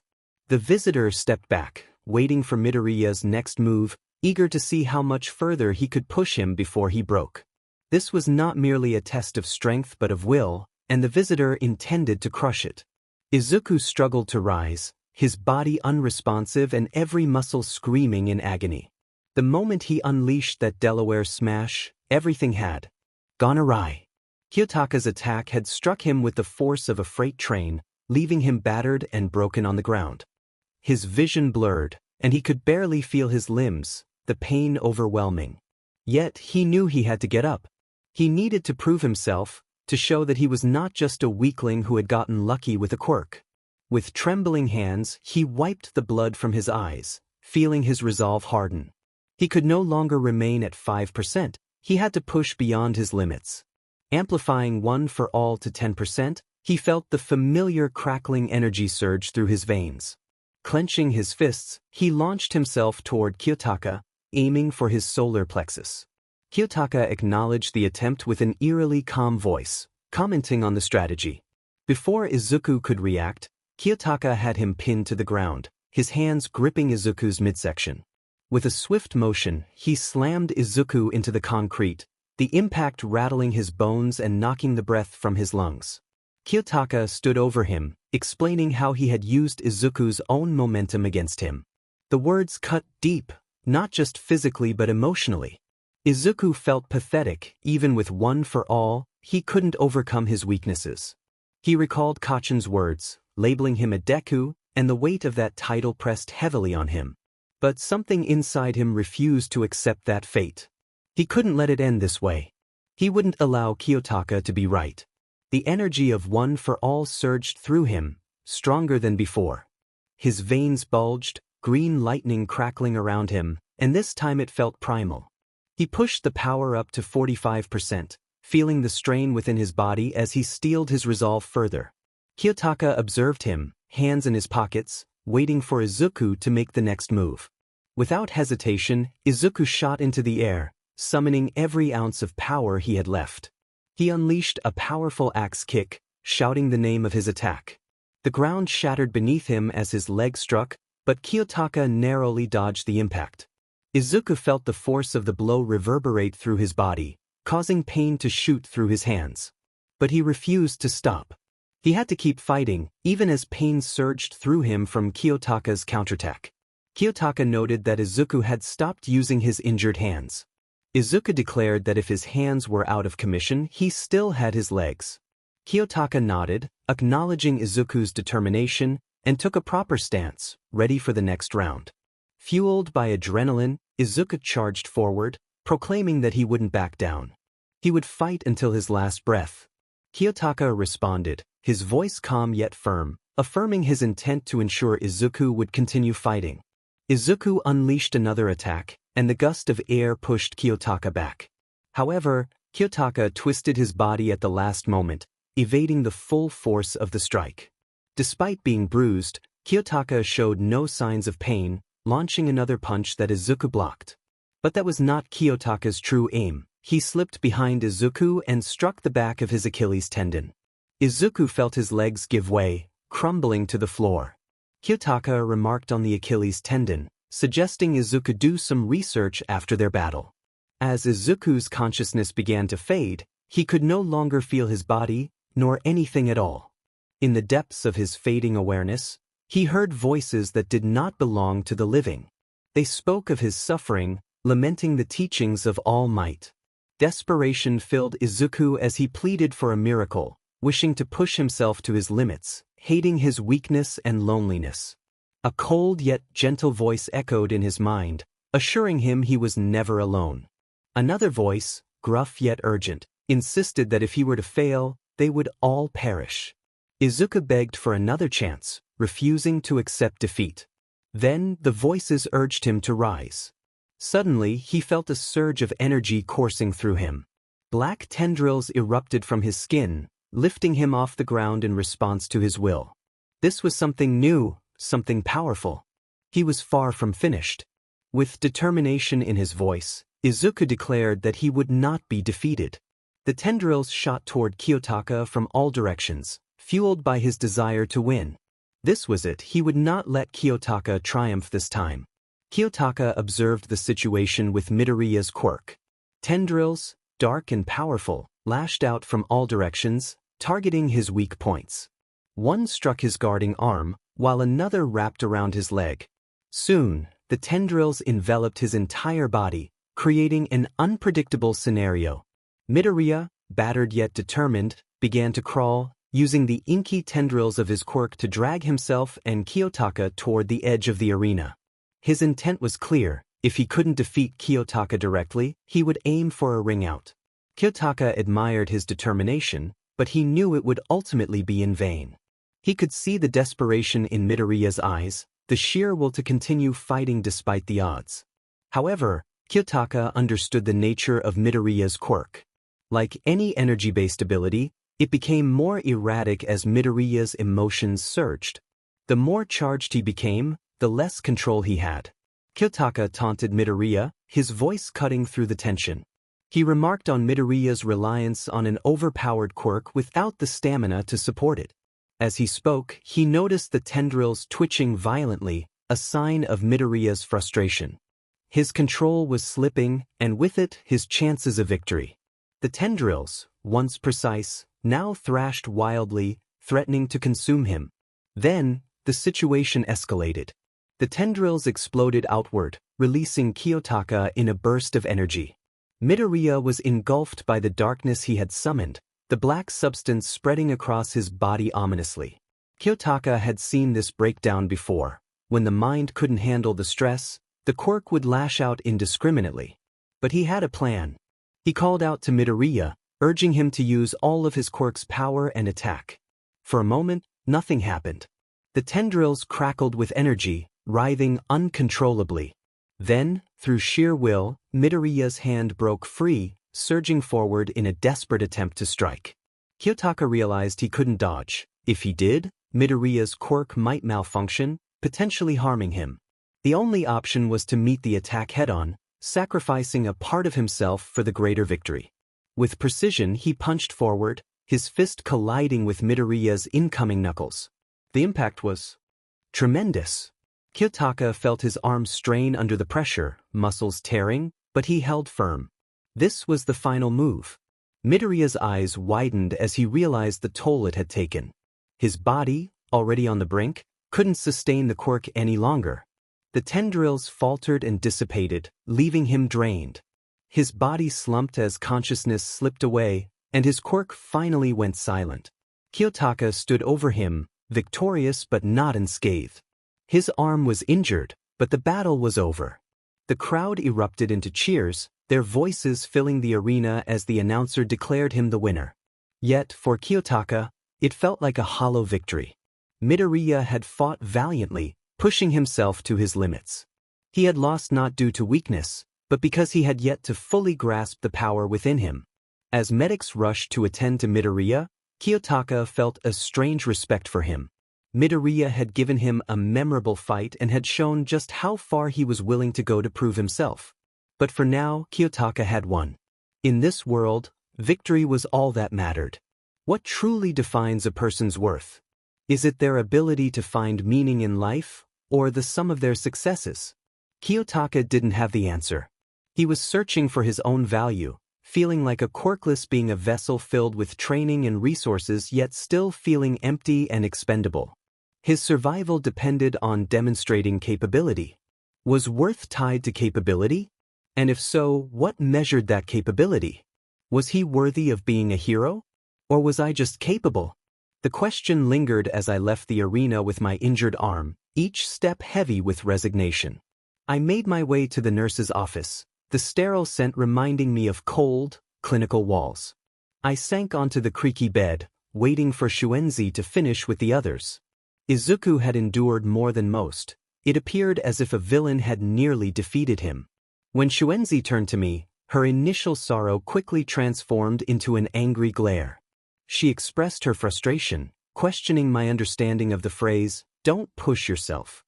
I explained that I hadn't intended to break my arm. Everything had happened too quickly. Her face softened slightly as she offered me some gummies and a gentle kiss on the cheek, reminiscent of a mother's touch, something I had never truly experienced. She cautioned me about pushing too hard for my goals, revealing that she had been watching everything on TV. The muted screen in the corner showed Ida struggling in the semifinals, which was not surprising. It was clear that Todoroki would win. The next round would be me against Bakugo, and I knew I had to prepare for that fierce competitor. Shuenzi's voice broke through my thoughts, carrying a weight of experience. She shared her years of healing, having witnessed a spectrum of emotions rage over loss, the pain of a broken spirit. She had mended physical wounds and, in doing so, often soothed mental scars. But then she paused, sensing my discomfort with her probing. I told her that I wasn't comfortable with anyone prying into my life, and she acknowledged that it was wrong of her to offer unsolicited advice. I decided it was time to leave, feeling a bit of my strength returning as I stood up. Just before stepping out, I heard her whisper a word of caution, "Be careful." Such concern felt foreign to me. It wasn't her obligation to care, yet she did, going beyond what was required, something I had noticed in others at this school as well. Was this what it meant to be a hero? To exceed expectations? But it didn't make sense. It felt illogical. So, it must be wrong, right? The moment the protagonist entered the arena, the fight between Ida and Todoroki had just concluded, with Todoroki emerging victorious as expected. The atmosphere felt charged, thick with anticipation and the scent of sweat and scorched concrete. Thousands of eyes focused on the competitors, while the crowd's roar faded into a distant echo. They were called heroes in the making, champions of UA High. But what did the spectators truly see? A symbol of hope or a mere imitation of a hero, lacking the essence that defines true worth? The announcer's voice boomed, energizing the crowd. On one side stood the explosive Katsuki Deku, and on the other, the enigmatic Kiyotaka Anakuji. With his arms steady, the protagonist tuned out the cheers, focusing solely on the furious boy before him. Bakugu expressed his disdain, claiming he thought the protagonist was finished after a previous encounter. The protagonist acknowledged Bakugu's concern with a calm response, but Bakugu was not satisfied, vowing to take him down. Bakugu's anticipation was palpable as he prepared for the fight. He challenged the protagonist about fear, boasting that no one could intimidate him. The intensity in Bakugu's eyes hinted at a barely contained fury, while the protagonist remained composed, mentally sharpening his focus for the battle ahead. As the buzzer sounded, Bakugu charged with explosive speed. The protagonist braced himself as Bakugu unleashed a barrage of blasts. He ducked and countered with a high kick, narrowly missing Bakugu, who propelled himself away but stumbled to the ground. The protagonist seized the opportunity, delivering a powerful blow to Bakugu's ribs. The impact resonated through the arena, and the protagonist felt the warmth of Bakugu's blood as he pressed forward with a knee strike. Without hesitation, he grappled Bakugu, applying pressure to restrict his breathing. Bakugu struggled, gasping for air while trying to unleash his explosive power. The protagonist taunted Bakugu, questioning his reliance on rage and brute force. Bakugu's fury intensified, and he resorted to self-destruction to turn the tide of the battle. The resulting explosion sent the protagonist flying, but he landed on his feet, slightly singed and covered in soot. Despite his injuries, Bakugu smirked, confident in his ability to dominate. Bakugu declared his intent to dismantle the protagonist's beliefs, charging forward with renewed determination. He unleashed a stun grenade, a tactic designed to blind and incapacitate. However, the protagonist recognized the flaw in Bakugu's strategy. His heightened senses allowed him to anticipate Bakugu's movements. As the blinding light filled the arena, the protagonist prepared to counter. He kicked out, striking Bakugu's hands just as the explosion detonated, causing Bakugu to recoil in pain.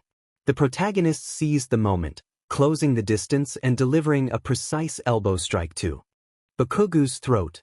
Bakugu coughed violently, but the protagonist wasted no time, targeting his legs to prevent him from gathering strength. He struck with relentless precision, determined to keep Bakugu down. Despite the pain, Bakugu managed to threaten the protagonist, revealing his tenacity. His non-dominant hand began to spark, signaling a final desperate attack. The protagonist braced himself as Bakugu prepared for one last explosive move, adapting and growing stronger with each passing moment. The battle raged on, both fighters pushing their limits in a contest of will and power. Invention is the offspring of necessity. And heroism, it seems, is a necessity. Yet, in this world where heroism is a commodity, true innovation is as rare as a clear sky in a storm. The heroes revered, those blessed with the strongest quirks, are echoes of those who came before. Their immense power is shackled by the traditions that precede them, a ceaseless repetition of roles where fire quirks scorch the earth in predictable patterns. The flames may flicker with different hues and dance with varying intensity, but their essence remains unchanged: destruction, pure and simple. Ice quirks follow suit, freezing life into brittle silence, a cold so deep it halts the pulse of the world. They claim to innovate, to bring something new to the table, but the truth is simpler and far more tragic. Their power is as ancient as the glaciers, as unyielding as the frost that first blanketed the earth. The illusion of progress hides the reality that we are merely treading water, drowning in the legacy of our own limitations. There was a time when quirks were more than mere tools of destruction. They were instruments of survival, molded and shaped by necessity, honed in the fires of conflict. Back then, to wield a quirk was to dance on the edge of a knife, to innovate or perish. But those days are long gone, buried beneath the complacency of a world at peace. The profound words of a long-forgotten author echo in my mind, a relic from the 21st century, penned in a book that history has almost erased. Strip away the quirk, and what remains are naked bananas, ripe for the monkeys to devour. A strange and unsettling metaphor, yet one that carried such truth it led to the author's untimely end. Megaheat, he was called a man silenced for daring to release his work at a time when the world teetered on the brink of chaos. The quirk wars had not yet begun, but the tension was palpable, a world divided over the very essence of power. And now, as the dust of those conflicts settles, what remains? Quirks, once instruments of profound change, have become mere ornaments, gaudy robes draped over those too afraid to dig deeper, to explore the true potential that lies within. They are a mockery of what they once were, their users content to coast along the surface, unchallenged, untested. Todoroki embodies this stagnation, sheltered, powerful, yet only scratching the surface of what he could become. He will undoubtedly rise to greatness, perhaps even become one of the strongest heroes this world has ever seen. But strength alone is a hollow victory, a fleeting triumph in a world that demands more than just power. When the time comes, will he be ready? Perhaps. But perhaps will not be enough. Today, the stage must be set for something greater, something that transcends the limits imposed by a complacent world. This isn't just about Todoroki, it's about redefining the very nature of heroism, about forcing the world to see beyond the quirk, to understand that true power lies not in the flames or the frost, but in the ability to change the game entirely. Todoroki must be ready to play his part. The board is set, and the pieces are moving. But this is not his game, this is mine. The silence was overwhelming, an oppressive weight that hung in the air, far removed from the usual roars of the crowd. It felt as if the entire stadium was collectively holding its breath, perched on the edge of a precipice, anticipating something seismic. The festive atmosphere had evaporated, replaced by a tension so thick it was nearly tangible. It was as if the world itself understood the significance of what was about to unfold. Here stood a so-called quirkless nobody, facing off against a boy who had victory ingrained in his very DNA. The irony was sharp, but this moment transcended irony, it was about redefining heroism itself. This was the tipping point. If victory was achieved, the very foundation of their beliefs would be shaken. But if defeat came, dismissal as a mere anomaly awaited, a fluke in the grand design. The story would become just another footnote in the annals of those who dared to challenge the norm. They would say he was simply lucky, that he must have bribed his way to victory, that he was nothing more than a pitiful spectacle. The chorus of judgment would be deafening, echoing louder than any applause or cheer. It was clear that there would be no holding back in this match. Every ounce of effort was necessary to shatter their preconceptions. The announcer's voice was subdued, his usual bombastic energy dialed down to something almost reverent. It was a welcome change, underscoring the gravity of this confrontation. This wasn't just another year, another tournament. This was something entirely different, a battle that carried more weight than any before it. The atmosphere now was unlike anything seen in past tournaments. Todoroki's voice trembled slightly, a crack in his otherwise impenetrable facade. It was a small, almost imperceptible betrayal of the immense pressure bearing down on him. His words were edged with bitterness, a sharpness that cut through the charged air, but they slid off like rain on glass. His pity, his resentment, his anger, all of it was inconsequential. The gaze remained locked on his, unwavering, as if to communicate a truth he hadn't yet grasped. This isn't about him. This is about something far greater, something never fought for before. As they stood there, in the final moments before the match began, the world seemed to contract, narrowing its focus to this singular instant. Everything could change here or nothing would. The buzzer's warlike cry echoed through the arena, signaling the start of a fierce and primal battle.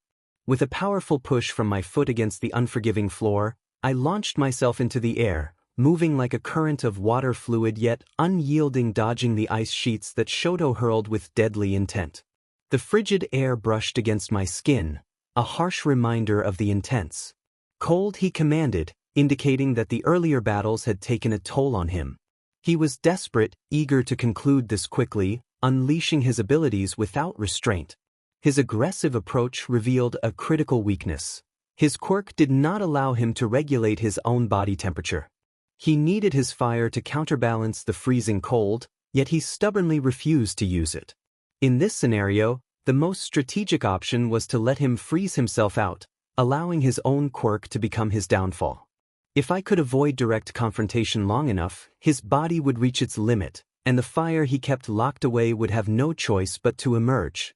This would give me the opportunity to prove to everyone watching that even under the pressure of multiple quirks, I could still prevail. Todoroki's ice sheets transformed into sharp spikes, slicing through the air with relentless speed. Dodging them wasn't particularly challenging, but the way the air rippled around the spikes created small, stinging sensations across my body. He questioned why I wouldn't fight, his voice steady yet betraying a faint tremor, a sign that the cold was taking its toll.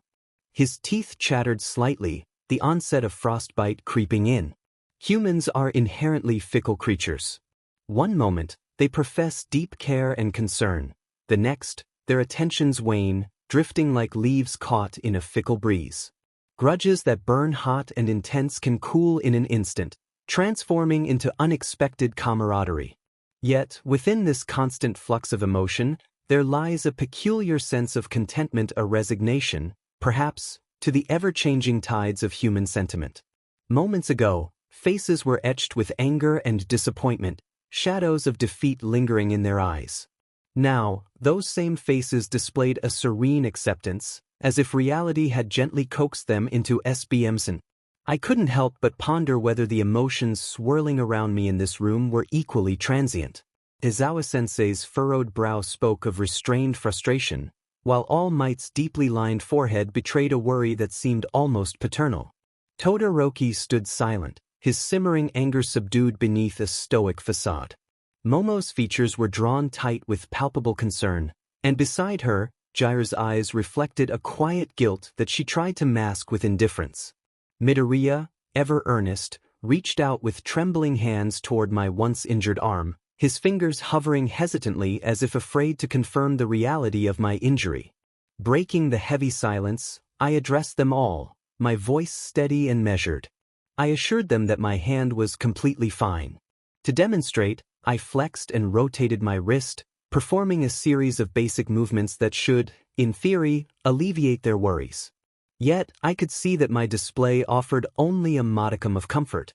Their eyes lingered on me, shadows of doubt and unease refusing to dissipate so easily. A blizzard of voices erupted, a jumble of questions and exclamations filling the room with chaotic energy. I remained silent amidst the noise, hoping their collective fervor would exhaust itself without my intervention. Aizawa-sensei's exasperated sigh cut through the din, his voice low but commanding. He called for silence, and gradually, the clamor subsided. He continued, his tone brooking no argument, stating that they were all permitted to check on my condition, nothing more, and to save their questions for class time. Murmurs of dissent rippled through the group, but none dared openly challenge Aizawa-sensei's authority. That is, until Momo stepped forward, her posture stiff but resolute. She bowed respectfully before speaking, expressing her need to talk to me privately. Aizawa-sensei's gaze sharpened, but his reply remained firm, stating that it would have to wait until after we were finished and only if it fell within visiting hours. Reluctantly, they began to file out, Momo casting a final, lingering glance over her shoulder as she exited. In their wake, the room felt emptier, the silence more profound. Only All Might and Aizawa-sensei remained, their eyes trained intently on me. Aizawa-sensei was the first to break the silence, his voice carrying a hint of weariness. He questioned what I had been thinking, ignoring Midnight's orders. I met his gaze evenly, suggesting that perhaps that question should be directed at Todoroki, as I had disengaged, but his attacks had persisted without restraint. Aizawa-sensei considered my response, narrowing his eyes slightly, and asked if I was confirming that I had been fully aware and in control during the entire match. I replied that I was completely cognizant throughout. Aizawa-sensei's expression hardened, a flicker of irritation evident as he pressed for an explanation of how, in a state of full awareness, I thought it appropriate to sever my own arm on live television. He reminded me that this wasn't a life-or-death battle against villains. It was a school event between classmates. I acknowledged his point, stating that while it was just an event, I had to bring about change, and this was the only way. I held the gold medal in my hand, its surface gleaming under the sterile hospital lights, a symbol heavy with implications. It was worthless to me as a medal or an entity, but priceless in terms of how it affected the general public. Aizawa-sensei's eyes searched mine, seeking understanding. Before he could respond, All Might interjected, his deep voice tinged with contemplation. He noted that I had realized that to effect true change, one must display either unparalleled power or an indomitable will to triumph. In a society obsessed with quirks, demonstrating such resolve sends a powerful message. I turned my attention to All Might, a question forming in my mind before I could temper it. I asked if he had been born with his quirk. His eyes widened, and he seemed to hesitate, his breathing quickening. He stammered in response, clearly taken aback by the question. Aizawa-sensei's disappointment was evident as he placed his hand to his face. All Might's lack of a clear answer only deepened my curiosity. I noted that my question was simply a thought, and there was no lie in it. Given that All Might had a below-average understanding in this area, it seemed he had somehow grasped my thoughts vividly. This was only possible if he had experienced being quirkless while also being the strongest at some points in his long life. Hence, I theorized that he might have had a dormant quirk. But why would he lie? Perhaps the quirk activation was a taboo topic, or maybe his quirk had been forced upon him, awakening old traumas. It could be that he had been threatened not to show his quirk, or perhaps there was a familial connection. No, that seemed impossible. So what else could it be? Maybe something that changed the very fundamentals of quirk theory? His answer left me with more questions than before. Aizawa-sensei released a heavy sigh, pinching the bridge of his nose in evident frustration. He created a diversion, suggesting that All Might had been called by the principal earlier. Seizing the offered escape, All Might quickly made his excuses, stating that he believed the principal wanted to see him and that he should be going. As he hastily exited, the room settled back into a tense quiet. Aizawa-sensei quickly returned to the topic at hand, expressing his understanding of the reasoning but questioning why this was deemed the most optimal approach. Anakuji reflected on the notion that talent is currency, a commodity traded for success. The world would bow at the feet of those who became capable, a comforting lie repeated by those whose voices drowned out the truth. Yet, this truth remained elusive to individuals like Momo, Izuku, and Bakugo children who clung to the fantasy that effort and merit alone would lead to victory. Reality, however, served as a far more brutal judge. The talented and diligent stood poised, believing their reward was assured. Then, unexpectedly, another would step forward, a shadow in the periphery, a figure seemingly less gifted and less driven. This person, who should not succeed by all accounts, claimed what the talented believed was theirs with an almost cruel audacity. The deserving faltered, not shackled by a lack of ability, but by a sudden, crushing doubt. Thoughts of whether they worked harder, deserved it more, or if they were ever worthy at all bound them in invisible chains, paralyzing them at the moment they should rise. They stood silently as their prize was taken before their eyes, whispering to themselves that next time would be different. Yet inside, a different melody played, a bitter, endless loop of false reassurances, trapping them in a cycle they could not escape. Some would argue that those lacking merit must fight with everything they have, while the truly deserving need only their talent. But Ayanokuji knew the truth. Both were merely playing their parts in a game rigged from the start. Two sides of the same tarnished coin spun endlessly in the air, waiting to fall. He was that less deserving one. The others in his class were the chosen, the talented, the rightful heirs to success. But he questioned whether he was right in taking what he did or if he was just another coin tossed into the air, landing where chance dictated. He did not desire immortality, kingship, or popularity. He wished to keep the world's malicious ways at bay and did not need to be preached as a hero. He longed to believe that one day he could be a hero.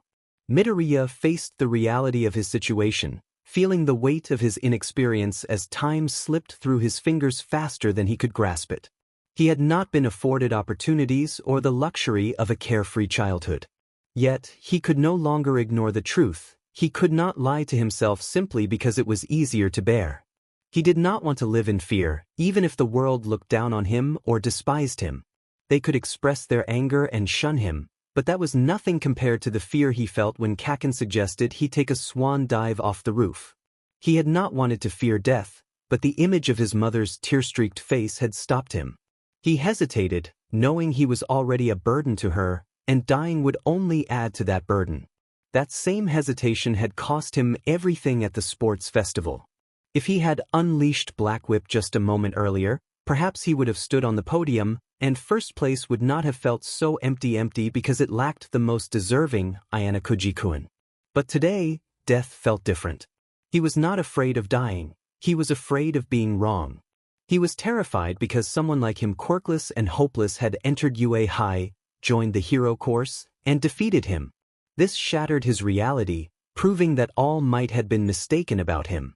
He was not hopeless. He had always had a chance, but he had been too much of a coward to seize it. No one was immortal, but he wanted to see pride in the eyes of those who believed in him. Not the pity he had seen in All Might's eyes. Even after inheriting the world's strongest quirk, he still felt like a failure. They said fear should not exist, but he disagreed. Fear kept them safe. It drove them forward. He had known true fear twice first, when he was declared quirkless. Not because he could not be like All Might, but because he could not bear to see the disappointment in his mother's eyes after promising her he would be the greatest hero. And today, he felt that fear again. Not because he lost to someone more deserving, but because he had no one to blame but himself. Until now, he could blame his school, Kaken, his quirklessness, his genetics, or his rotten luck. But today, all he saw in the mirror was a reflection of his own failure. Will I ever be a hero? Momo reflected on the word, deserving. It was a phrase she had heard throughout her life, often spoken by those she cherished. Her father would tell her she deserved the world, and with her powerful quirk, recommendations seemed inevitable. He expressed pride in having her as his daughter, and those sentiments always carried weight. Yet, despite their unwavering support, a gnawing fear lingered in her heart. It was a fear rooted in the possibility of failure and exhaustion, and what might follow.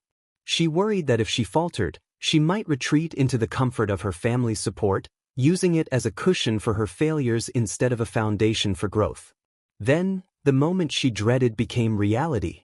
She struggled to voice her feelings, admitting to her father that she had failed. His gentle, soothing voice reassured her, promising that there would always be another chance. In his eyes, her worth was not tied to her successes or failures. It was simply who she was, his daughter. The following day, Momo was kept home from school. Her mother, who rarely took a day off from her demanding job, decided to spend the entire day with her. They engaged in activities they hadn't done in years, enjoying breakfast at their favorite cafe, shopping for unnecessary items, and watching old movies that made them laugh. Her mother never mentioned the competition or her failure, as if it didn't exist in her world. What more could a daughter ask for? Momo had love, time, and the unwavering support of her family. Their efforts to shield her from pain reminded her that she was loved, no matter what. Yet this very comfort haunted her. She had it all, yet she lost. She lost to someone who seemed to have nothing, no family, no luxuries, no one assuring them that everything would be all right. Just raw determination, forged in solitude. It struck her that she hadn't been defeated by someone with greater talent or a better quirk, but by someone with nothing to lose. She sank back into self-pity, allowing poisonous thoughts to invade her mind. I'm undeserving. I'm unlucky. Deep down, she recognized these as excuses she could afford because of the safety net her family had woven around her. The realization was terrifying. Perhaps she had become too comfortable with failure, too ready to accept it, knowing that she would always be caught, loved, and reassured. But what if all that support was stripped away? What if she had nothing to fall back on?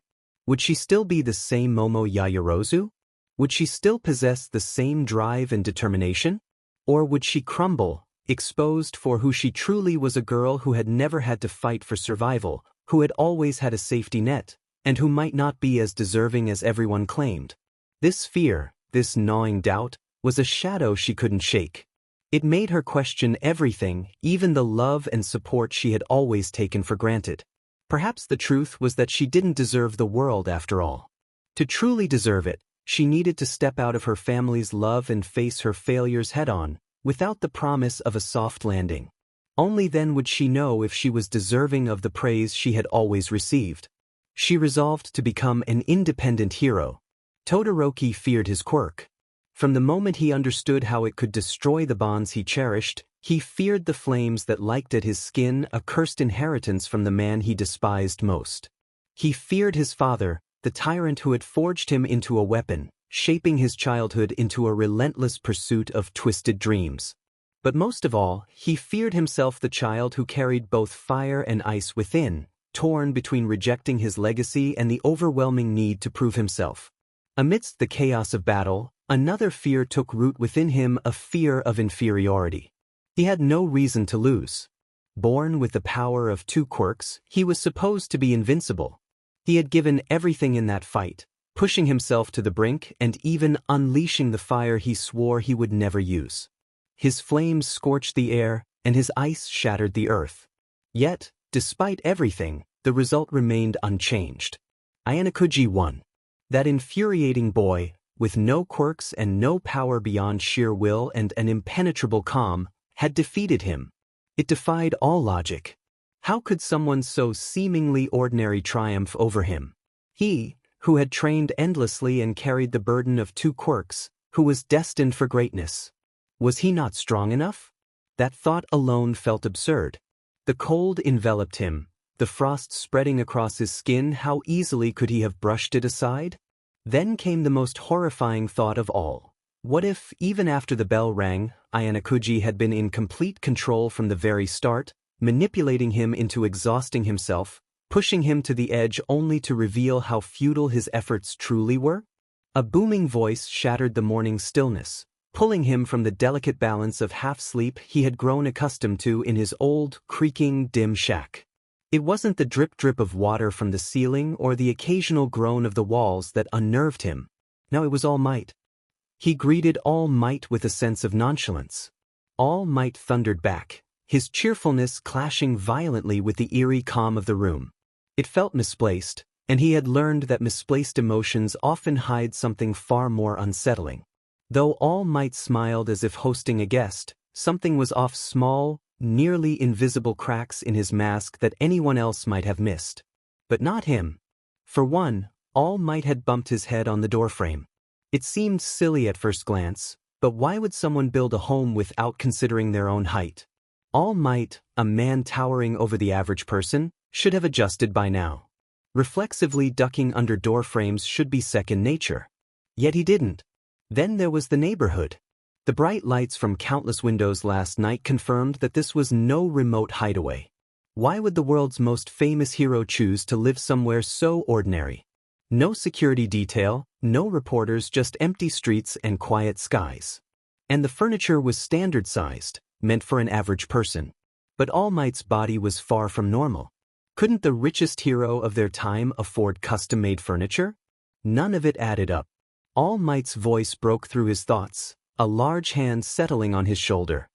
He seemed lost in thought, and All Might asked if something was on his mind. He masked his amusement, finding All Might's obliviousness almost endearing. All Might remarked on his introspective nature and suggested they eat. A servant entered the room, offering a warm smile that seemed rehearsed, his movements too smooth. He introduced himself as Matsuo and announced that he would be Ayanokuji's caretaker, presenting breakfast for them both. The tray set before him was rich, vibrant reds from the tomatoes, golden yellows from the eggs. All Might, or rather Yagi Tashinori, ate heartily, almost too eagerly, as if this routine were natural. But he knew better. The final piece was the cutlery. The plate before All Might was human-sized, much like his, yet his utensils were oversized, awkward, made for hands far larger than those of a mere mortal. This house wasn't built for All Might, it was built for Yagi Tashinori. After finishing his omelet, he turned to All Might, watching his every movement. He complimented the food, and All Might's reaction was instant, his voice cutting off mid-sentence as his eyes widened. The mask of confidence faltered for the briefest moment. He asked if something was wrong, and Ayanokuji pointedly reminded him of his true identity.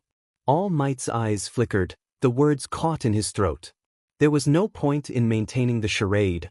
Ayanokuji had already seen through it. With a long, defeated sigh, All Might's form deflated, shrinking down into the frail figure that hardly resembled the indomitable symbol of peace. He looked at Ayanokuji as if he had unraveled something impossible. He asked how Ayanokuji knew, and Ayanokuji replied smoothly that Yagi was simply not very good at hiding things. Yagi blinked, realization hitting him all at once. Ayanokuji continued, noting the house was too new, too pristine, everything modern and sized for a normal person. The door frame, the plates, the food portions, all of it pointed to the truth. If Yagi were always in his all-might form, none of this would make sense. He would need a fortress, something private and fortified. Instead, he lived here in a crowded neighborhood because in his true form, he was not all might, he was Yagi. He could blend in. Yagi's shoulders slumped, the fight leaving him. He stared, perhaps realizing for the first time just how dangerous knowledge could be. Ayanokuji noted the small staff and questioned why there were only two reasons. Either Yagi trusted them implicitly, or there was a secret he couldn't afford to reveal. Yagi's shoulders slumped further, the weight of the truth pressing down on him. Ayanokuji had merely observed and connected the dots, nothing more, nothing less. Yagi breathed a slow smile, acknowledging Ayanokuji's cleverness and worthiness of Nedza's praise. In a puff of smoke, the mighty All Might was reduced to a frail, scarred man. His sunken eyes fixed on Ayanokuji, haunted by memories yet to be uncovered. He introduced himself as Yagi Tashinori, once the hero who was supposed to be number one.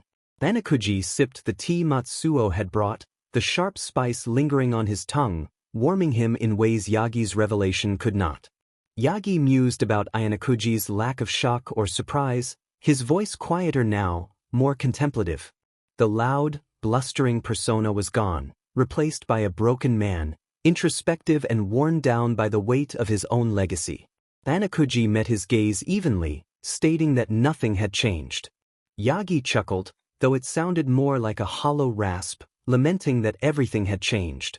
He revealed a grotesque scar marring his abdomen, evidence of the battle that nearly ended him. The wound was jagged, a brutal reminder of his past. Ayanokuji leaned back in his chair, considering the inconvenience of Yagi's condition. Yagi muttered about the thorn in every step he took, looking smaller as if the weight of the past had crushed him into this frail form. Ayanokuji examined the wound, wondering who or what had reduced him to this state.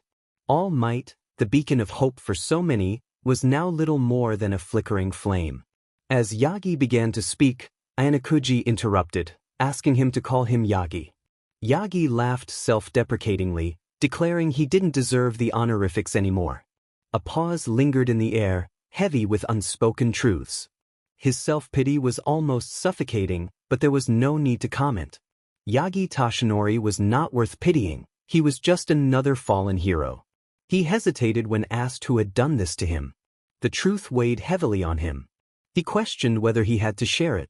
Leaning forward slightly, I expressed interest, indicating that while he didn't have to tell me, I was already holding on to one secret and could carry another. After considering his options, he sighed. He explained that what he was about to share was not something he revealed lightly.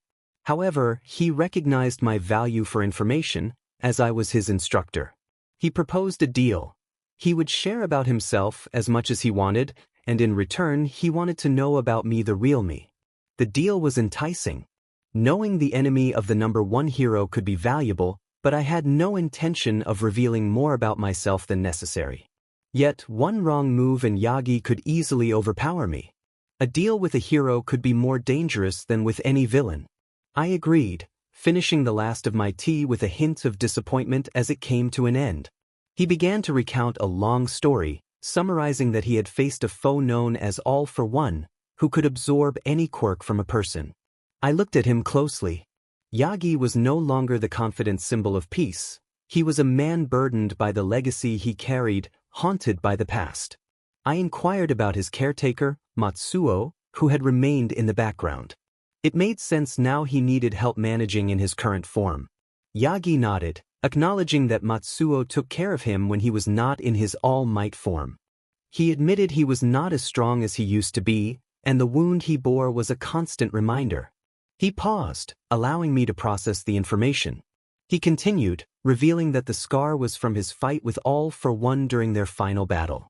Though All for One was gone, he had left behind a parting gift. A bitter laugh escaped him, hollow and empty. I observed his expression, seeing not only pain but also the remnants of the man who had once been the world's #1 hero. He repeated that All for One was dead, almost as if trying to convince himself, and with that, part of him had also died. He could no longer fight as he once did. A silence settled between us. I murmured that he had said he was not as strong as he used to be, prompting me to wonder what that made him now. He looked at me, his eyes filled with unexpected sadness, and replied that it made him human. That answer was both true and not true at all. He was human now, yes, but he had never been fully human in the same way everyone else was. All Might, or rather, Yagi had always been something larger than life. Yet, in front of me now, all that grandeur seemed distant, as if it belonged to another era. I noted that he carried a lot, not intending to comfort him but simply making an observation he surely knew all too well. I acknowledged Yagi's burden without showing empathy or sympathy in a typical emotional sense. This was a reflection of his emotional state, creating a sense of rapport and understanding. By echoing Yagi's sentiments, I fostered a connection that encouraged him to share more about his struggles, offering insight into the personal toll of being All Might and setting him up for deeper emotional revelations later. He admitted that he carried more than anyone should, his voice quiet, almost lost in the soft hum of the heater in the corner of the room. He looked down at his large, powerful hands, which trembled subtly but unmistakably. He pondered that this was what it meant to be a hero. I remained silent, intentionally withholding my responses to create an uncomfortable void, prompting him to elaborate. Yagi's eyes drifted toward the window, where the world continued outside. People walked by on the streets below, oblivious to the fact that the symbol of peace was sitting in this rundown room, confessing his weakness to a boy who had seen through his facade with little effort. Impossible. Had he underestimated Ayanokuji? Had he misjudged his abilities, believing that someone without a quirk could not possibly stand a chance? Perhaps if he had unleashed his full power from the start, the battle would have ended differently. Ayanokuji would have been overwhelmed, crushed under the weight of his might. But deep down, a chilling certainty settled in his mind. No matter what he did, the result wouldn't change. Why did he feel so inferior to Ayanokuji? Ayanokuji should not have posed any threat. He was not even on the same level. Yet, facing him, it felt as if the roles had reversed. Despite holding all the power, he was the one staring down an insurmountable challenge. Worse still was the terrifying possibility that haunted him. What if Ayanokuji could have ended their fight even faster if he hadn't forced him to unleash his quirk? How quickly would he have been defeated then? How easily would he have dismantled his defenses, exposed his weaknesses? After being grappled by Ayanokuji, that moment when his hands locked onto him, leaving him breathless, how much faster could he have ended it? After creating the pillars, the ice that shot up from the ground, desperate to create distance, how effortlessly could Ayanokuji have shattered them? After freezing Ayanokuji's torso, he wondered about the nature of quirks. While All Might would have answered immediately without thinking, Yagi paused and questioned the reason behind the inquiry. He observed Yagi carefully. For all his cheerfulness, there was a sharpness in Yagi's eyes. He was not a fool. The way he spoke revealed a man who had learned to play his cards well. His rise to the top was not due to strength alone, it was also his intelligence. He had orchestrated his image and maintained his status carefully. This version of Yagi was rather distrustful by nature, doubting his intentions. He expressed a desire to know the extent of Ayanokuji's powers, acknowledging that since Ayanokuji must be dead after their fight, he likely would not have the opportunity to face him. Not that he would need to, unless it served a greater purpose. He spoke casually, though he noticed Yagi's eyes widen briefly in reaction. Despite his laid-back demeanor, Yagi was more perceptive than most would think. If Ayanokuji were alive, Yagi asked carefully, would he confront him? Yagi was testing him. But he had anticipated this. No, he replied, meeting Yagi's gaze. Not unless it was necessary to put an end to him. Permanently. It was an honest answer, one that made sense. A lingering threat like All for One was not something he would leave unresolved. A hero without foresight was not much of a hero. And in his case, being quirkless meant he had to think 2 steps ahead. Boys. Yagi stared at him, his expression unreadable for a moment, then nodded, as if weighing his words. All right, Yagi chose to believe him. His quirk, he explained, was a power enhancer taken to its absolute limit. He described the collision of 2 quirks like that. When he fought All for One, he had put an end to him, but the villain had almost done the same to him. Yagi smiled, a nostalgic, almost bittersweet smile, his fingers absently brushing against the jagged scar on his side, the evidence of that brutal battle etched into his very flesh. It was strange to see the man who once stood at the top of the hero world reduced to someone with more scars than strength. As Yagi spoke about his weakened state, he observed Yagi's tremors but chose not to comment directly. Instead, he posed a pointed, almost clinical question that forced Yagi to reflect on his own powerlessness. By withholding any form of emotional support or reassurance, he indirectly heightened Yagi's vulnerability. The lack of warmth or sympathy in his words underscored Yagi's own feelings of weakness.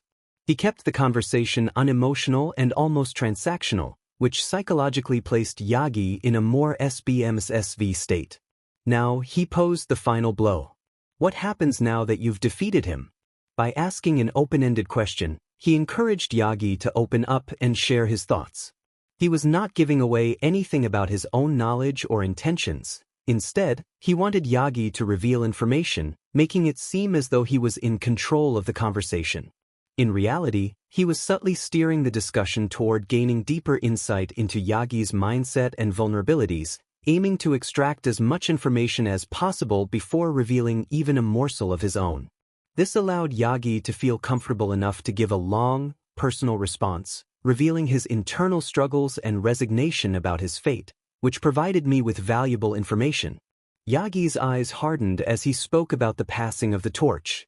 Midoriya, his successor, carried the power of One for All and would be the one to face the battles ahead, not him. It became clear that even his quirk was transferable, and Midoriya was the key to understanding why he struggled to control it. Yagi chuckled lightly, noting my lack of reaction, which fell within his expectations. He sighed, acknowledging his genius. I quickly shifted the discussion, not wanting to delve deeper into my own story. I pointed out that he was still present, still fighting in his own way. A soft smile touched Yagi's lips as he conceded that I was right, but he added that his days as a hero were numbered. He had done what he could, and soon it would be time for him to step aside completely. I leaned back in my bed, studying him. He attempted to sound resolute, as if he had come to terms with his fate, but there was something in his eyes, perhaps fear or regret. The weight of unfinished business lingered. I acknowledged that I understood the gist of his situation, my tone neutral as I filed away this new information. My mind briefly drifted to something Himiko had mentioned about a mysterious leader of the League of Villains. Could there be a connection? Yagi's voice broke the silence, asking what made me think I could be a hero. He reminded me that it was not possible for someone like me. His tone shifted from cheerful to stern, heavy with concern. His words were a challenge, not an insult. I could sense the weight of his belief in the title of hero and the reality of what it meant to be one. For someone like me, quirkless, it seemed an impossible ideal. I mentioned the sports festival, observing how his expression shifted. I wanted to see if his ideals had been shaken at all. He confirmed he had seen it and noted that I performed better than expected, but reminded me that the opponents were students without full control of their quirks. In the real world, villains were not so inexperienced. They grew stronger every day, mastering their abilities. He questioned what I would do when facing someone like that. His point was fair. During the sports festival, I had exploited my opponent's weaknesses. However, I countered that despite their quirks, villains were still human, inherently flawed. I stated this matter-of-factly, watching Yagi closely as his eyes narrowed in thought. He was not dismissing my words, but it was clear he wanted more. He admitted that while villains were flawed, it might not be enough. He acknowledged my impressive performance against the League of Villains and noted that I had held my own against the Nomu, which led him to believe I would pass the hero licensing exam.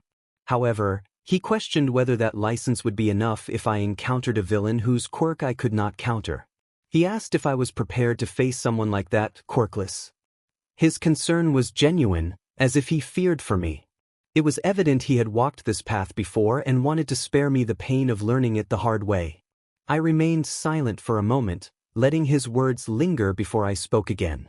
I pointed out that he had taken exactly 783 breaths since we began our conversation, with spikes occurring when he recalled his battle with All for One. His body had flinched multiple times, particularly toward his left side, where his injury was. I kept my voice flat, not allowing any emotion to slip through as I observed his reaction. Yagi's face showed a hint of disbelief, but he remained silent, waiting for me to elaborate. I explained that I was hardwired to notice these details. The average human brain could store roughly 2.5 million gigabytes of information equivalent to about 450 years' worth of memories, from the tiniest details to the largest events. Most people prioritize what they think is necessary to remember, but I did not work that way. I remembered everything the way he spoke, how many times he yawned, every little quirk or flaw in his movements. Eventually, I would know every weakness a person had. I watched his face carefully, gauging his reaction. Yagi hummed, his disbelief fading into quiet contemplation as I continued. I asserted that while I might be quirkless, I would not die like one. I reassured him that his concern, while appreciated, was unnecessary. A silence followed, but it was not uncomfortable. Yagi leaned back, letting out a deep breath. His eyes studied me with a mixture of respect and something else, perhaps fear or awe. He finally remarked that it was a lot to take in. He had seen much in his time, but I was definitely a first, an anomaly. He chuckled, though uncertainty lingered in his tone. After taking a few deep breaths to steady himself, he agreed to do his best as my instructor moving forward. While he might not be able to help me much, he could at least provide me with a home until we found a more permanent solution. His smile was genuine, and despite myself, I felt a strange sense of contentment. The situation was not bad, far from it. If anything, it provided me the space I needed to focus on more important matters. We exchanged glances, the silence stretching between us. We both knew more about each other's pasts now enough to form a mutual understanding. Yagi chuckled softly, noting that I reminded him of someone he used to know, someone who always sought the truth beneath the surface. He had a feeling I already knew most of it. He was merely confirming what I had pieced together. He was not wrong. I had suspected as much the moment I stepped into this house, the moment I saw the cracks in his carefully constructed persona. All Might have been a symbol, but Yagi Toshinori was just a man who, like everyone else, had his limits. I stood up, acknowledging that the conversation had gone on long enough and that I had gleaned everything I needed. I assured him I would keep his secret for now. By emphasizing for now, there was a hint at the conditional nature of Yagi's silence, putting pressure on him without direct confrontation. It implied that Yagi's secret could be used against him later, establishing a sense of power in the dynamic. The ambiguity left Yagi guessing about the potential consequences of this knowledge, creating an atmosphere of uncertainty. He was now in a position where he had to trust, yet also feel a sense of caution and indebtedness. Control of the power dynamic had been subtly taken without outright stating it. Yagi smiled again, though this time it carried a hint of sadness. He expressed gratitude for Ayanakuji's understanding. However, he then turned serious, voicing his concerns about Ayanakuji's true intentions and the dangers lurking in the world. Ayanakuji met his gaze, fully aware of the risks involved. Maintaining control meant keeping his true motivations hidden, using deflection to force Yagi to focus on his own uncertainties. This ambiguity preserved Ayanokuji's enigmatic presence, solidifying his position in their relationship. A strange sense of anticipation filled Ayanokuji. Yagi Tashinori, though a fallen hero, still held power that could be useful. In this world, power was everything. What to do with this knowledge remained undecided, but one thing was clear: Yagi's story was far from over, and neither was Ayanokuji's. Rising from the bed despite Yagi's attempt to stop him, Ayanokuji moved toward the kettle, craving more tea. He began brewing it, stating his intention to make 2 cups, urging Yagi to sit down. Yagi insisted on taking over, concerned for Ayanokuji's weakened state and fearing Shuenzi's reaction if she found out. He hurriedly took the kettle from Ayanokuji, who sighed and returned to the bed. Ayanokuji's voice was low as he probed Yagi about his ability to continue. Yagi paused, glancing at him over the kettle's rim, steam rising like a manifestation of his struggles. He set the kettle down, revealing the toll his years of fighting had taken on him.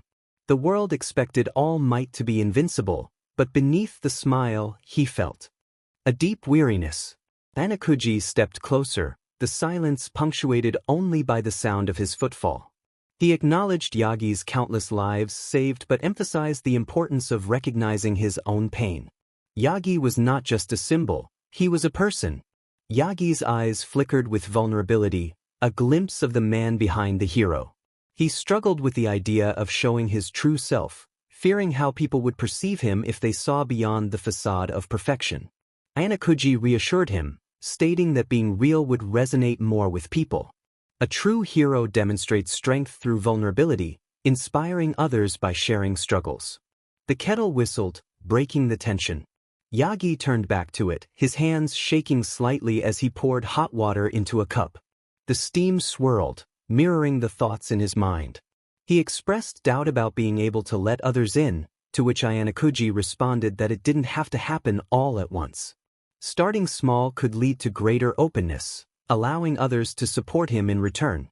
A moment of silence stretched as Yagi contemplated, the conflict between the hero and the man evident in his eyes.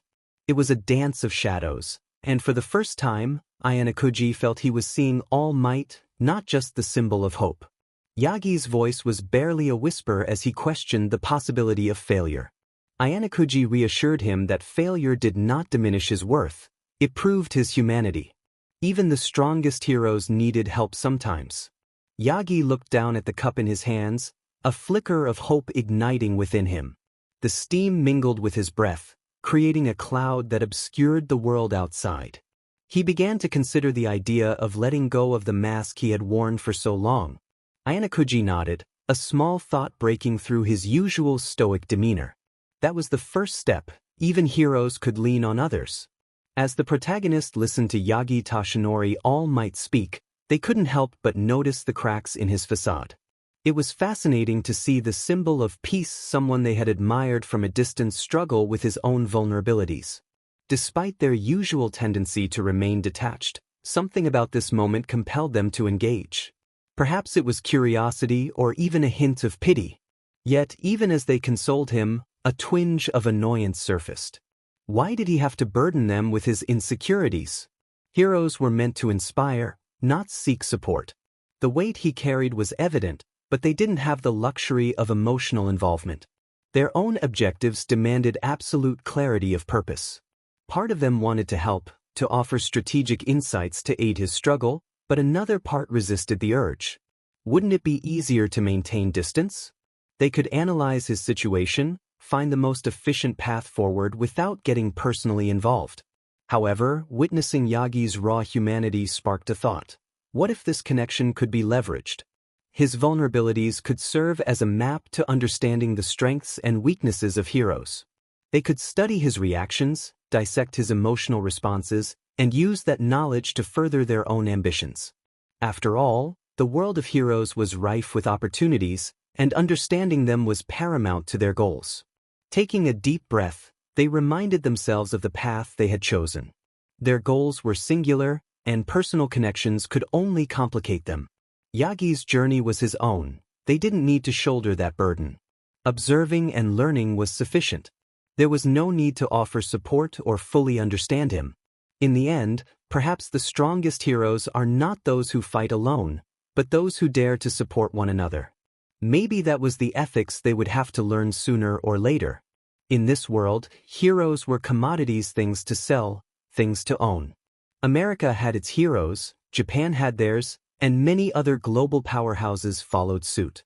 Each country boasted its own unique internship programs, some stringent, others more lenient. Yet, no matter the differences in approach, one thing remained consistent: a curiously muted media.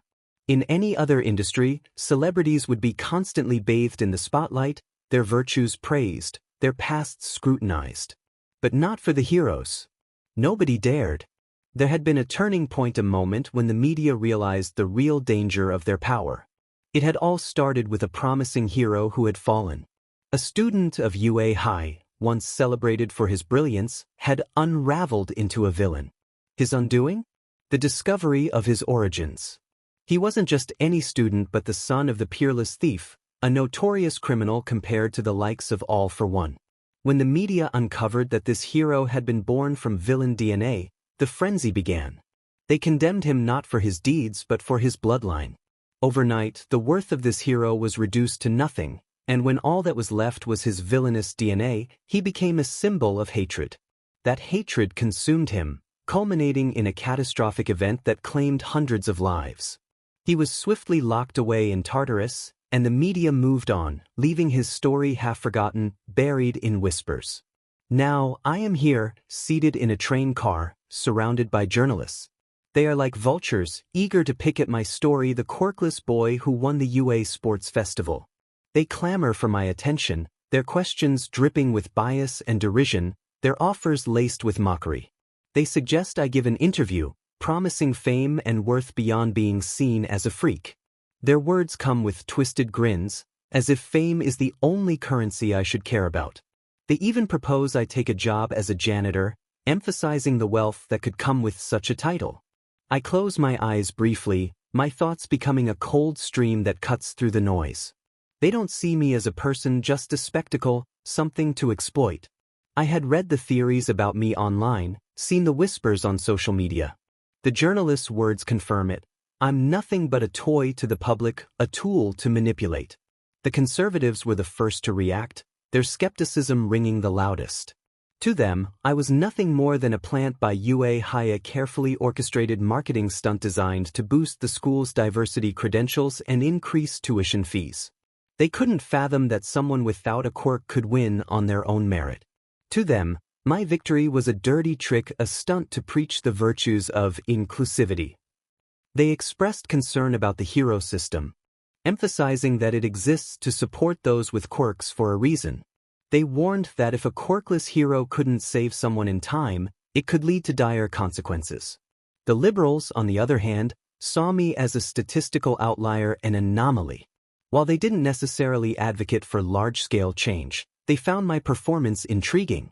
Some even hoped my success might lead to future adjustments in how society viewed quirkless individuals in higher sectors of work.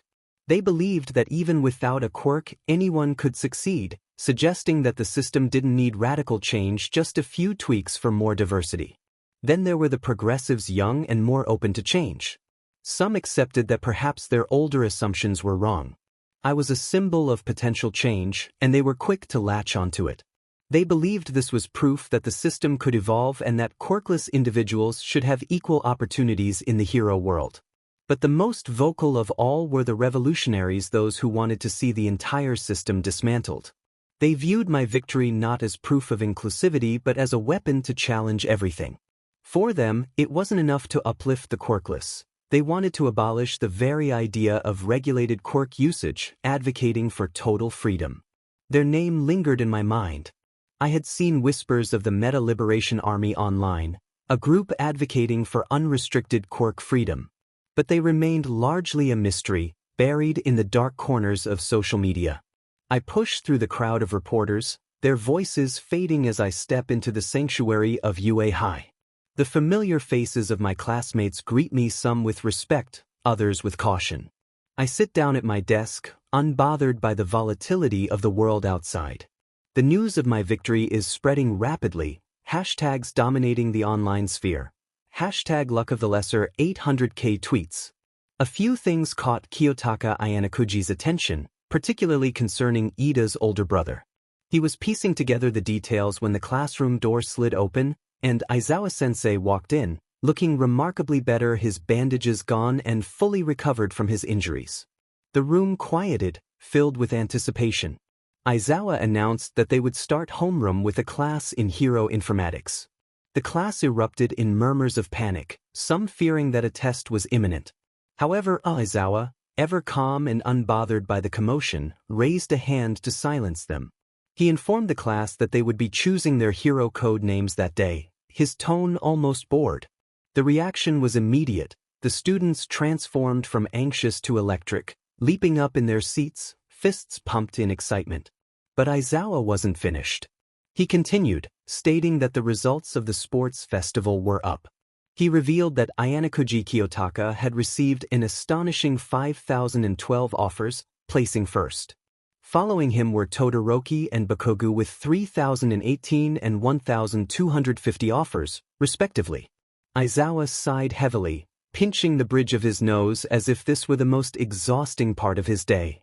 He noted that some students had offers in the hundreds, others in the tens, and somewhere in the single digits. His sigh deepened, and though his tone was flat, his underlying care was evident. He reminded them that they would choose just one offer, emphasizing that the number of offers didn't matter. In the worst case, if they received no offers, the teachers would place them with a recruiter. He urged them to focus on learning rather than letting this go to their heads. This newfound attention created a unique socio-political landscape. Heroes from various agencies recognized the value of aligning themselves with the narrative that they were the first to give the quirkless boy a chance, extending offers that Ayanokuji had never otherwise received. They saw him not just as a student but as an opportunity, a chance to reshape their own images and ride the wave of a movement advocating for a broader definition of heroism. It felt like marketing. In a way, Ayanokuji felt like a blank slate, a canvas that others were eager to paint their aspirations upon. Aizawa's irritation seemed to peak briefly, but the class knew better than to interrupt him now. His voice lowered, becoming more serious. He mentioned that this would take 30 minutes of their time but was important. A lesson was about to begin. An outburst from Mina Ashido interrupted him, expressing what most were thinking. When would they get to the naming part? Aizawa responded with a slow blink, unfazed, and continued as if she hadn't spoken. He warned that their hero names could be the biggest mistake they might make and that the naming session would begin after midnight. Talked them through what he was about to discuss. There was a rustle as the door opened again. Midnight stepped into the room, her presence commanding without needing to say a word. She walked with the confidence of someone with years of training, a calculated grace in each movement. Today, however, she was dressed more formally, her usual flair toned down. She took over from Aizawa, her voice sweet but with a playful edge, reminding him that he owed her a treat later. But her expression turned sharp as she faced the students, her demeanor shifting to all business. A teacher, a mentor. These words were often praised in society but were merely convenient labels. In the White Room, they described another person in a white coat, armed with another experiment or theory to impose on the subjects. Mentorship was just another form of control. Ayanokuji wondered if this would be any different or if it was simply another facade, like Yue Hai, an illusion of guidance wrapped in heroism. He was accustomed to being invited to plush offices filled with authority, but here, the setting was different. He found himself in a small, dimly lit building in the shadows of Hosu. It didn't feel like the headquarters of an esteemed hero agency, it felt more like a hideout. He sat silently, like a chess piece waiting for the game to begin. The room was filled with the stale scent of neglect, uninviting posters of heroes plastered on the walls like remnants of a forgotten past. The place was silent, and the visiting lounge hardly seemed inviting, with scattered data about heroes around Hosu on the floor. As he waited, he observed the city through the grimy window, amused at how, with just a glance from the train to Hosu, he had memorized the entire cityscape. People, heroes, places, and routes all stored away. A mental map, formed with every passing moment. He wouldn't be caught off guard here. The creak of the door broke the silence, abrasive like a scream. A man walked in, seemingly the opposite of everything this place represented. His smile was blinding, almost childlike, contrasting sharply with the grim atmosphere of the hideout. He introduced himself as Mirio, extending a gloved hand toward Ayanakuji, who took it with little interest. He introduced himself flatly, stating his name. Formalities felt meaningless in this exchange, but still necessary. Mirio's enthusiasm was unsettling. He wasn't in hero gear, which was odd. A hero's assistant should always be prepared.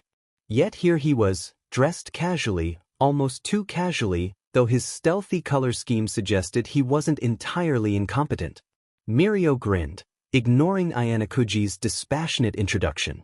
He warned that Sir Night-Eye was in a really bad mood, a warning that wasn't needed but acknowledged with a nod. As Ayanakuji entered the room, he immediately noticed the chaos. Papers scattered across the floor detailed the intricate layout of Hosu, past criminals, heroes, and every corner of the city laid bare in disarray. Mirio's carefree steps trampled on these papers without a second thought, as if the weight of this information didn't matter to him. The contrast between his demeanor and the room's purpose was interesting, to say the least. Mirio announced Ayanakuji's arrival to Night-Eye, who didn't even look up from a particular paper detailing Ingenium. The silence stretched, but Ayanakuji waited patiently. There was no need to rush. Night-Eye finally spoke, his voice sharp and commanding, acknowledging Ayanakuji as the boy from the sports festival and instructing him to speak. Ayanakuji repeated his name, offering nothing more. Night-Eye questioned if that was all, his voice cutting through the air as he looked up, his gaze piercing and demanding something more. His eyes didn't just see, they dissected, stripping away any pretense. Ayanakuji stated flatly that he didn't know how to introduce himself. He could have played along, but he saw no reason to waste the effort. Night-Eye wasn't interested in pleasantries, he wanted results. The sharpness of Night-Eye's gaze narrowed, but Ayanakuji noticed a flicker of something deeper, a challenge, perhaps. He turned to Mirio. Night-Eye requested an introduction, and Mirio's tone immediately shifted to one of enthusiastic energy. He proclaimed himself as Lemillion, a student at UA High, and mentioned that he was interning under Night-Eye.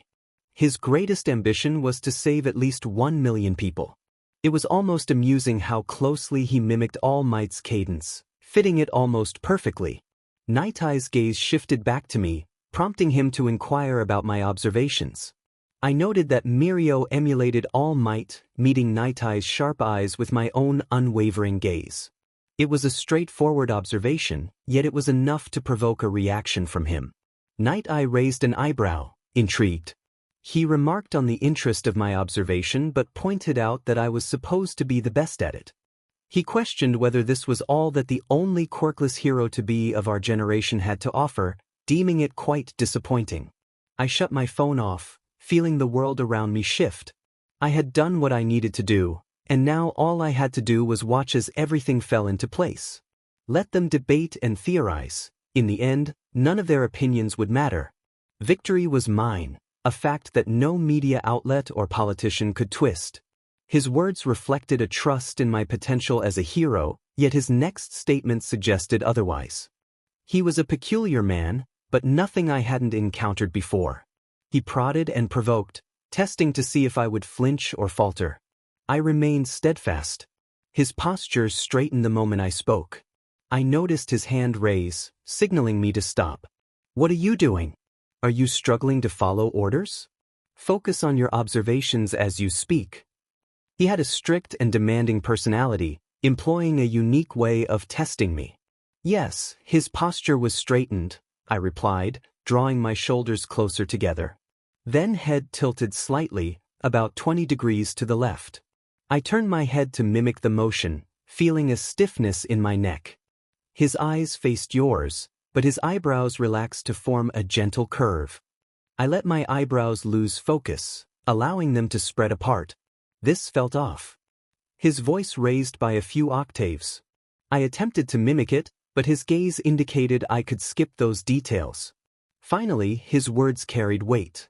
The S began at a higher pitch, while his sentences ended on a lower tone. And why is that? Why can't it be the opposite? His methods were strict, almost excessively so, but I understood the purpose behind them. Control and precision were his tools.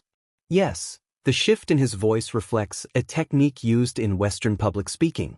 They lower their tone at the end to convey confidence, unlike Australians, who raise their pitch to appear humble. Fair enough. You caught on to it.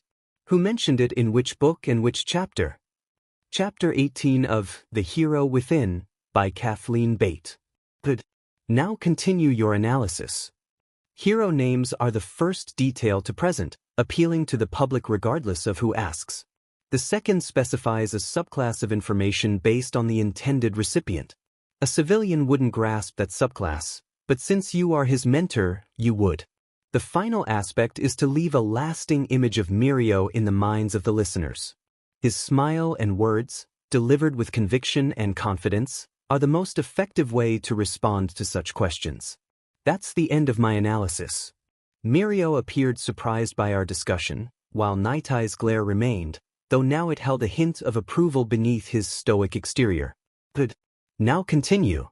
I delved deeper into Moreso's introduction, analyzing his words, tone, and the careful crafting of his hero persona. Everything was designed to leave a lasting impression. It was a calculated move, even if it seemed natural to the untrained eye. While this is supposed to be a simple hero agency internship, I will not be catering to your well-being as much. This will be a proper work call. I have observed your performance during the sports festival, which was unlike anything I had seen in my lifetime. Hence this opportunity.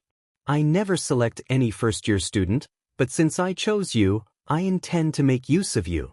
The message was clear. He expected results, and he would. Extract them from me. But I wasn't here for validation, I was here for information. Without hesitation, I signed the contract, fully aware that this would lead to more complications. Was it a good or bad thing? It was undoubtedly troublesome, but I needed information, and this man seemed capable. His attitude towards pushing me was concerning, yet I had no doubt he trusted my abilities, something almost none of the heroes would. All right, I will sign this, I said, gripping the all-might-encrusted pen as he spoke again. Do you not have manners? Or did no one teach you how to show decency? Confusion washed over me. What did I do wrong? I explained why I chose you, yet you showed no interest in telling me why you chose me. Do you realize I am your mentor for this week? If you don't share your reasoning, it will haunt you throughout your student life.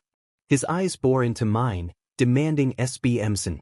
Moreso opened his mouth to speak, but a single glance from Night Eye silenced him. It was fascinating how quickly a mere look could extinguish the flame of a bright spirit. Control was Night Eye's weapon, but he was not my target, I was his. Night Eye's gaze deepened as he searched for cracks in my facade.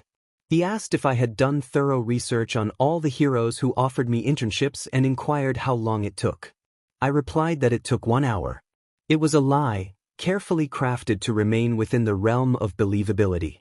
Anything longer would lead to accusations of deceit, while anything shorter would raise expectations of perfection beyond reason. I played my hand with precision. He considered my answer before stating that he would stamp the paper under one last condition. He wanted me to give my best to prove useful to the agency, making it clear that he hoped I understood. His voice carried layers of accusations and clauses, but I had calculated the outcome of each, and it ultimately benefited me. I nodded, and the stamp was sealed as I received a tag. Night Eye slid a small ID across the desk, explaining that it granted basic access to certain areas in Hosu. The day Night Eye attempted to use his quirk on me and failed was revealing. He caught a glimpse of a side of me I preferred to keep hidden. However, what was intriguing was that his quirk couldn't register anything about my future. Was it truly blank? Not quite. I had a theory, but I would wait for the right moment to explore it. Upon entering Sir Night Eye's office, I sensed something was different. 4 days, he had been intensely focused on information, assigning me tasks that required precision and insight, pressing me for deductions and analyses of our targets. His reactions had shifted from mild intrigue to a curiosity that felt sharp and dissecting. He would throw villain profiles at me, dossiers on every criminal in sight, and observe as I processed each one like a game of chess. This time, however, he was waiting for me. His back was to the morning light streaming through the window, casting a cold glow over his desk. He glanced at his watch, a habitual gesture, and slid his gold-rimmed glasses up the bridge of his nose. Every movement was refined yet intentional, like a clockwork mechanism. His piercing eyes settled on me with a strange excitement, the same kind that had been slowly rising over our last few encounters. He greeted me with a smirk, noting that I was right on time as usual. There was something distinctly calculated about that smile, as if he were holding a puzzle piece just out of my reach, waiting for me to catch on. Leaning forward slightly, he folded his hands and rested his chin on them, his gaze sharp and unwavering. He announced that he was changing things up, stating that since we had covered every villain profile and city map inside and out, I was due for something more practical. The corners of his mouth twitched, amusement briefly eclipsing his usual sternness. I could see the thrill in his eyes as he continued, revealing that we would be doing groundwork that day. He offered me the opportunity to join him, inviting me to accept. I measured him in silence, keeping my expression neutral. Night Eye was meticulous. He rarely assigned fieldwork to newer team members without testing their resolve and loyalty. This was a controlled invitation, one he wouldn't have made if he hadn't already determined my capability. His phrasing was a challenge cloaked in formality, a test to gauge my reaction. I asked about the groundwork, maintaining an impassive tone, wanting to hear more before making a decision. He leaned back slightly, his eyes never leaving mine, and explained that it would involve reconnaissance, observation, and perhaps a direct confrontation, should the opportunity arise. His smirk deepened as he mentioned that it included all the elements I seemed to enjoy. There was a pause, as if he were watching me too closely, waiting for any flicker of emotion. But I remained composed, nodding slowly as if considering the offer. I understood his intent. He wanted to see if this opportunity would ignite a spark, if my supposedly cold detachment would falter under the promise of a true challenge. I inclined my head slightly, meeting his stare with my own, and simply stated that I would take it. He replied, sounding more than satisfied, that my first mission started now. Hosu City is a district sprawling to the west of Tokyo, brimming with renowned heroes like Ingenium, Tenya's brother, alongside others like Manuel and even Endeavor. The reason behind their strong presence here is clear. The villains in this area are formidable, and the files reviewed left no doubt that they were opponents to be reckoned with. Night Eye mused about the city, his sharp eyes scanning the streets while Mirio walked ahead, his gaze sweeping the area for any potential threats. As he spoke, it became evident that nearly every shop displayed a picture or pamphlet of Ingenium, showcasing his influence. There was a hospital a few minutes to the right, easily visible from their location, marked by the unmistakable red sign atop a landmark building, Hosu General Hospital. Night Eye nodded, as if testing the knowledge of his companion. He suggested that Ayanokuji should know who was admitted there and angled his steps toward the hospital, prompting Ayanokuji to play along. Perhaps he did know, and as they approached the building, he let the conversation unfold naturally. Night Eye smoothly anticipated their reason for coming and encouraged Ayanokuji to communicate with the reception and arrange the details for their visit. His words felt like a challenge, a tactical move to assess Ayanokuji's social skills and practical abilities essential for a hero. As they entered the hospital, Mirio effortlessly slipped into a role that warmed the hearts of everyone around. The nurses and patients alike lit up at his presence, and his smallest gestures left a lasting impression. If there was ever a true hero in training, it was Mirio. Ayanokuji observed Mirio's familiarity with the space and noted how he seemed to be a regular there. Mirio laughed, his infectious joy evident as he explained that the cancer ward ran Make-A-Wish campaigns, and he often came by to help out. He mentioned that the commute from Mizudafu was considerable, but his mentor believed it was good training. Curious, Ayanokuji inquired if this was part of the hero course. Mirio clarified that Sir Night Eye had originally sent him to help, but he had grown attached to the kids, making it feel like a personal duty. He bent down as a young boy approached, reaching for his hand. The boy, struggling with a speech impairment, attempted to call out to Mirio, his voice heavy and labored. Mirio reassured the boy that they would play soon, handing him back to his mother, who smiled warmly. The interaction felt grounding to Ayanokuji. It was a connection that transcended strength or strategy. Mirio recalled being told to learn the basics of being a hero before being assigned to the cancer unit. Ayanokuji inquired about the boy's condition, observing the excitement in the child's gestures. Mirio's tone softened as he explained that the boy had brochophasia, which made it difficult for him to form words despite his understanding.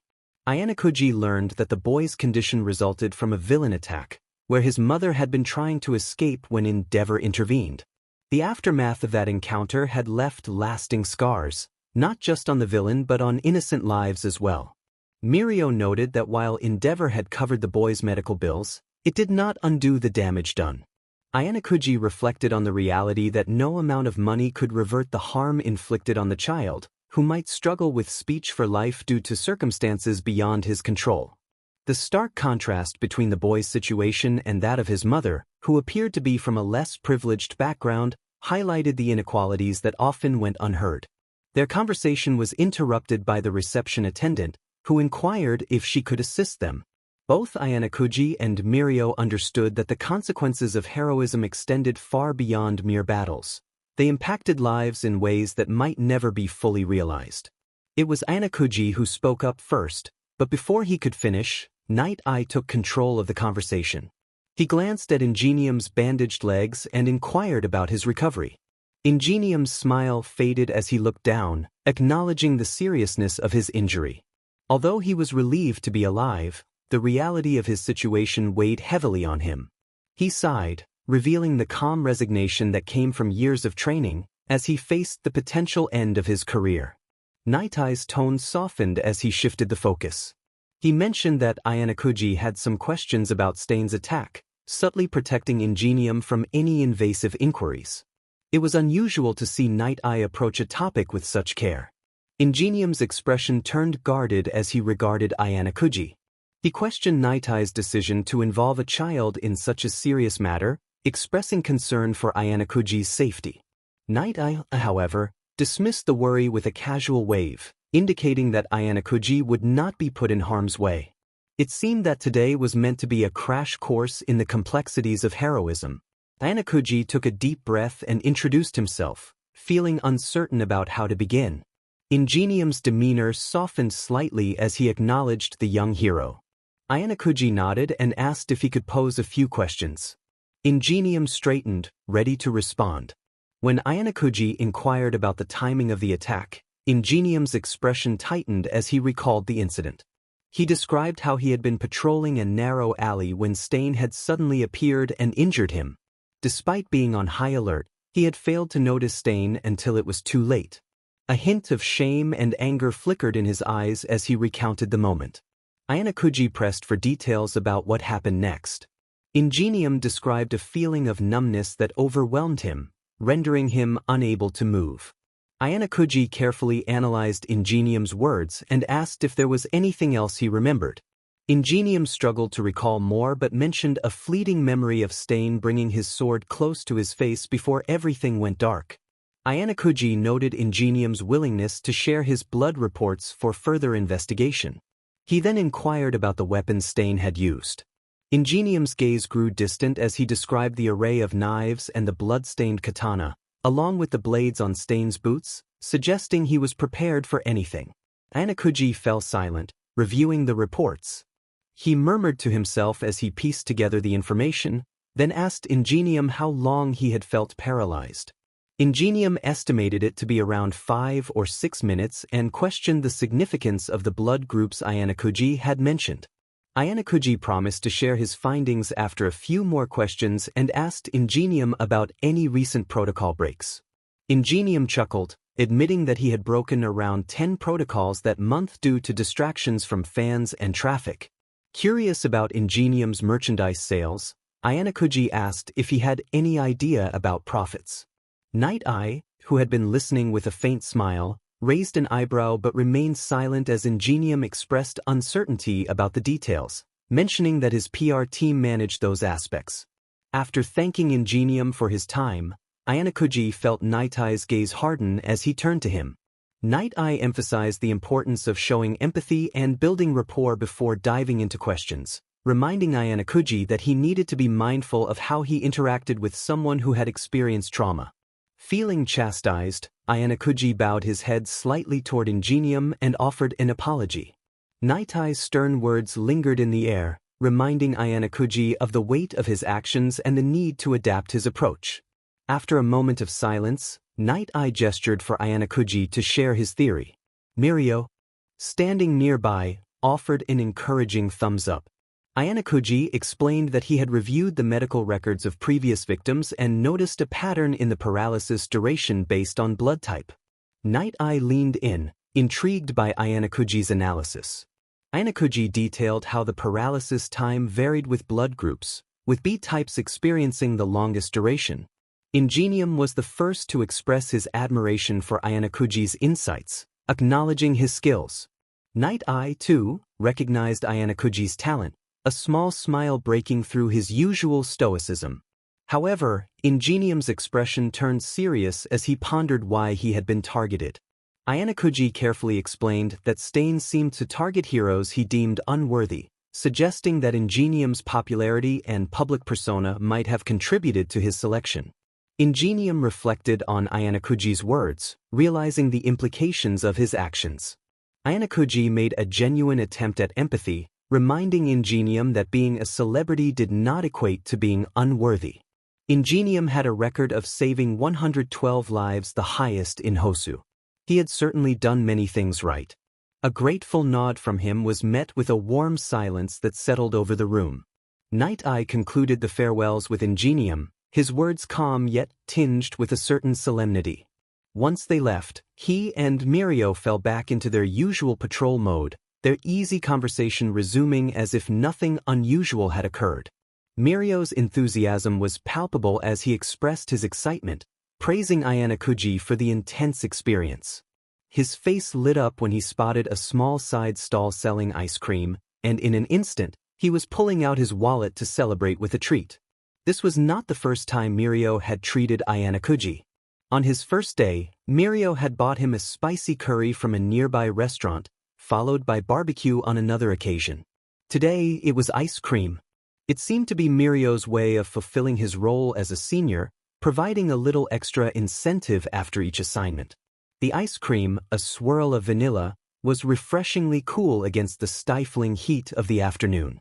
Mirio's insistence on buying it himself felt somewhat quaint, as Ayanakuji was there as an apprentice, not on a casual outing.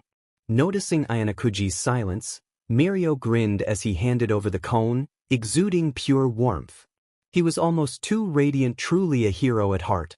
Ayanakuji nodded and took a deliberate bite of the ice cream. It tasted remarkable, though he chose not to voice his thoughts. A few steps back, Night Eye was discreetly slipping cash to the vendor, covering both Mirio's and Ayanakuji's ice creams. His expression remained neutral, yet there was a distinct attentiveness in the way he observed them, a silent encouragement that he would never vocalize. Just moments ago, he had rebuked Ayanakuji, and now he was paying for his dessert. This was supposed to be a patrol. Mirio's chatter filled the quiet stretch of street as they walked, a continuous stream of stories, advice, and well-intentioned tips that Ayanakuji quietly catalogued. While Mirio spoke, he would occasionally glance over, seeking Ayanakuji's reaction, always anticipating some excitement or gratitude that he did not display. As Ayanakuji took another bite of the ice cream, he couldn't deny its unexpected enjoyment, a subtle sweetness that lingered.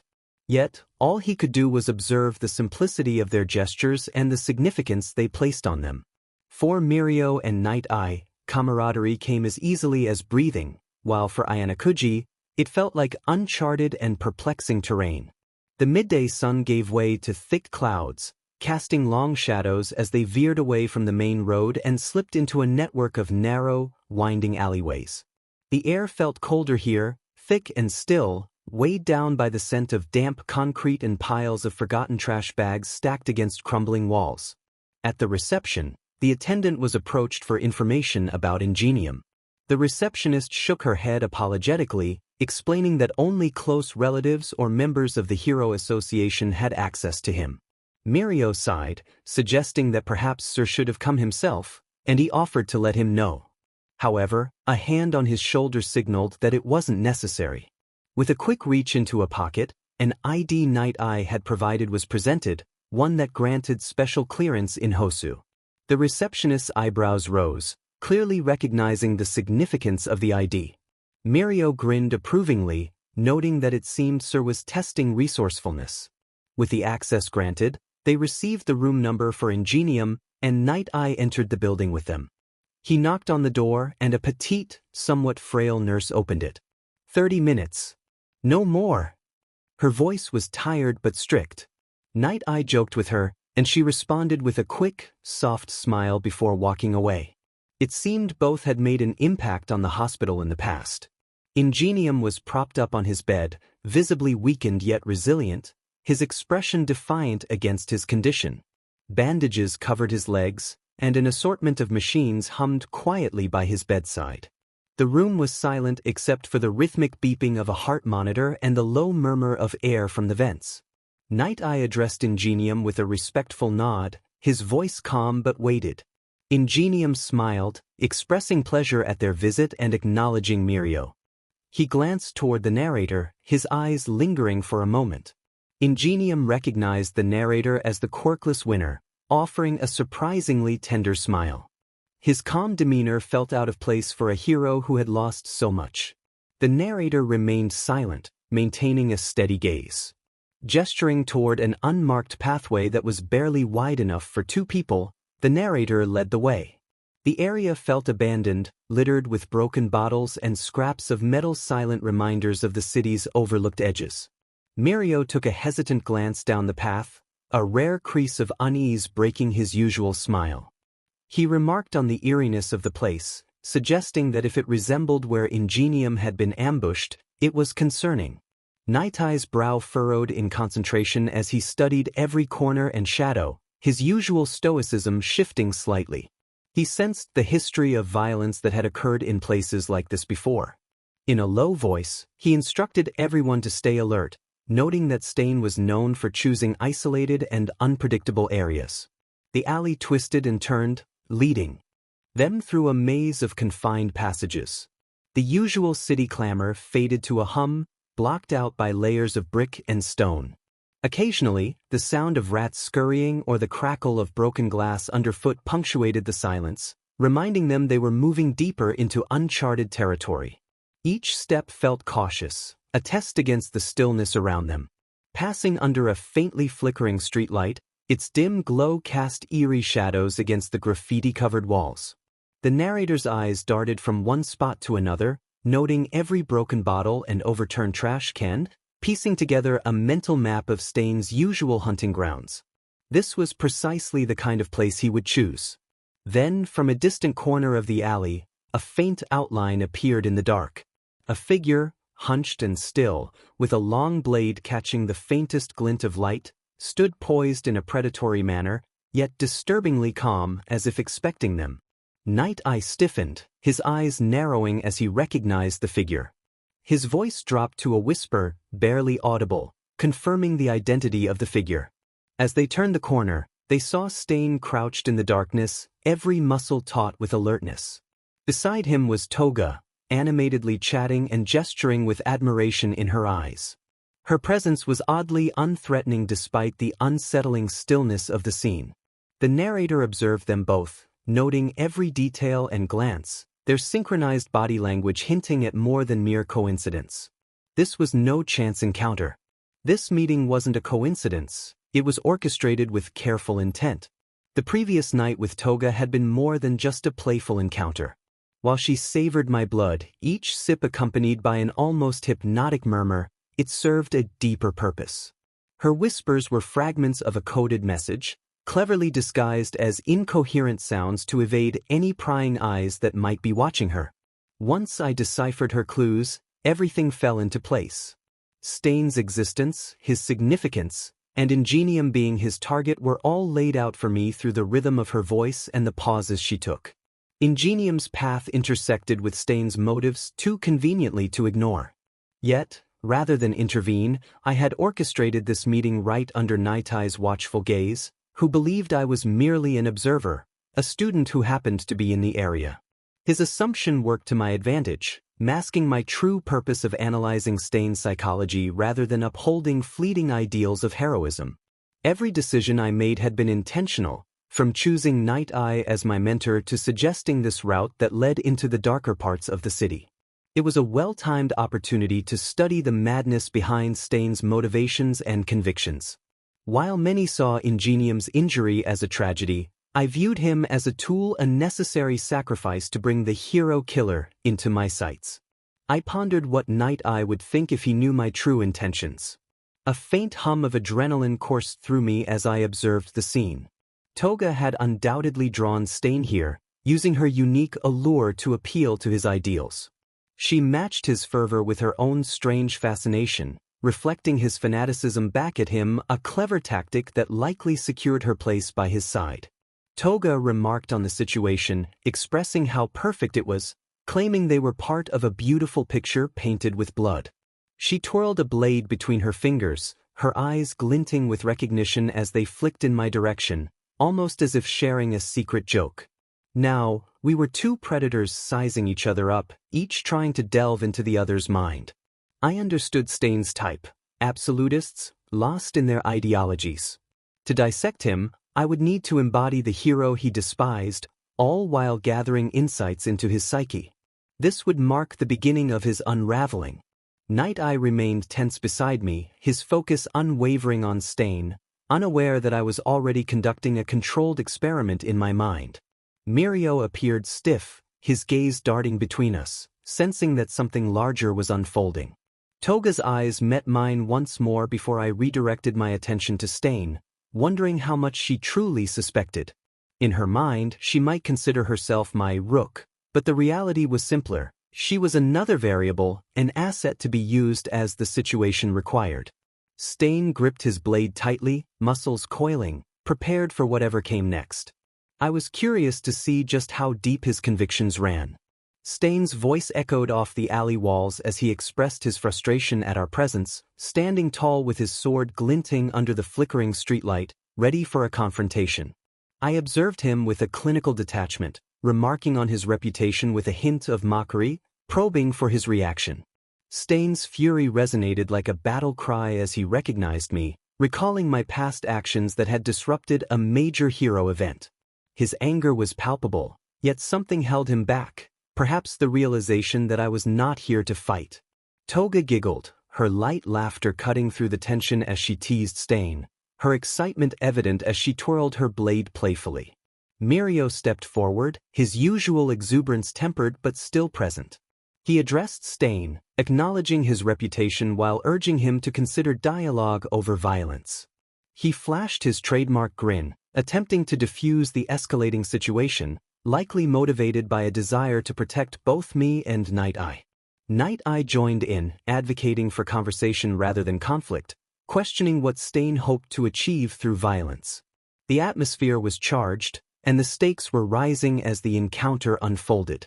It seemed even Night Eye wanted to discuss matters. Stain had ideals, wrong ideals, but still ideals. Using them against him would be beneficial. Night Eye and Moreso appeared uneasy. Stain's presence was unsettling, a man who lurked in the shadows, striking down heroes like a coward. The irony of his supposed heroism was not lost on me. Stain's ideals were impressive, yet here he was, hiding like a thief in the night. Did he truly believe he was doing the world a favor by hurting those he deemed unworthy? I was acting completely against everything they wanted to achieve, throwing their plans out the window. To them, I must have sounded insane. Stain's face twisted with rage. He believed that the so-called heroes had lost their way, that they were merely tools for a corrupt system. He claimed to fight for true heroes. Moreso, however, questioned Stain's actions, pointing out that by killing heroes, he was contributing to the chaos and becoming part of the problem. I shrugged, unfazed. What made him the judge of who was a true hero? He was not a god but merely a man with a distorted sense of justice. It was ironic that he saw himself as a savior while causing pain and suffering to prove a point. Toga interjected with her whimsical tone, suggesting that this was all like a game, with each of us as pieces on the board. Her erratic enthusiasm contrasted sharply with the gravity of the situation. Night Eye raised an eyebrow, emphasizing the seriousness of the matter. Lives were at stake, and he urged Stain to consider the people behind the heroes he targeted. I added that chess was about strategy, not bloodshed. Each piece had its role, but the consequences mattered. Winning at the cost of lives was not a victory. I questioned Stain about whether he ever felt remorse or if the thrill of his ideology drowned out the cries of those he harmed. Stain hesitated, confusion mingling with anger. He accused me of thinking I was clever and not understanding sacrifice. I countered that those he hurt had families, lives, and aspirations. He may have convictions, but at what cost? He was becoming the very monster he claimed to fight against, just another player in a sadistic game. Moreso sensed a shift in Stain's demeanor and suggested that it didn't have to end this way. There was a chance for Stain to change his approach, to work together toward a better way that didn't involve violence. Silence hung heavily in the air, broken only by distant sounds from the city. The weight of my words settled over us, even dimming Toga's playful demeanor as she absorbed the moment's gravity. Stain's eyes flickered with uncertainty, but he quickly masked it with rage, declaring that he would cut down those who didn't deserve the title of hero. I replied that I would rather be a coward than a killer, as the lives I spared could be redeemed. Night Eye sighed, pointing out that Stain was wasting his potential on a path leading only to destruction. Toga, her whimsical spirit returning, laughed lightly, dismissing the seriousness of the situation and urging Stain to take action. Stain's expression twisted in a mix of anger and confusion, caught between his convictions and the absurdity of Toga's antics. He questioned whether he could be changed by words, whether he cared about our opinions. I suggested that it was worth considering, as there might be a better way to make his voice heard than through violence. After all, he was simply seeking attention, a fanboy lost in his own delusions. That comment tipped him over the edge. Yet, true to his convictions, he did not see me as a threat, which was why he only unsheathed his knife instead of his katana. He viewed me as a quirkless idealist and a brat, uncertain if we were true heroes or merely fakes. I had to use the tiniest bit of morality he possessed against him. His hand rushed toward me as he barked that we all thought we were mighty, spouting ideals and nonsense, declaring that only all might was just. His warning would typically have prompted a swift retreat, and Moreso and Night Eye were acting accordingly. Both were unprepared to confront him, and I was only a hindrance to their efforts. So why was I charging at him? Why was I running toward this knife? Before anyone could react, before Moreso or Night Eye could shout a warning, I lunged. The knife, gleaming ominously, struck my palm, piercing through flesh and muscle with an agonizing move. It was certainly an unusual experience. Moreso's panic was palpable as he called out my name, his features etched with disbelief and urgency. He stepped forward, but Night Eye's hand shot out to stop him. "Wait!" Night Eye's voice was sharp, but the urgency behind it revealed his concern. He positioned himself in front of Moreso, eyes wide as he assessed the situation, tension radiating from him. "This is wrong. Let Stain go, Ayanakuji." "That's an order." It seemed Night Eye had caught on to my plan. Stain's voice echoed with twisted admiration as he regarded me. "I have stabbed many, but you're different. Not even a frown. What kind of maniac are you? Such a maniac at this age. This is absolutely crazy." From the corner of my eye, I noticed Night Eye hesitating, his expression a mix of concern and caution. Normally, he would rush in to save his pupil, but he had seen through my objective. I could sense the internal struggle within him, the seconds stretched taut with unspoken tension. A very critical few seconds indeed, I thought, my voice steady as I fixed my gaze on Stain. "It's just pain after all. Nothing else. Is that so? Now you will see my true power." Stain snarled, yanking the knife, attempting to pull it from my hand. But with a swift motion, I seized his wrist with my now injured hand, silently declaring my resolve not to back down. "It confirms my test. Your quirk is only activated when you taste blood." My grip tightened not out of pain, but as a measure of control. "This was a test," Stain began, but before he could finish, Toga sprang into action, her eyes glinting with wild energy as she slammed his head against the pavement. The concrete cracked under the force of her blow, and I could see the concern etched into her features. I merely nodded my silent order for her to ensure Stain's incapacitation. She acted on instinct, her loyalty to me evident even in her rashness. I looked at Night Eye and spoke while my hand bled profusely as I carefully extracted the knife, avoiding the various vessels and bones. I am the holder of the fate Tenchusatsu.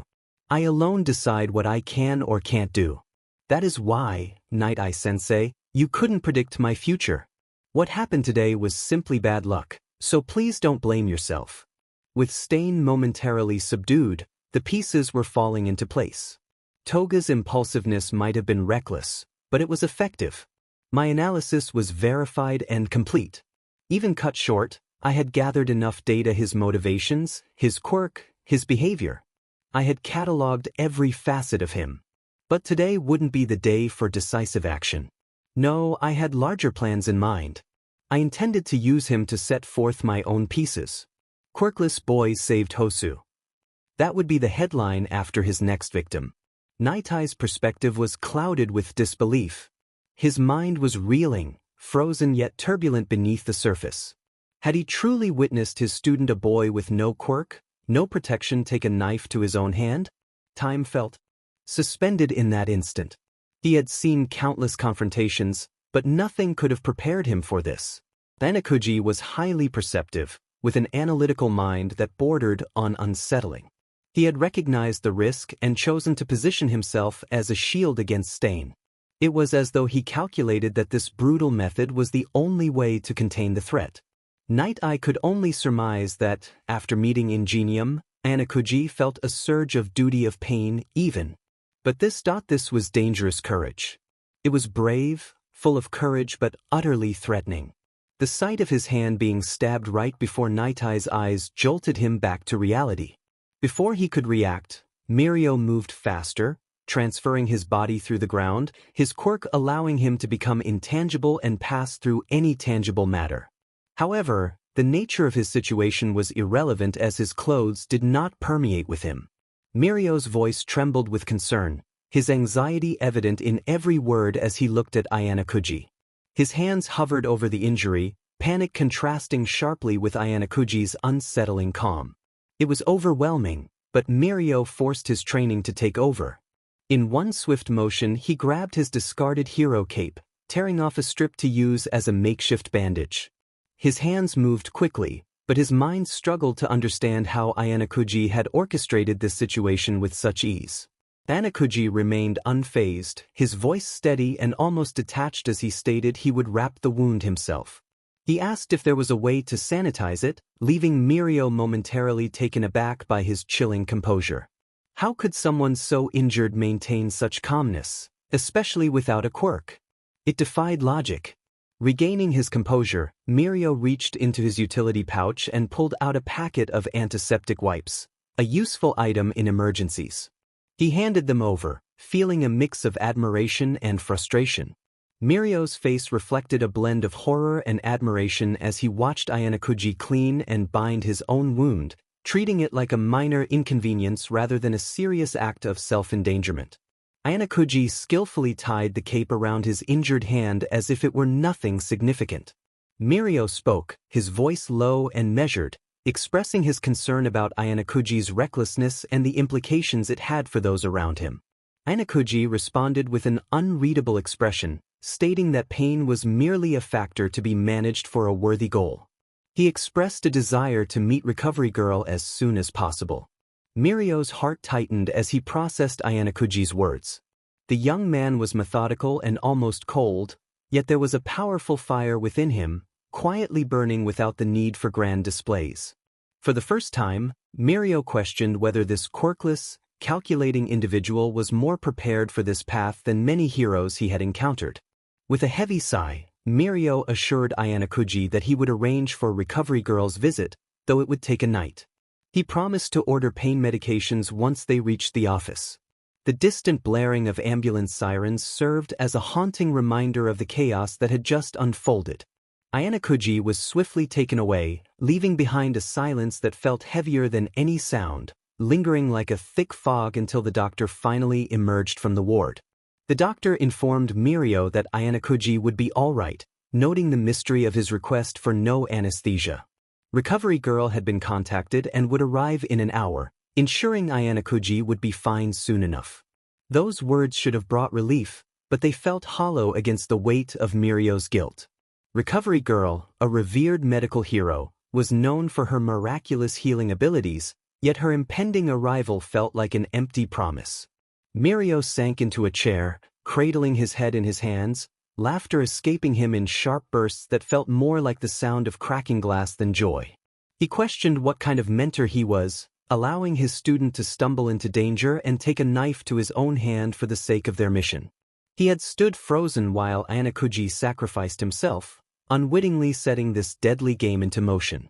This was not just recklessness, it was abhorrent. The thought twisted Mirio's stomach into knots. He had treated Ayanakuji like a tool, a pawn in his grand strategy, ignoring the real cost of their mission. How could he have let this happen? His priorities had blurred. He had been so consumed by the idea of capturing Stain that he failed to see the implications of his choices. Ayanakuji had faced pain and danger head-on, while Mirio had turned a blind eye, trusting that his analytical mind would keep him safe. He felt sick to his core, his heart aching with a sharpness that mirrored the blade Ayanakuji had taken. Staring blankly at the floor, Mirio's laughter faded, replaced by a suffocating silence. He was supposed to guide and protect Ayanakuji, yet here he was, horrified by the reality of his failure. In that moment of clarity, he realized that his goals and ambitions had blinded him to the humanity of those he was meant to care for. He was lost in his own machinations, a puppet master who had forgotten the cost of the strings he pulled. Determination washed over him. He would not let this be the end of Ayanakuji's story. No matter the darkness surrounding him, he would fight to ensure his student did not become another casualty in this twisted game. He would protect him, even if it meant risking everything. As he waited for Recovery Girl, Mirio vowed to himself that he would not make the same mistake again. No more sacrifices. No more turning away. He would become the mentor Ayanakuji deserved. To break the silence, the narrator inquired about the others. The caretaker responded that everyone was gathered in the waiting room for the narrator's discharge and encouraged them to get up. With a gentle nudge from her staff, the narrator swung their legs over the side of the bed, feeling the cold floor beneath their feet, and made their way to the door. Outside, the scene was unexpected. Sir Night-Eye and Principal Nizu were seated together, engaged in a quiet but intense discussion. Night-Eye expressed his understanding, but Nizu interrupted, emphasizing his concern for the safety of his students. He explained that he had kept a close watch during Night-Eye's expedition, ensuring that his students were not in danger. Night-Eye's expression was unreadable as he processed this information. Nizu's tone shifted to a more cheerful one as he announced that he was transferring the narrator's work-study placement to himself for the remaining 3 days. This unexpected decision reverberated through the sterile hallway, raising eyebrows and potentially sparking outrage. The narrator, just another student in the system, felt the weight of this responsibility and the scrutiny it could bring to both Nizu and Yue. The silence hung heavy, and the narrator's heartbeat echoed in their ears. They pondered why things had escalated to this point, questioning if it was due to something as trivial as care, a word that felt hollow amidst the chaos. Nizu's voice broke through the narrator's thoughts, deceptively warm as he expressed delight at their recovery. The narrator greeted everyone, scanning their faces for reactions. Night-Eye acknowledged them with a nod, focused on his phone, while Nizu approached with a mix of cheerfulness and calculation. He noted that Recovery Girl's efforts had restored the narrator's hand to its former state, but his eyes hinted at deeper concerns. Nizu continued, sharing that they believed Stain would not be acting alone in the future. His tone was disturbingly cheerful, contrasting sharply with the weight of his words. The implications were serious, but Night-Eye interrupted, his gaze locking onto the narrator's. He set his phone aside, his expression growing serious as he explained that the previous encounter with Stain was more than just a fight, it was a signal. The narrator had become a symbol in Stain's twisted vision, seen as a challenge to be met. Night Eye elaborated that Stain did not view himself merely as a criminal but as a crusader aiming to cleanse society of what he perceived as false heroes. The narrator's fearless confrontation had challenged Stain, leading him to see them as a true hero in his narrative. Night Eye's tone turned steel-edged as he emphasized that Stain had evolved, now gathering followers who shared his disillusionment with hero society. Nizu interjected, maintaining his cheerful demeanor while acknowledging the seriousness of the situation. He explained that Stain's encounter with the narrator had attracted a following, people who viewed the narrator as a validation of Stain's ideals. This revelation made it clear that the narrator had unwittingly become a pivotal figure in a larger ideological struggle. Night Eye's expression hardened as he warned that this situation was not merely about the narrator or any individual. Stain's message had taken on a life of its own, and by fighting someone like the narrator, someone who faced him without quirks, he had twisted it into proof that true heroism relied solely on conviction.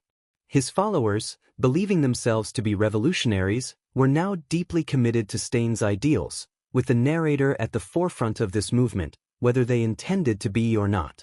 Nizu leaned in, his smile tight as he conveyed the danger of Stain's growing influence. His followers were willing to die for him, motivated by the belief that heroism did not require quirks, only the strength of one's heart. Ironically, they would not harm the narrator, as they viewed them as proof of their beliefs.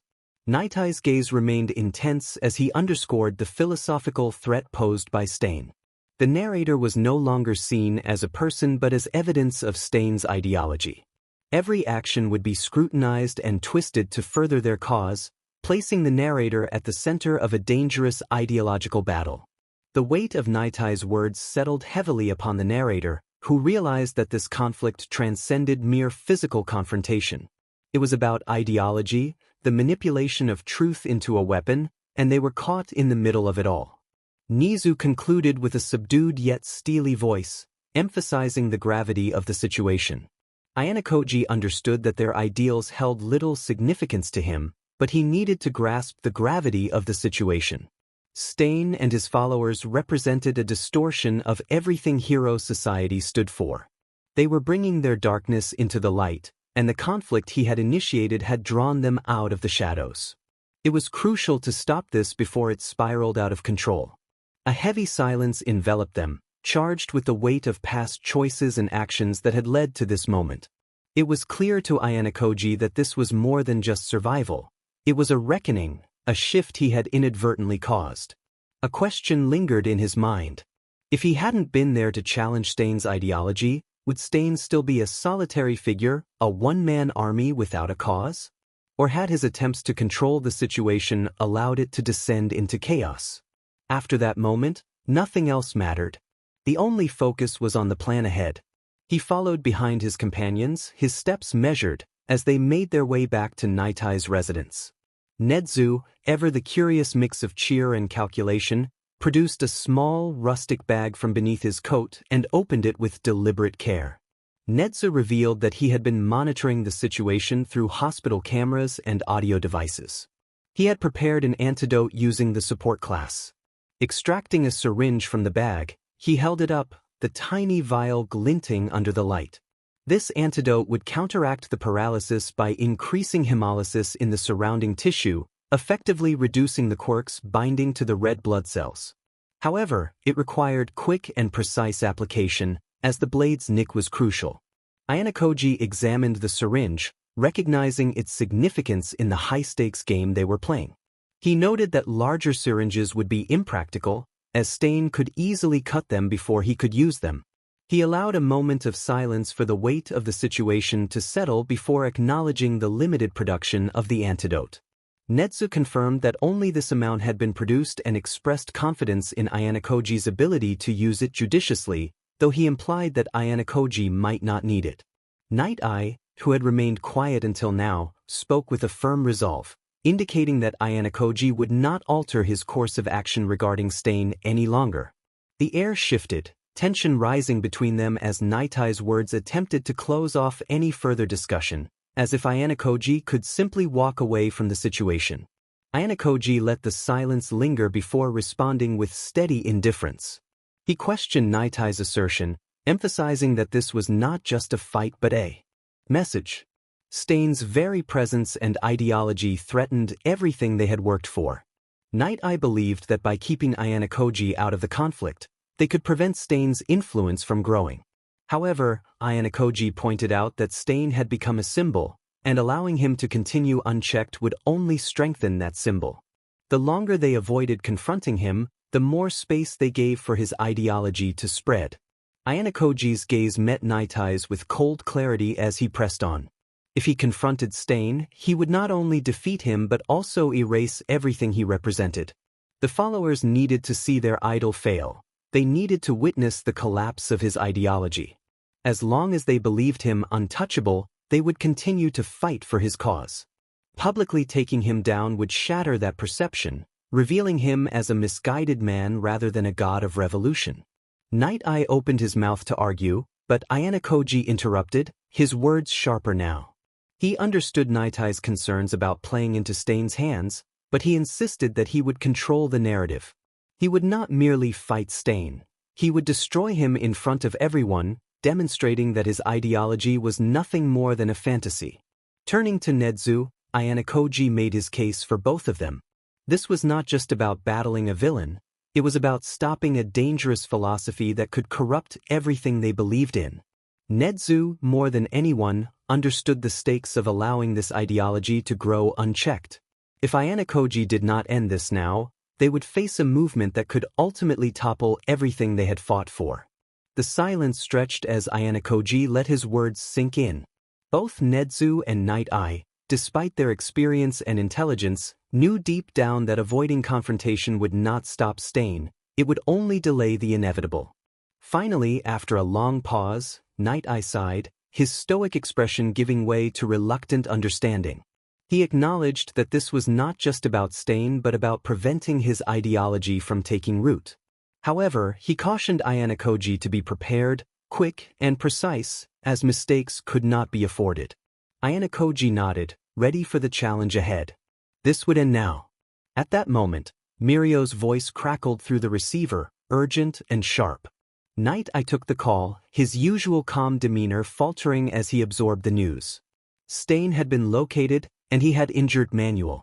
Mirio had been forced to reveal himself to stop Igenium's brother from attacking, and Stain was not alone. A Nomu accompanied him. The air thickened with dread as Ayanokoji's mind raced, calculating the possibilities. He speculated on the absence of Shigaraki, pondering if there was a personal feud at play. Night-Eye did not respond immediately, his narrowed eyes indicating that he was carefully considering Ayanokoji's words. They didn't have time for debates. The situation was unfolding too quickly. As Night-Eye and the narrator rushed toward the scene, thoughts of the severity of the encounter filled their mind. They had seen Stain before, but this was different. There was an intensity to this fight that could change everything. Questions piled up. Why was there a Nomu with Stain? What was his plan now? And then they arrived, back to this very moment. The stench of blood was overwhelming, thick, metallic, and sickening. The sight of Manuel's body, mangled beyond recognition and partially consumed, confirmed their worst fears. The Nomu, its monstrous form towering over what remained of the man, tore into the flesh with a disturbing, ravenous hunger. Blood, fear, and death surrounded them like a web of danger. This white Nomu was unlike any they had seen before. Its body was grotesquely thin, resembling a distorted version of a human, especially evident given the human pants and belt it wore. However, what made it far more terrifying were the clear signs of experimentation in its design. It was no longer just a tool of violence, it was a weapon, crafted with a cruel purpose in mind. Shigaraki's influence was clear, but there was something deeper at play. A dissonance in the air suggested the involvement of someone far more dangerous than just another villain. But there was no time for speculation. Manuel's body lay in the dirt, barely recognizable. The Nomu had torn into him with brutal efficiency, as if simply following orders. Its massive, muscled arms dripped with blood that was not entirely human. The creature had clearly been modified. Its face, devoid of any real humanity, twisted into something between a beast and a machine. Mirio was trying to hold the line, protecting Ida, who was losing control by the second. Ida's eyes burned with rage, the need for vengeance clouding his judgment. His emotions were consuming him. He had already lost this fight, as Mirio watched him struggle against his hold. Ida's anger boiled over, his fists clenched so tightly that his knuckles turned white. He couldn't just stand there, his brother had already been paralyzed, and another hero had been killed. He needed to do something. He would stop the Nomu. His words were driven by grief, the same emotion he usually stifled with his strict persona. His brother had been taken from him. Manuel had been slaughtered. Now, his rage was making him reckless. He was still a child, fighting a war he couldn't understand. Mirio, more composed but equally pained, placed a hand on Ida's shoulder, trying to calm him. He urged Ida to stop, to think clearly, and to let them handle the situation. But Ida was beyond listening. He broke free from Mirio's grip and activated his reciprocal burst, tearing toward the Nomu. He moved like a blur, a desperate streak of speed as he launched himself at the creature, intent on exacting justice. Watching him, Mirio felt no concern. Ida was too emotional, too impulsive, and that would be his downfall. The Nomu's posture shifted, its eyes locking onto Ida with unsettling focus. The creature knew exactly what was coming, and it was ready. There was a methodical calmness to its movements, as if it had been bred for this moment, to neutralize the threat that Ida represented. Then, with horrifying precision, the Nomu swatted out its enlarged tongue like a viper at Ida, who was unprepared. The sound of bones snapping echoed across the battlefield, the sickening crack of his body being struck with devastating force. Ida flew backward, colliding with the ground like a rag doll. The air was thick with the sound of his labored breathing, but he was barely conscious now. He wasn't dead, but he might as well have been. The grotesque web of the Nomu's tongue was enough to turn Nitai's stomach. If he was not mistaken, Nedzu had already reported this situation to the other heroes. They would be there soon, within 10 minutes to be specific. They had to hold these threats until then. But what if there were multiple Nomus? What then? Perhaps they would hold the other heroes back. In that case, it might be better. He turned his gaze to Stain. His posture hadn't changed. He wasn't rushing to help the Nomu, he wasn't even looking at them anymore. He was just standing there, watching, studying. That was when the realization hit. Ida wasn't the target. They were. This whole situation was a distraction, a sick game. The Nomu wasn't there to fight them, it was there to test them. The real threat wasn't the creature, it was the man who controlled it. Stain was the catalyst for all of this. He wasn't just trying to take down heroes, he was trying to show them how fragile their system really was. He met Stain's eyes from across the battlefield. Stain hadn't moved an inch. There was no hate, no malice in his gaze, just cold, calculating indifference. He spoke aloud, his voice cutting through the chaos, acknowledging Stain's true intentions. Stain was not interested in fighting, he just wanted to prove something. He wanted to watch them destroy each other. Mirio moved to Ida's side, trying to help him up, but it was already too late as Ida slipped into unconsciousness. This was it. If they didn't act now, they would all be dead before the heroes arrived. Stain had evolved, he had reached his potential. It was certainly an interesting sight, and the experiment for growth was officially over. The weight of the situation pressed down on him. The tension in the air, the sense of impending doom, was palpable. Night Eye ignored it and shot off the seals in his hand, hyperdensity ones to be specific, like 5-kilo bullets aimed at the Nomu's eyes. The seals struck, ripping 2 of the Nomu's eyeballs from their sockets, allowing them to roll down to Stain's feet. But then there was Stain. With a slow, deliberate motion, he unsheathed his sword, his eyes locking onto his. There were no words, no taunts this time, just a chilling silence that echoed louder than any battle cry. His gaze bore into him like the edge of his blade, but he didn't flinch.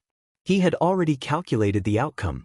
It wasn't about winning, this was about surviving. The air was thick with tension. The battlefield had become a war zone, and in the midst of this chaos, Stain's calmness was the true threat. His presence was a declaration of purpose, the kind that only those who had already seen their enemies as pawns could possess. He resolved to handle Stain. Help Night Eye until backup arrives. They needed to work together, or they would lose everything. Mirio looked with concern, but he nodded resolutely, understanding the urgency of the situation. There was no time to argue. Without hesitation, he and Night Eye redirected their focus to the Nomu, now reduced to 2 eyes, a terrifying force rampaging in the distance. It was clear that this creature lacked a regeneration quirk. The Nomu was relentless, its web-like tongue and bulging muscles pounding the ground with each step. Its massive fists collided with the earth, sending shockwaves through the surroundings. Mirio and Night Eye moved with precision, synchronizing their efforts to keep the beast at bay while avoiding its lethal strikes. Mirio, utilizing his permeation quirk, became a blur amidst the chaos. He phased around the Nomu's brutal attacks, his body flickering in and out of solidity with incredible speed. Each time he transitioned into a wall or the ground, the Nomu seemed to freeze, unable to process his movements. In an instant he would propel himself outward, launching at high speed. He moved like a bullet, darting through the narrow sideway and striking the Nomu from every angle with pinpoint accuracy. Each attack was perfectly timed, his strength and speed enhanced by the fluidity of his quirk. He phased through the creature's monstrous form, landing hits that would have sent any ordinary opponent reeling. Mirio was relentless, leaping from one surface to another, walls, ground, even through the Nomu itself, each movement calculated to exploit the creature's weaknesses. His body phased in and out of existence, using the recoil of each transition to increase his velocity, making it almost impossible for the Nomu to track him. With every strike, Mirio seemed to bounce back faster, each blow carrying the weight of his immense strength.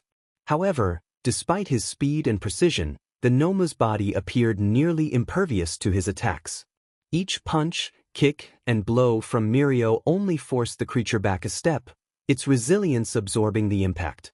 The Nomu's dense structure shrugged off most of Mirio's strikes without any real effect.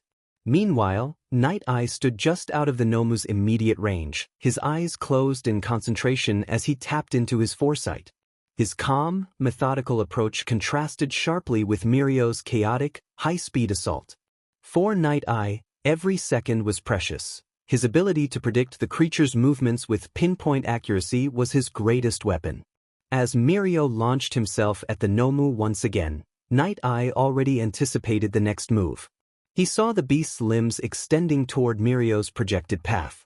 In a flash, Night Eye calculated the trajectory of every strike, sidestepping and countering with devastating efficiency, utilizing more of his high-density seals.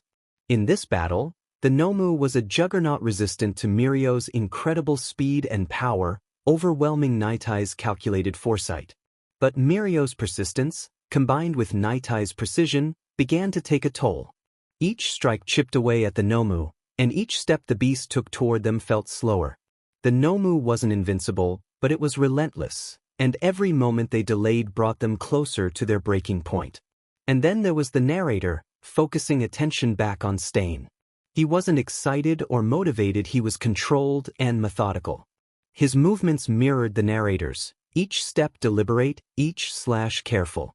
He wasn't there to waste energy or engage in a fight, he was there for something deeper, a lesson. Stain's voice was low, almost amused, as he commented on the situation. He recognized the narrator as the true hero facing his rival, expressing excitement for the encounter. His words were like poison, laced with venom that went beyond mere confrontation. He wasn't trying to intimidate, he was examining, like a predator sizing up prey, testing weaknesses, and waiting for the right moment to strike. The narrator felt a shift in the air just before Stain moved with no hesitation. The sword gleamed under the sun, its blade shining ominously. In a flash, Stain rushed forward, driven by a bloodlust that far exceeded that of an ordinary person. This was not just a man fighting, it was something far more dangerous, a serial killer, honed by the pursuit of dead heroes, driven by a conviction darker than simple hatred. The sword slashed through the air, faster than any normal human could hope to match. Only someone who had trained to outrun death could move like that. The narrator barely dodged, feeling the breeze of the blade as it tore past. There was no room for error. The narrator countered instantly, landing a precise fist on Stain's sternum, causing him to stumble back. A momentary weakness appeared as blood splattered from Stain's lips. Stain let out a low laugh, dripping with mockery, surprised that someone so young could match his speed. But he didn't get to finish his thought. The narrator pressed the advantage, landing a swift kick to Stain's stomach. His body jerked back, but not enough to end the fight. Stain was too skilled for that. Before the narrator could capitalize, Stain wrapped his legs around the narrator's stomping leg, using the momentum to pull him off balance. Stain's hands moved like lightning, reaching into his pockets to pull out 2 knives. The glint of metal signaled his next move, aiming straight for the narrator's Achilles tendon, intending to incapacitate him in an instant. But the narrator had already planned for this. The narrator let his leg fold down, using the moment of struggle to deliver a powerful knee to Stain's sternum. The sound of cracking ribs echoed, a reminder of the pain that had been anticipated. Stain recoiled, but there was no satisfaction on his face, only a grimace. He was already thinking, calculating his next move. They were both playing the same game, but the narrator had already seen the next move. Stain misjudged the situation, thinking he would find the satisfaction he sought. The second he faltered, the moment he fell, the narrator's fists rained down unrelenting, precise, devoid of hesitation or anger. There was nothing personal in each strike, just a cold sense of completion. Stain's eyes widened, his face contorting as he realized the narrator wasn't there for a grand battle of ideals. There were no words, no speeches, just efficiency. Each punch that connected was an answer to Stain's twisted sense of justice, every impact punctuating the silence between them. Stain attempted to twist and defend himself, but the narrator's strikes were faster than his reactions. He had misjudged the encounter. This wasn't a duel of principles or a test of worth, it was a lesson in consequence. Each punch was measured, just enough force to keep Stain grounded without allowing him to escape. Blood streaked down Stain's cheek from a fresh cut above his eyebrow, but there was no triumph in the narrator's eyes. Only calculation, just like any other problem or opponent. The fear flickered in his gaze as he struggled to understand the detachment, the complete lack of recognition directed at him. He was merely another obstacle, nothing more. His bravado and ideology crumbled under the weight of reality. Anakuji had always been seen as an ally. Alongside Mirio and Bubble Girl, they formed a bond that transcended mere tools. In this world, allies were everything, and the goal was to protect everyone, no matter the cost. The atmosphere was thick with dread, a feeling that had become all too familiar. Manuel, the 18th murder and the 25th victim, lay lifeless, a stark reminder of the darkness that enveloped their world. The air was heavy with the scent of iron and decay, a testament to the harsh reality they faced. It was a scene that clawed at the soul, revealing a chilling truth: no one was safe, regardless of their nobility. In that moment, Manuel's passing was not merely the loss of a hero, it was a confirmation that their world was a hellscape filled with quirks. Silence enveloped the room as memories began to unravel, pulling back the layers of a twisted path that had led to this moment. It all began with a discharge letter, crisp and final, handed to him after Recovery Girl had patched him up, her scolding sharp yet caring. As he regained consciousness, she watched him with a gaze that held both warning and concern. Her voice cut through the silence, reminding him not to take their care for granted. She acknowledged his strategic mind, urging him to remember the importance of their support. Yet her words felt hollow to him. He understood the truth hidden beneath the surface. Death was a solitary experience.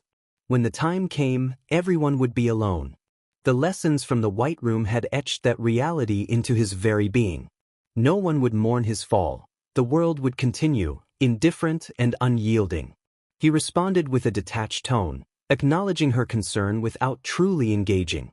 She scrutinized him for a moment, her eyes narrowing slightly before she softened her words, urging him to be careful. Her message lingered in the air, carrying a weight he couldn't fully comprehend. The knife, a tool that had threatened to slice through my own tendon moments before, slipped cold into my hand as I noticed the fear distract and relax Stain's grip.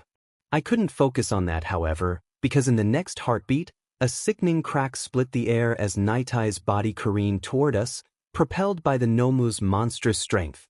The impact was jarring as I jumped away from Stain, witnessing a horrifying moment where Nightai and Stain collapsed together in a grotesque heap, their bodies entangled in a chaotic mess. Stain's face, half-crushed, appeared even more monstrous as his eyes snapped open, wild and insane. With his last scrap of energy, he jerked the sword upward, slicing across Nightai's abdomen in a calculated, merciless slide.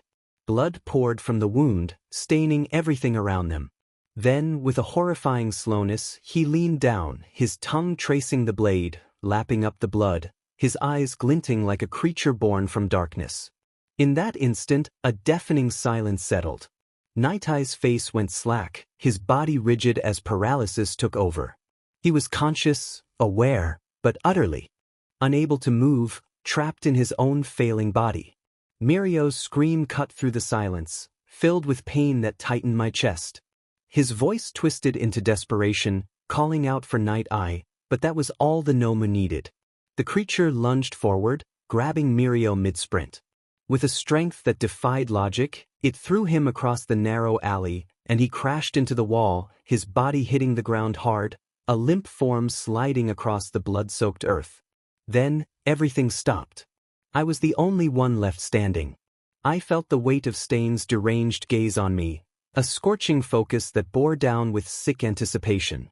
The Nomu advanced, but Stain's mangled, blood-smeared hand rose, holding it back with a flick of his fingers. His face, bruised and dripping, was locked in a twisted grin, a grotesque picture of satisfaction. He rasped a command to crush the fakes, his voice crawling with malice. As his sword sliced over the battered Mirio, he became paralyzed. Stain continued, urging the Nomu to break them, to stomp them into the ground. His bloodshot eyes fixed on me with an almost obsessive hunger. But this hero, he declared, was his. He would face only Stain. The Nomu lurched forward, its steps echoing like a countdown to an inevitable end, a death march toward what remained of Mirio and Nightai. But this wouldn't be the end, would it? I had run the scenarios, dissected the variables. Midoriya would be coming to Hosu, that was certain, as he cared deeply about Ida's welfare and would be with Gran Torino. I knew better than to underestimate Midoriya's raw determination, as he would come barreling in, ready to lay down his life for his friends. In this still, suspended moment, two scenarios hung in the air. In the first, there was just one Nomu and Stain. Ida would leap into the fray, trying to be the hero, oblivious to the danger in his eagerness to prove something to himself. I could already see the subtle twitch of his muscles, an instinct begging to react. The second scenario was more complex. Multiple Nomus wreaking havoc throughout the city, each one a storm unto itself. In this case, Midoriya would rush here at top speed. I had personally mapped the whole of Hosu on my first day here, so I knew approximately how long he would need if he strained his limits to reach this place. He could save one, maybe two, if time and his resolve held. In either scenario, I knew one thing: I would remain unscathed. Or perhaps both scenarios would unfold. Watching Ida rise again from that crumbled attack was like watching an ember flare in the darkness. That attack should have ended him, yet he was battered, barely able to stand, and still forced himself upright, his eyes blazing with an unsettling intensity. Mirio and Nightai lay sprawled on the ground, their breathing ragged, while the Nomu towered above them, calculating who to crush first. For a moment, it seemed it would end here, a clean and simple finish. But Ida wouldn't let it. It was strange. Why would he try to save anyone but himself?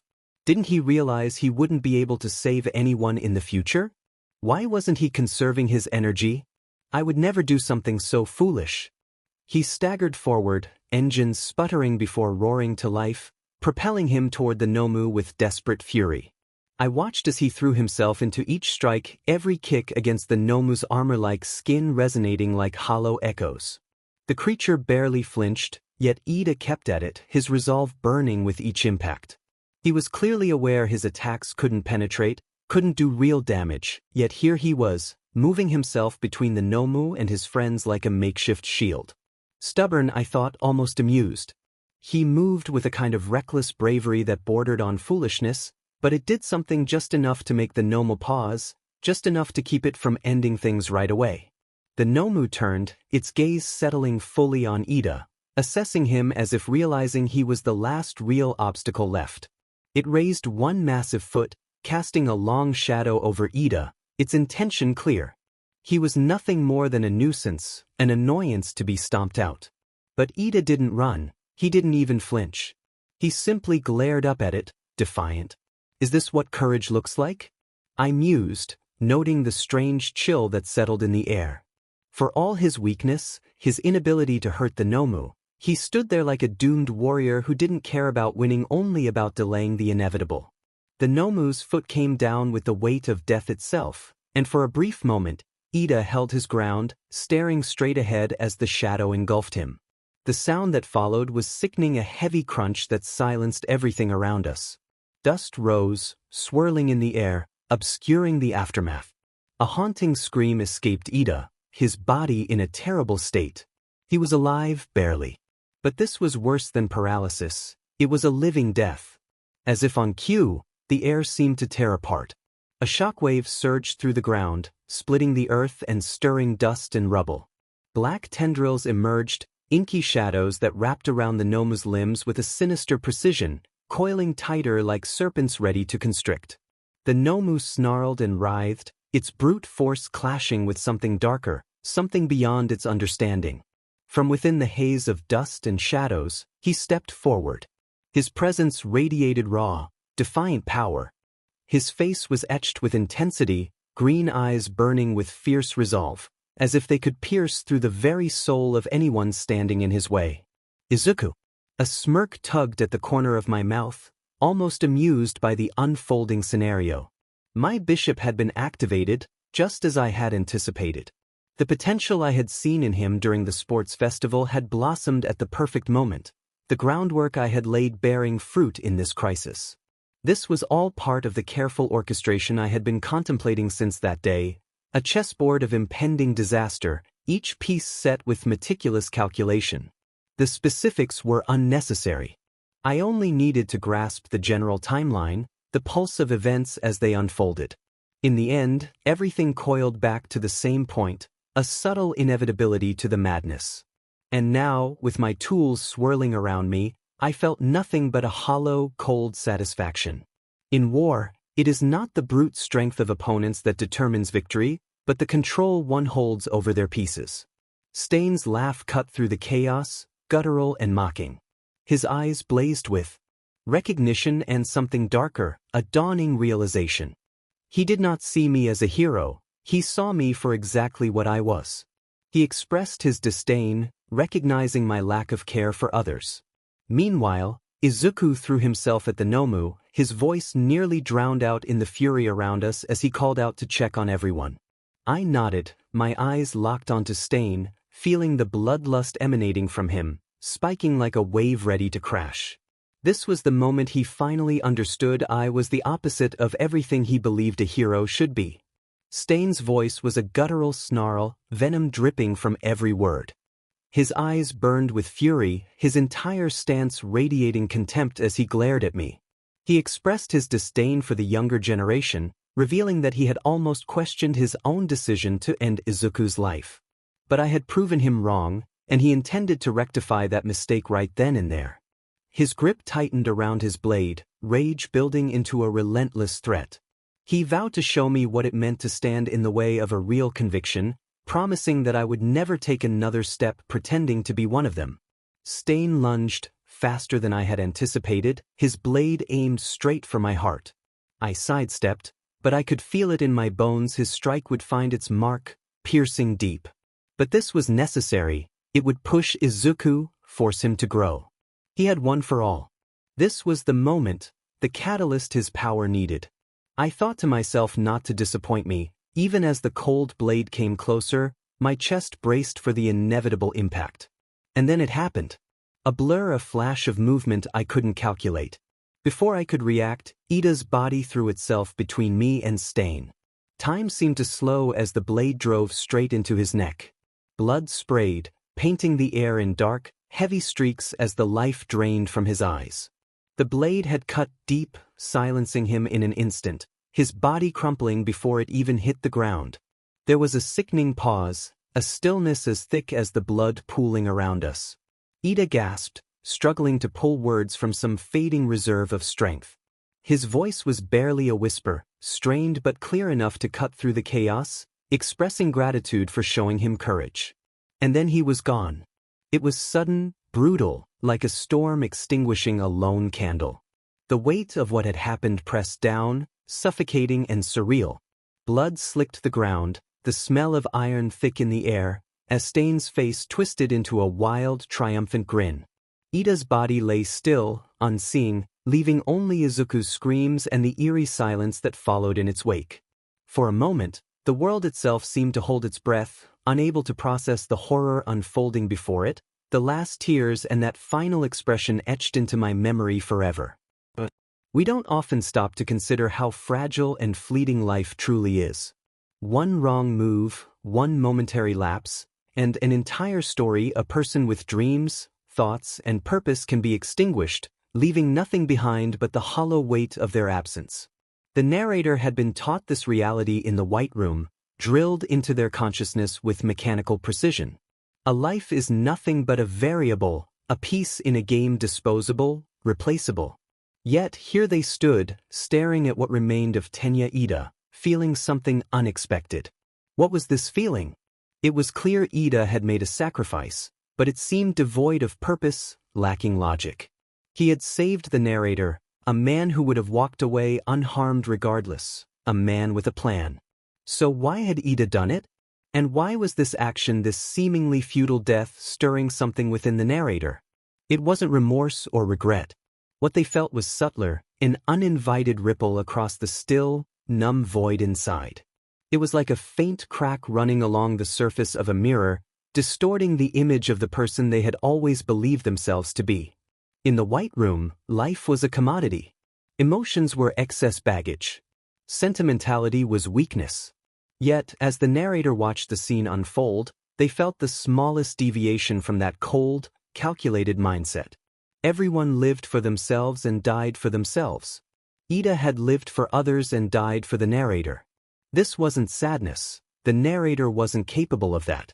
But for the first time in what felt like forever, the emptiness wasn't total. Something foreign had crept in, subtle but undeniable. Perhaps it was disgust or frustration, or maybe it was the faintest echo of something buried long ago. The narrator clenched their fists and turned their gaze away from Ida's lifeless form, reminding themselves that it was a sacrifice, a means to an end. But even as those words echoed in their mind, they felt hollow, as if trying to convince themselves of something they no longer fully believed. For a fleeting moment, the narrator wondered if this was what people meant when they spoke of the weight of a life. Beside them, Izuku stood trembling, his body betraying the intensity of his grief and rage. His fists were clenched so tightly that blood seeped from his palms, and his breaths came ragged and broken. He didn't crumble, he snapped. The black tendrils of his quirk lashed out with a vengeance, coiling around the Nomu's massive frame with a force so primal that the creature's thrashing ceased. What followed was horrifying. The Nomu's body contorted under the crushing grip of the black whips, its reinforced bones snapping like brittle sticks. Flesh tore away, spilling its insides onto the ground. Then, with one final, deafening snap, its body was torn apart entirely. The remnants splattered across the battlefield, raining down in a sickening shower. The metallic stench of blood filled the air, thick and suffocating. The narrator felt the warmth of it against their face but remained still, merely watching.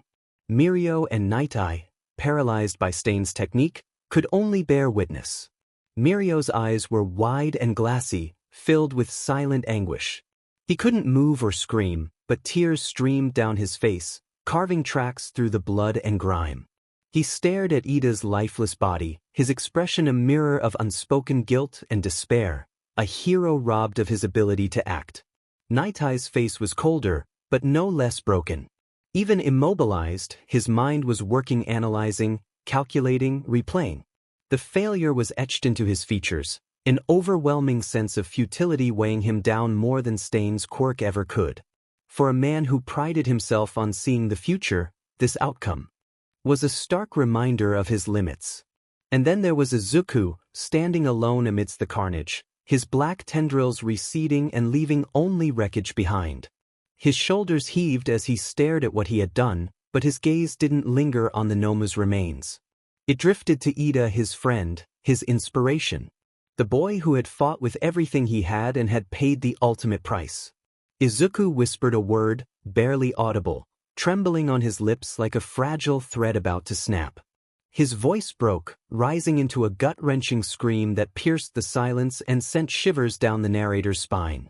Yet, Stain stood unfazed, his disfigured face twisted in grim satisfaction.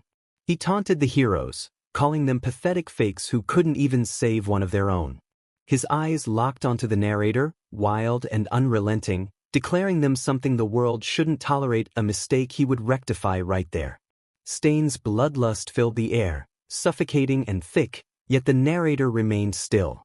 Even as his blade gleamed with murderous intent, even as chaos threatened to pull them under, they didn't flinch. Ida's sacrifice lay fresh in their mind, stirring something inside them that wasn't grief or guilt, but something they couldn't name, a crack in the void that had always shielded them. They squared their eyes at the crazed killer before them.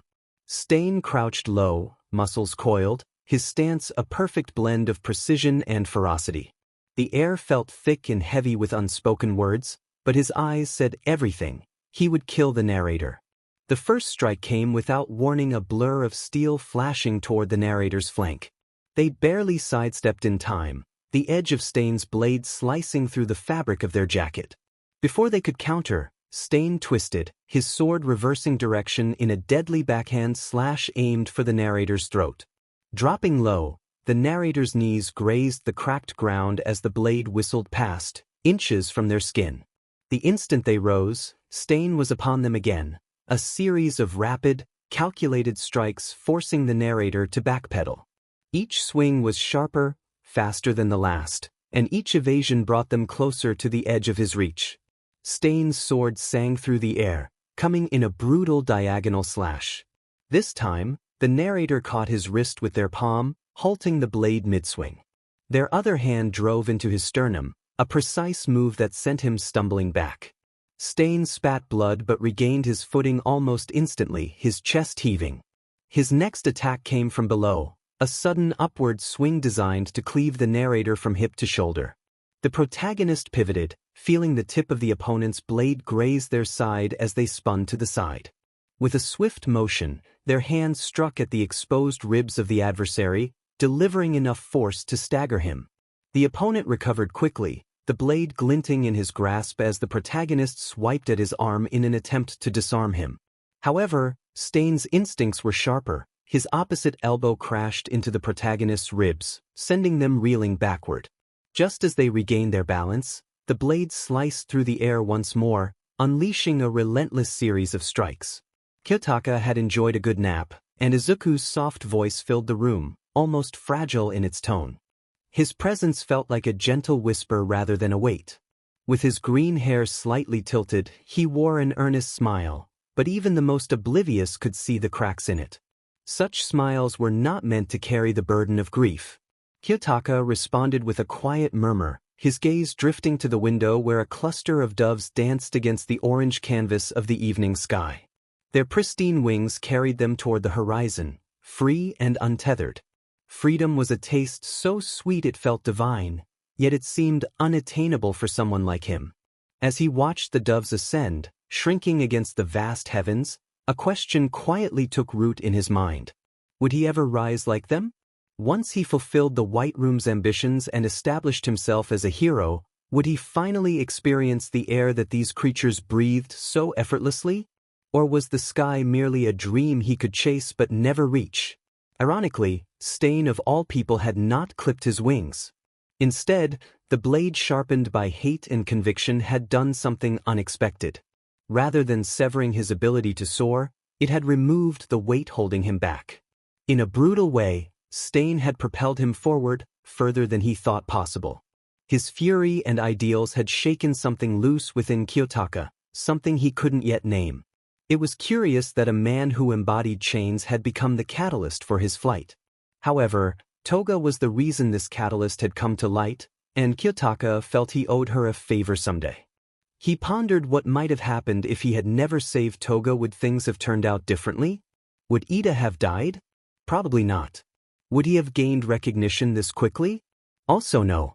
Izuku shifted uncomfortably beside him, likely confused by Kiyotaka's silence. But he had no words to offer at that moment. Outside, the doves dipped and curved in unison, their movements deliberate yet natural, as if they belonged to the sky itself. Kiyotaka could only wonder, would he ever belong to the world in the same way? Would he ever be more than a shadow, a machine built to excel, a figure painted into the scenery but never truly part of it? Pardon my intrusion. The voice was gravelly yet oddly restrained, breaking through the din of beeping monitors and an oppressive silence. It carried an unspoken weight of authority. Kenji Tsuragame, chief of the Hosu police force, stepped into view, his canine features stark against the harsh fluorescence. His presence was not commanding like a hero but deliberate, an investigator taking measure of every glance and breath. Izuku, uncharacteristically composed, responded first with a calmness that piqued my curiosity. Twice now, he had spoken with an unnerving clarity. Was it the aftermath of combat? A shift in his resolve? The way his words flowed, devoid of hesitation, suggested something had awakened within him, a trait I had catalogued yet rarely seen. The inspector's ears twitched at the response, but his eyes remained fixated on me. "It's an honor to meet you three as well," he said, though his gaze flicked to Mirio, still unconscious. The steady hum of the heart rate monitor marked his rhythm at a resolute 100 BPM. A deceptive normalcy for someone likely wrestling with inner demons. I adjusted my posture, leaning slightly forward to meet Tsuragame's canine eyes. His intent was clear, though not explicitly stated. "I trust you have a reason for being here, and perhaps an explanation for why none of our mentors are present to brief us themselves." My voice was steady and direct, cutting straight to the heart of the matter. Tsuragame's whiskers twitched, his expression shifting into something resembling respect or maybe calculation. "You live up to your reputation, Ayanokuji Kiyotaka. Netsu spoke highly of you." He straightened slightly, his tone softening. "The reason they aren't here is unfortunate. Your comrade, Ida Tenya, was lost in the line of duty. The others are addressing the fallout. Night Eye is in a similar condition to your teammate here, and Netsu is attending to the Ida family. The rest, as you have likely surmised, are managing the media frenzy." I nodded slightly. His words aligned with my deductions. "An endeavor?" I asked, testing his transparency. No one would be foolish enough to put him in front of a camera. The inspector huffed a dry laugh. "Indeed. He's currently ensuring that the media doesn't overstep their bounds. Fear is a useful deterrent, wouldn't you say?" There was a faint, unspoken challenge in his words, testing if I would agree with the sentiment. I didn't answer, nor did I need to. Silence was a weapon sharper than any retort. He continued, straightening his stance. "My purpose here is twofold. First, to personally thank you for your service. Hosu owes its survival to you three. Without your intervention, the casualties would have been catastrophic. And second, to inform you of the nuances surrounding your actions." It was clear given the news I was hearing a few moments ago that I was already plastered all over the news channels. However, Ida wasn't as much. But it didn't matter. Izuku's lips tightened, his frustration evident. The inspector glanced at him briefly before turning back to me. "Ayanokuji-san, your actions have drawn considerable attention. However, due to the nature of this operation, neither Midoriya nor Togata will be publicly acknowledged. They broke the law. Vigilantism, even when successful, comes with consequences." Izuku's voice cut through the room, sharp and unyielding. "I don't need their acknowledgement." His tone was raw, his usual stammer replaced with something far more volatile. For a moment, I allowed myself to observe him. His anger wasn't misplaced, but it was poorly controlled, an ember threatening to ignite at the wrong moment. The inspector's ears flicked at the comment, but he pressed on, his focus on me. "You, however, are different. His voice took on a measured quality, and his whiskers quivered slightly as if weighing his words. Your quirkless status elevates the significance of your actions.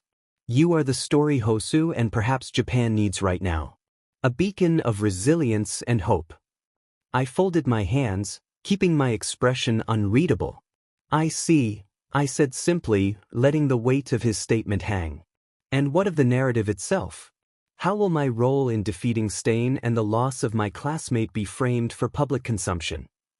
He leaned slightly forward, lowering his voice. The reality is simple. You ended a villain who was untouchable by traditional means. Stain had claimed too many heroes, proven too effective at sowing fear and dissent. You broke that cycle. The media will highlight that victory, the sacrifice of one classmate to save countless others.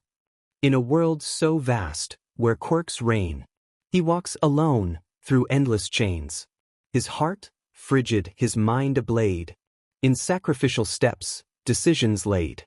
Quirkless, a fleeting curse, yet in their grip, he won't immerse. A cold detachment as the universe grins.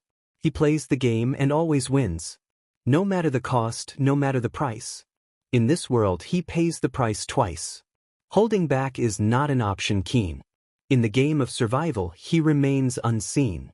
Survival of the fittest, a mind so sharp. Curiosity boundless, a spark in the dark. Quirkless he stands, yet destined to rise. With every challenge he dares to defy. Martyrs fall, bodies become stones. He isn't a hero, nor villain, alone. He's simply a monster who wants to be. A soul that fights for what's yet to see. A being with no other choice to make. Ripping through barriers with no path to take. How will he survive, in a world so cold? With nothing but logic, yet a heart untold? Perhaps another death. Perhaps another price. Perhaps another sacrifice. However, how wonderful it would be to carve a path and save a life, to sacrifice less, to learn what's true, to find the meaning of heroism too. All shall lead to a goal so clear, to find peace in a hero that's near, a peace that comes from within the fight, to conquer the darkness and embrace the light. Many often ponder the intricate ways one processes the loss of a fellow human being. Some individuals retreat into themselves, cocooned in silence. Others rise to the occasion, displaying resilience. Yet, some glean wisdom from their sorrow and strive to move forward. As for me, I find myself in a different realm altogether. I merely observe the myriad reactions of my classmates, each grieving in their own unique manner, felt like a disorienting blur. Did any of it truly matter? Momo wept relentlessly, her sobs escalating until her voice fractured under the weight of her pain. Todoroki stood frozen, a statue of emptiness and silence. Midoriya sat hunched over, his head buried in his legs, enveloped in quietude. The scene continued to unfold around me, some shedding tears, others mourning in anguish, while a few unleashed their fury into the void. Yet, amidst the clamor of anguished cries, questions of, "Why did this happen?" and the soothing reassurances of, "Don't blame yourself for this," nothing could alter the irrevocable reality of our loss. The funeral came and went. UA High had shuttered its doors for the time being, and soon the students would be relocated to hostels. The stillness within All Might's home was strangely peaceful, starkly contrasting with the turmoil outside. He was preoccupied with managing the public relations crisis that had engulfed the hero school, his parting words echoing in my mind, "Another one, it never gets easier." It was a somber acknowledgement that tragedies had marred the history of UA High before, a truth I confirmed with Mirio, who revealed that someone from his class had also met an untimely end. The hero society, it seemed, was enshrouded in darkness, a realization that settled heavily upon my heart. This was not the first death experienced by UA High, yet it was the first that pierced the innocence of our freshman batch. A sudden phone call disrupted the spiral of my thoughts, and my All Might branded phone displayed the number of a batchmate I had given my first contact information. After hearing what they had to say, I simply replied that I would be there at 10 a.m. sharp. With a newfound motive to get out of bed, my legs carried me toward the subway station, and before long, I found myself standing before a door, knocking twice. My eyes were drawn to the maid who greeted me. She asked if I was Ayana Kuji-kun. I confirmed my identity, but before I could say anything else, another staff member arrived and gently rebuked the maid, stating that Miss Yayorozu was waiting and that we didn't have time for idle chatter. His voice was firm and authoritative. As I followed him to the garden, I saw Momo sitting alone. She looked toward me with a small smile and asked if I had any issues reaching there. I assured her that I had none and took a seat on the swinging seat, pondering how this contraption was more practical than a sturdy chair. Momo coughed, drawing my attention to her face, which bore the signs of her recent sorrow. She asked how I had been doing during the holidays. I took the teacup served to us and replied that living with All Might had its challenges, as he was quite strict regarding my well-being. I was well taken care of, thanks to Matsuo, who made sure I wasn't feeling alone or depressed and that I was eating well. Momo shared that she had tried to concentrate on her studies, but the entire week had been different for her. Her voice was frail as she touched her eyelashes, revealing the signs of her distress. I expressed my curiosity about why she had invited me over.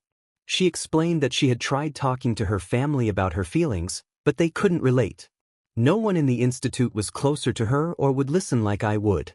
She sighed, apologizing for bothering me and suggesting I could leave. Her voice was a small murmur, and I was reminded of how truly horrible I was at conversing. I apologized for sounding that way, explaining that I was merely curious and didn't consider myself someone fit to offer comfort.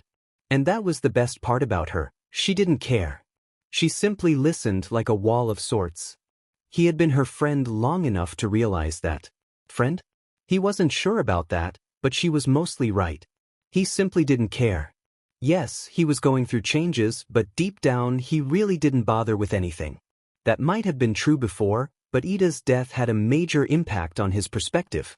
It was true, he could better gauge how he should react, how he should alter his mask to fit the hero image better. To enhance the illusion of being a better hero. He was donning a new mask as he spoke, acknowledging the need for change. Recovery Girl, All Might, Night Eye, and many others had their hopes pinned on him.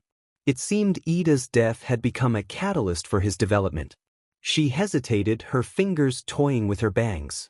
For her, it had been the opposite. She felt lost. Her parents wanted her to leave UA High, believing it was too dangerous. Would she? He asked bluntly, setting the teacup down. Her smile was bittersweet. She didn't want to, but she might not have a choice. They would be home in a few hours to finalize the decision. She just wanted to talk to him before then. While such news would have shocked most, it didn't particularly stir him much. He realized that Ida's death would cause the weak-willed students to leave. However, he didn't fully grasp the depth of a parent's care for their child, given he had no frame of reference. Or rather, he didn't consider it a threat. He had allied himself with the best students, those he wished to continue working with, and made sure that if such a situation occurred, he would know first. And now, that very situation was in front of him, ready for him to handle. If he hadn't gotten closer to her, he wouldn't have been called, nor would he have had the chance to use her potential fully. He asked when this decision would be finalized. Today, she replied, her parents would be home in a few hours. She simply wished to talk to her closest friend before parting ways. She smiled at him tenderly.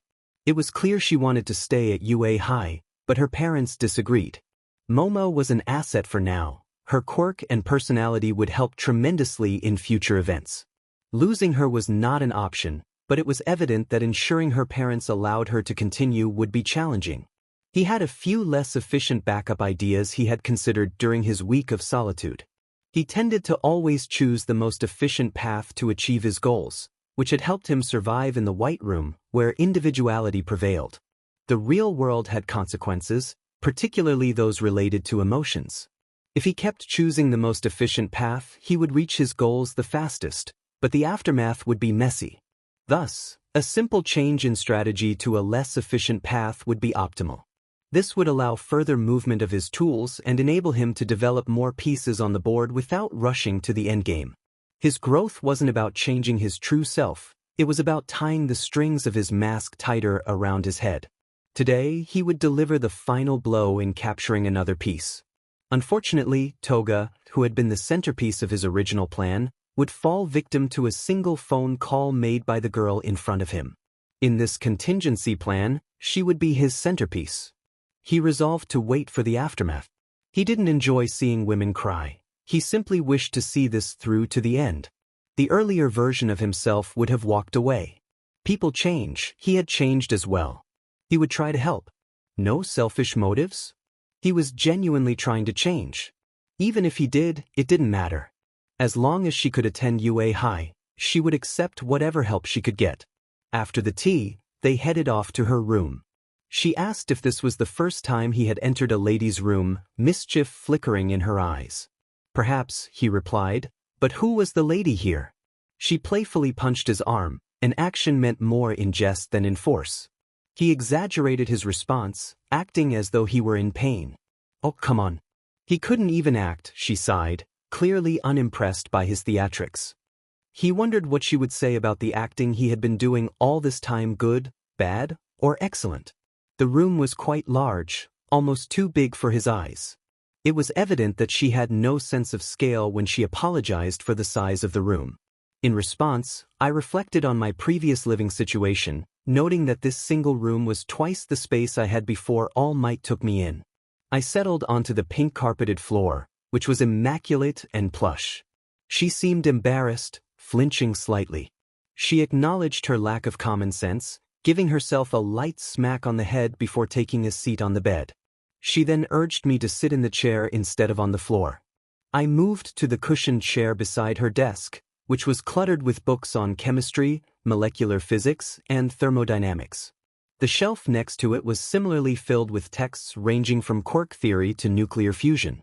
Leaning back in the chair, I commented on her apparent passion for reading, curious if it was all related to quirks or simply a hobby. She chuckled softly, explaining that she didn't have much free time. Most of it was spent with her parents or reading up on new materials to create. A wistful smile crossed her face as she tried to lighten the mood, admitting that she felt a bit boring. I observed her for a moment before asking what material she was currently working on. She admitted that she was quite distracted and not functioning well, mostly spending her time sitting around, sleeping, or trying to convince her parents. Each of her statements carried a hint of self-deprecation. This was Momo, the version of her that had lost hope after the death of her classmate. As we continued our idle chatter, the room, adorned with posters of heroes and various flowcharts, began to reflect the purpose of my visit. Gradually, our conversation shifted toward something more meaningful, in line with my intentions.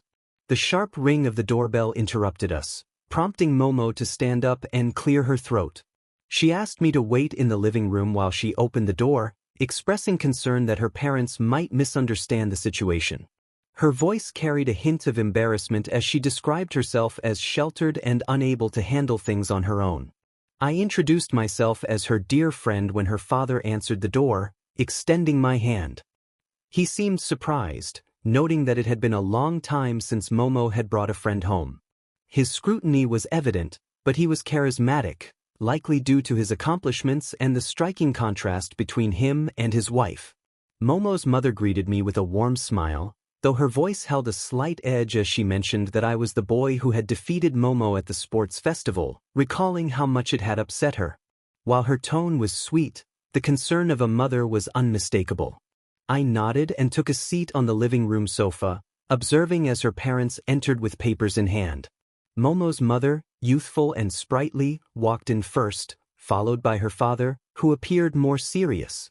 They immediately began questioning Momo about her health and well-being, their concern palpable. Her father spoke softly yet firmly, informing her that he had spoken to the principal and brought the form for her to drop out of the course. His gentle smile contrasted with his droopy mustache and plump physique as he settled into the armchair next to Momo's mother. Momo introduced me as her guest, but it was clear that her parents were on edge. Her mother suggested that perhaps it wasn't the right time for a guest, hinting at the precariousness of the moment. With a deep sigh, Momo explained that she had invited me over to talk before she was no longer his classmate. She felt it was important for me to know how much I had taught her, both as a friend and a competitor. Her father chuckled lightly, remarking on her newfound social tact, which reminded him of himself. He smiled at me, his mustache twitching, though their discomfort was evident. Their hospitality, however, remained unwavering. I decided to address the matter directly, locking eyes with her father. I asked if Momo truly had to leave UA High. Momo attempted to interrupt, but I raised my hand to stop her, giving her a subtle nod. Her father's response was firm and unyielding, stating that personal decisions should remain personal. The individual at the center of this situation was the assistant class representative, the hero who had saved her classmates during the USJ incident, the finalist of the UA Sports Festival, and much more. The speaker continued without hesitation, expressing that this was not a personal matter, as they placed the dropping out form at the center of the table. Her mother, with an almost playful smile, remarked on the melodrama of the situation. She tilted her head, her tone becoming sharper as she pointed out that, from this perspective, every student in the class bore responsibility for one another. Therefore, the loss of a student was a shared burden, not one that should rest solely on the parents. Her words were incisive, aimed at dismantling the speaker's argument. The speaker quickly countered, noting that the principal had assured that all issues affecting the family, aside from their grief, would be addressed in due time. It was interesting to point out that this was not the first tragic event at the institute, and yet a letter of recommendation had been given to Momo. The mother raised an eyebrow, intrigued by the speaker's boldness. She acknowledged the point, admitting that any family would want their prodigy to become a hero, as it was a matter of pride. However, the events in Hosu had been too much for her to bear. She revealed her vulnerability, prioritizing her daughter's safety over her career. The father's declaration was unexpected. Known for his massive ego, he now displayed a deep vulnerability regarding his daughter. The cracks in his stoic, business-minded demeanor were evident. The mother added softly, with a hint of regret, that while she understood the desire for her daughter to be a hero, the events in Hosu had shaken her to her core. Her concern was palpable as she clutched her purse tightly, asking if the speaker had been part of that incident.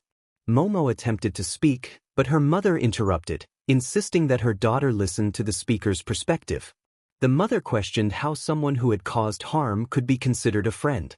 The speaker, unsure of how to respond, simply stated that Momo was a friend, and many had taught them that friendship mattered.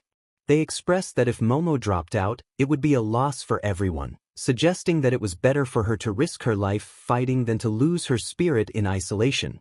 The father, resolute in his stance, declared that he wanted his daughter safe, no matter the cost. He dismissed the idea of a workaround, stating that he had not received the proof he needed to feel secure about her safety, and thus he would withdraw her from the course. The speaker argued that such a decision would ruin Momo's career and lead to long-term consequences for her mental well-being. They emphasized that the pain of seeing friends lost would weigh heavily on her, leading to self-blame. The father remained steadfast, stating that his daughter's feelings were secondary to her safety. He questioned the speaker's capability, asking for proof of their accomplishments. The speaker referenced their track record, having survived and defeated formidable foes, including the Nomu at USJ and Stain. The father laughed, skeptical of the claims, while the mother remained silent, clearly aware of her husband's disconnect from anything outside of his daughter and business. The speaker then pulled up recent news about the Hosu incident, revealing that they had been recognized as a hero for saving the city. Is this sufficient? I'm sure you have enough power to verify any information about me. While the evidence presented was impressive, doubts lingered. At the end of the day, he was quirkless, as these snippets suggested.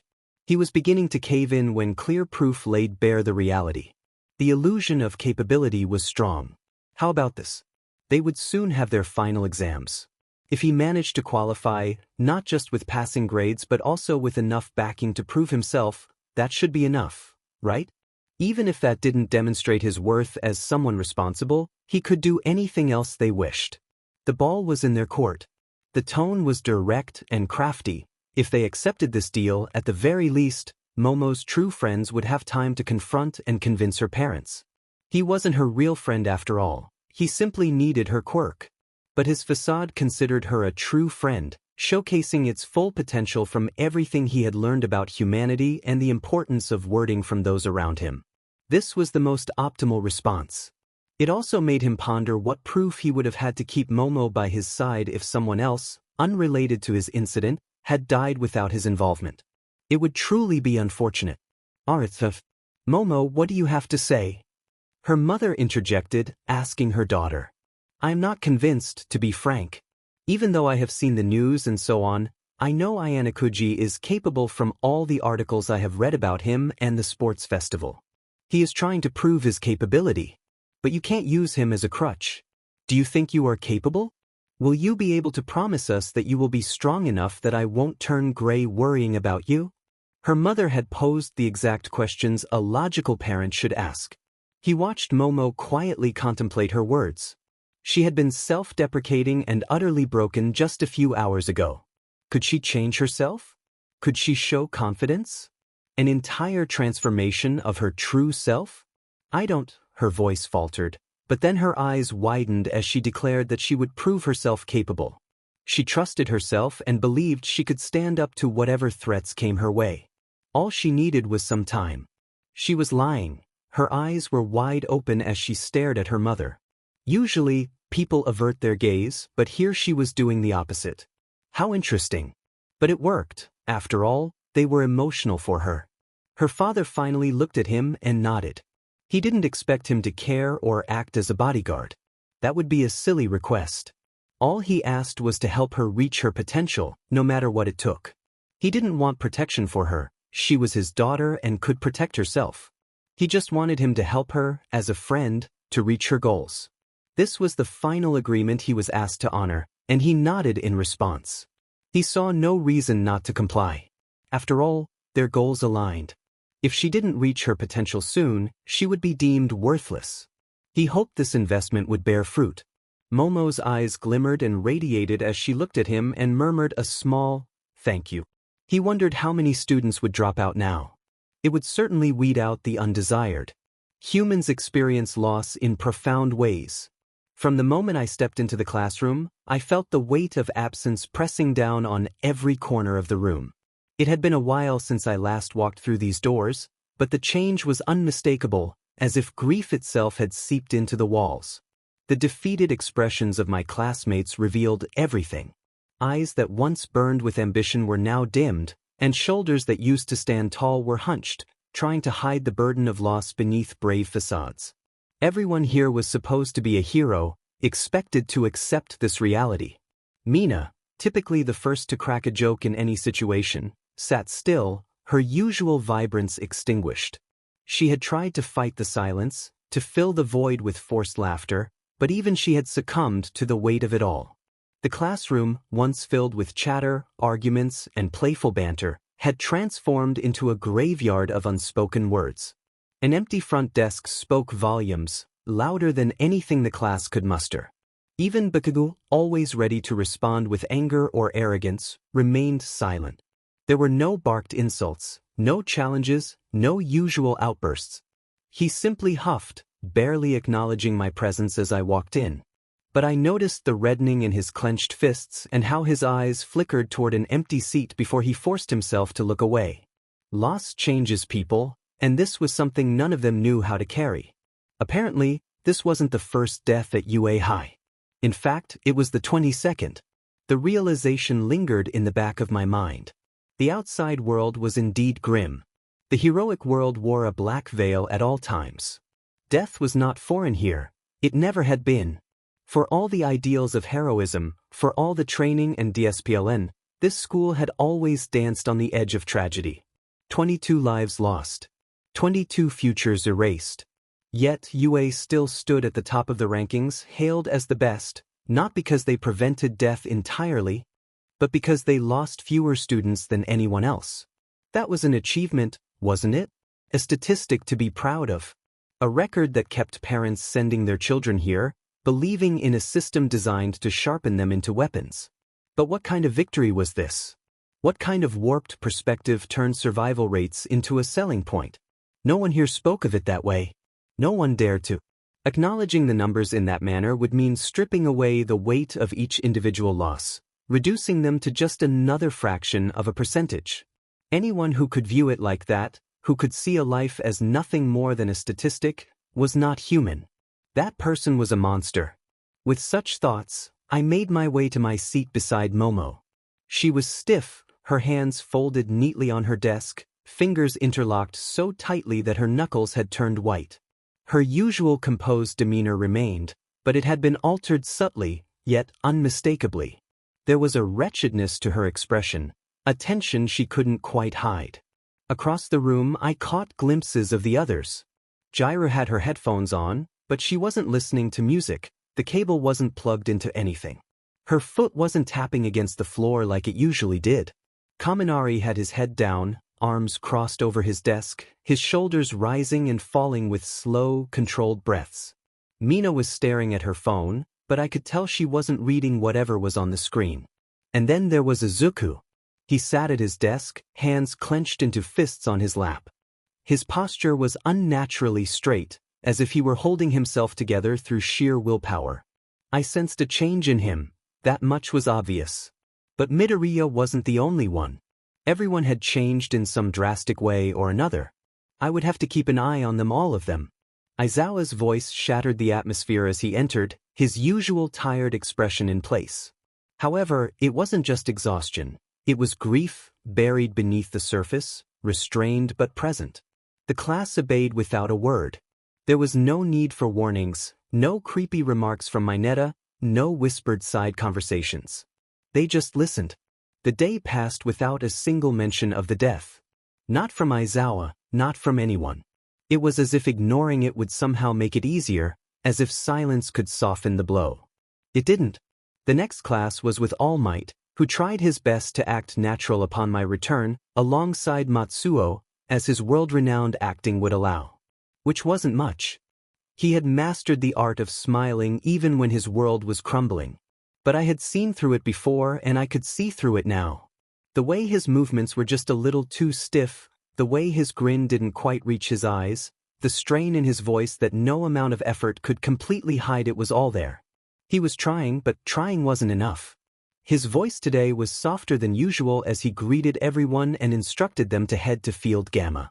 The walk there was straight and quiet, almost eerie. Not a single person had the energy to disobey or seem to care enough to act up. All Might's booming voice filled the air, but his usual grin was absent. He explained that today's lesson would focus on search and rescue, emphasizing that Field Gamma was dense, filled with obstacles, and designed to simulate a collapsed industrial zone. He urged the students to navigate through its twists and turns to succeed, hoping his message was clear. He had changed the way he addressed us. No longer calling us young heroes or students, he simply referred to us as children. This shift seemed to stem from the recent tragedy of Ida's death, forcing him to confront our true selves beneath the training, uniforms, and expectations. The grim situation provided a unique opportunity for observation. Death reveals more about a person than life ever could. Each individual's way of coping with loss is distinct, leaving a mark on the soul that even forensics cannot decipher. Some accept it quickly, adapting as if it were just another hurdle to overcome. Others transform, reshaping themselves in response to their wounds. Then there are those who never recover, sinking into the depths of grief, unable to resurface. In the White Room, death had been reduced to a mere number, a statistic in a system designed for efficiency. When one was lost, the count simply shifted from 100 to 99, devoid of mourning, pause, or meaning. But here, the echoes of a single absence had reshaped the entire classroom. Even now, as they stepped forward for the exercise, the fractures in each of them were evident. A starting signal. A defined goal. A problem with only one solution. The names were called, and their group stepped forward. Izuku was already running mental calculations, his eyes darting between obstacles, mapping out potential routes. But something was different. His hands weren't shaking. Not even slightly. His posture was perfectly straight, rigid, with a focus sharper than ever before.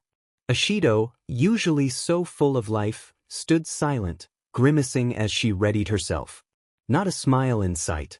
Siro and Ojiro shared a glance, subtle but noticeable. An unspoken acknowledgement that things had changed. That nothing would be the same. Everything felt off. Everything felt wrong. The moment All Might's hand dropped, the world shifted. A gust of wind slammed against them, the sheer force nearly breaking their balance on the pipe. They tightened their stances, stabilizing themselves just in time to realize. Midoriya was gone. Or rather, he was too far ahead. What they witnessed was not mere speed. It was something far more. A streak of green lightning, cutting through the maze of steel, twisting and weaving with precision. His movement was surgical, devoid of hesitation. It was the same speed he had shown during the Hosu incident. Field Gamma stretched before them, a monstrous tangle of metal. Factory pipes coiled like veins, pumping rust and decay through their hollow structures. Towering silos loomed overhead, their shadows long enough to swallow entire pathways in darkness. The labyrinth was designed to be disorienting. But there was a fundamental truth about chaos. Chaos is predictable. One of them pivoted. Instead of weaving through the narrow paths like the others, they climbed onto a rusted pipe and leaped onto a factory ledge, seeking a better view of the entire course. This design was interesting. The most obvious way was straight ahead. But there was no rule stating which way to go. They rushed, balancing on the pipes, knowing that one small misstep could lead to a fall and injury. Returning to the nurse was out of the question. She was already very angry. They positioned themselves right at the edge of a metal turbine, exactly where Shiro and Izuku were racing toward.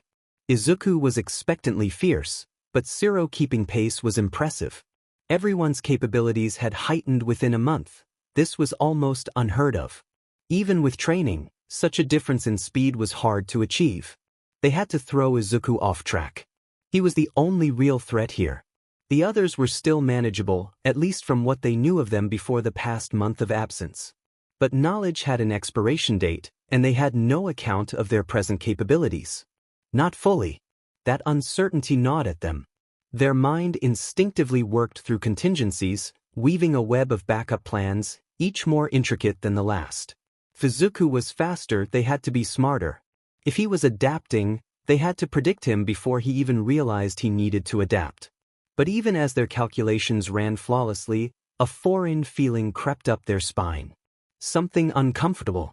A feeling thought forgotten. Their legs shot off the edge as they dove, trajectory calculated down to the millimeter. If timed right, they would intercept Izuku mid-stride, throwing him off balance just enough to break his momentum. But then, a whisper, low and dark, barely audible beneath the roar of rushing wind. Never! They missed. Izuku shot forward like a streak of green lightning, his speed suddenly doubling, more than doubling, far beyond what he had ever displayed before. It wasn't just an improvement, it was an evolution. And yet, there was no sign of a new level of his quirk unlocking. No flicker of extra power, no surge of visible energy. How does someone surpass their limits so drastically without external catalysts? No, there was something else at play here. Something deeper, something psychological rather than physical. Izuku wasn't just faster, he was relentless. He was tearing through field gamma as though nothing else existed. Just the goal. They weren't done. Just before crashing onto the metal scaffolding below, Shiro made his move. A streak of white tape shot through the air, aimed straight at Midoriya, an attempt to slow him down. He thought to himself that he couldn't allow Midoriya to win. He had to be better than him. It never reached him. It was intercepted. Fingers clasped onto the tape midair, the tension snapping backward.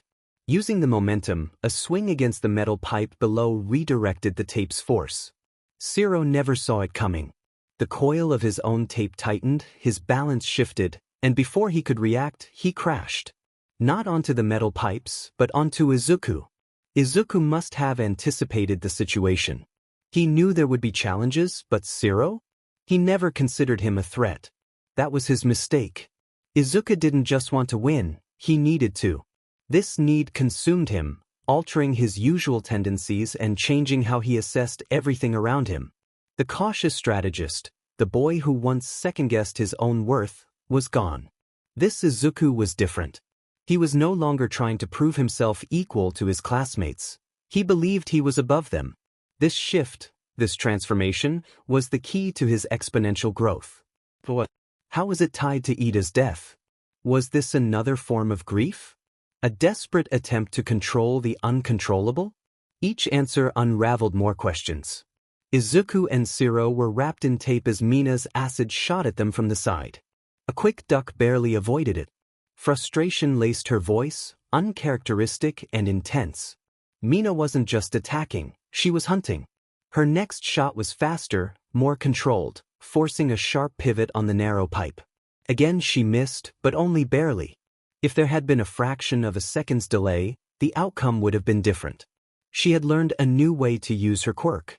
The fluidity was different, deadlier. She wasn't just throwing acid, she was adapting, recalibrating after every miss. It was only a matter of time before she landed a hit that couldn't be recovered from. But she wasn't aiming for vital points. That much was intentional. Determination rang clear through the steel labyrinth, but her expression was wrong. Twisted with an intensity that didn't belong on her face. Mina was always animated, expressive, but this was desperation. She slammed her palm against the metal pipe.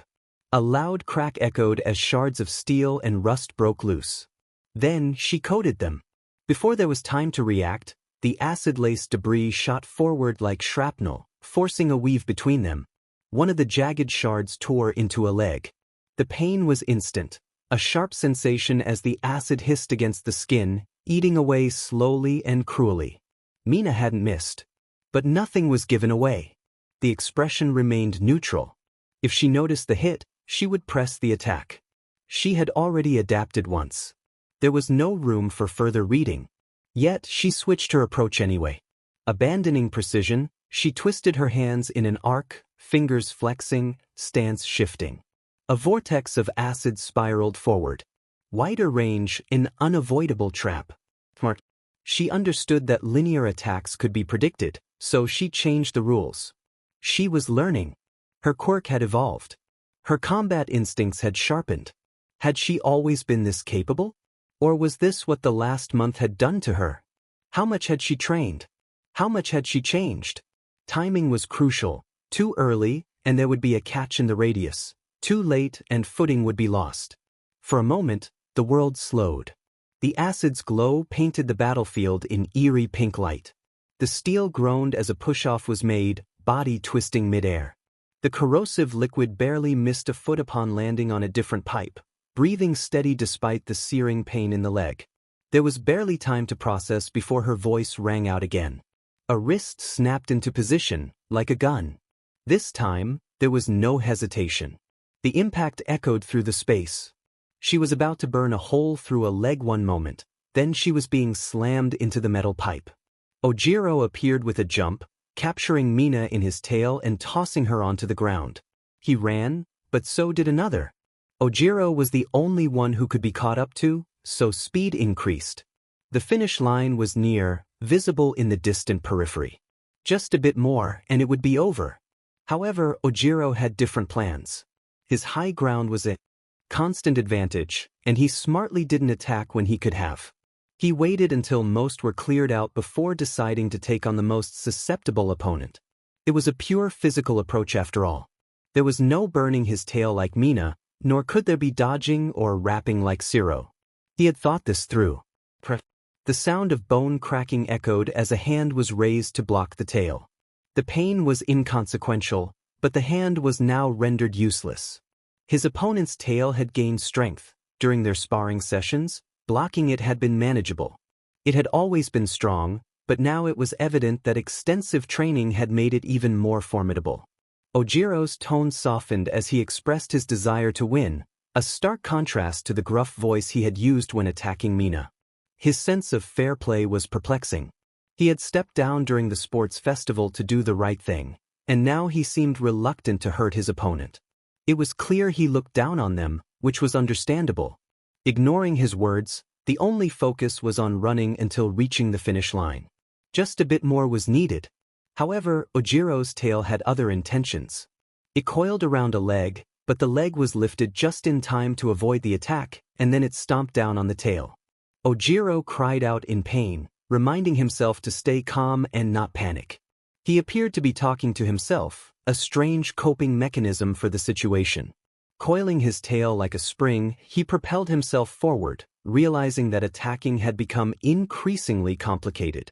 Victory was within reach, and he managed to keep his rage in check. The challenge was issued, a playful taunt to see how far he had come. Ojiro responded with determination, recalling lessons learned from the sports festival and from Tenya, vowing not to repeat past mistakes. With that, he surged ahead, closing the distance to the finish line in the blink of an eye. The announcement rang out, declaring Izuku Midoriya as the winner. The race had concluded, and Izuku had triumphed. He halted in his tracks, having caught up after being left behind halfway through the race. What had happened to him? Smoke and dust lingered in the arena, obscuring the view for a time. Finally, a tuft of green emerged, glowing and fierce. Izuku Midoriya stood still. Hollow. Even Ayanokuji could not fathom the depths of grief that could consume a person. Today marked the beginning of the downfall of the masterpiece.